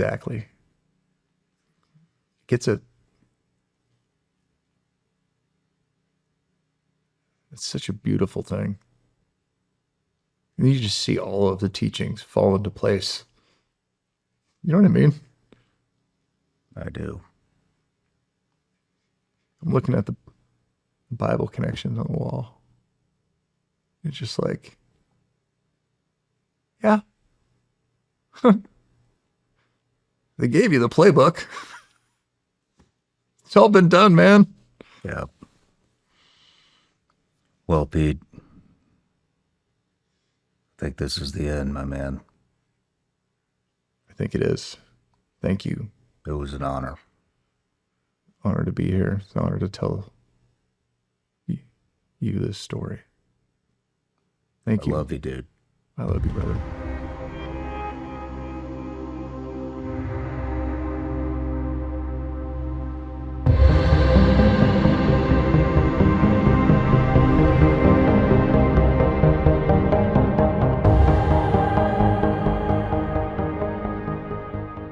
I'm Shawn Ryan, former Navy SEAL, CIA contractor, and host of The Shawn Ryan Show.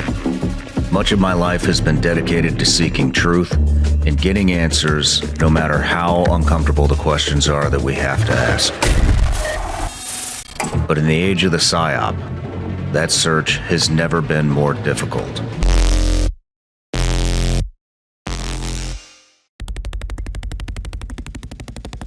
In September of 2022, the U.S. Army's 4th PSYOP group released a cryptic video on YouTube. There is another very important phase of warfare. It has as its target not the body, but the mind of the enemy. Between clips of troops assembling chess pieces and social unrest, phrases begin to appear on screen. They ask, have you ever wondered who's pulling the strings? These are the Psy-War soldiers. The series you're about to listen to is an attempt to answer that question, and an even bigger one. The global power brokers that conduct psychological operations constantly evolve.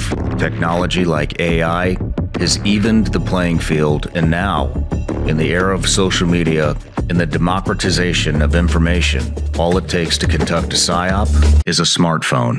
Like and subscribe. In each episode, we look at a different method of psychological operations, how they've evolved, and how they are being deployed. There's a quote that is attributed to a scientist named E.O. Wilson that says, "We are drowning in information while starving for wisdom." This is a life raft in that sea of both information and misinformation. PSYOPs are all around us. They're conducted by corporations, governments, activist groups, intelligence agencies, foreign adversaries, and anyone who knows how to shape perception to get what they want.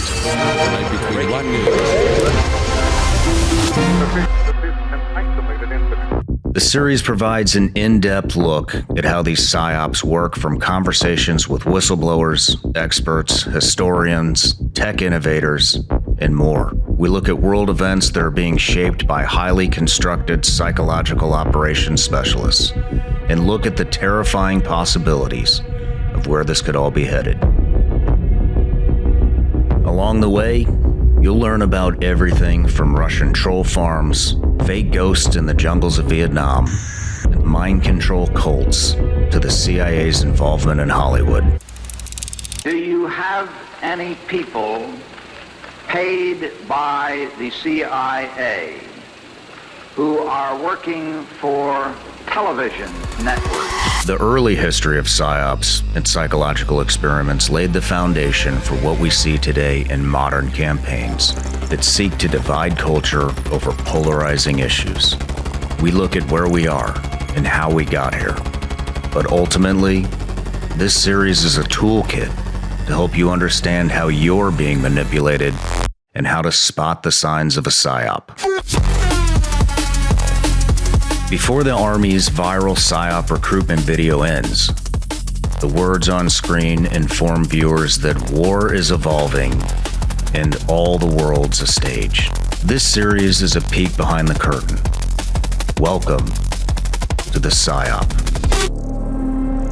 Buy it today at psyopshow.com.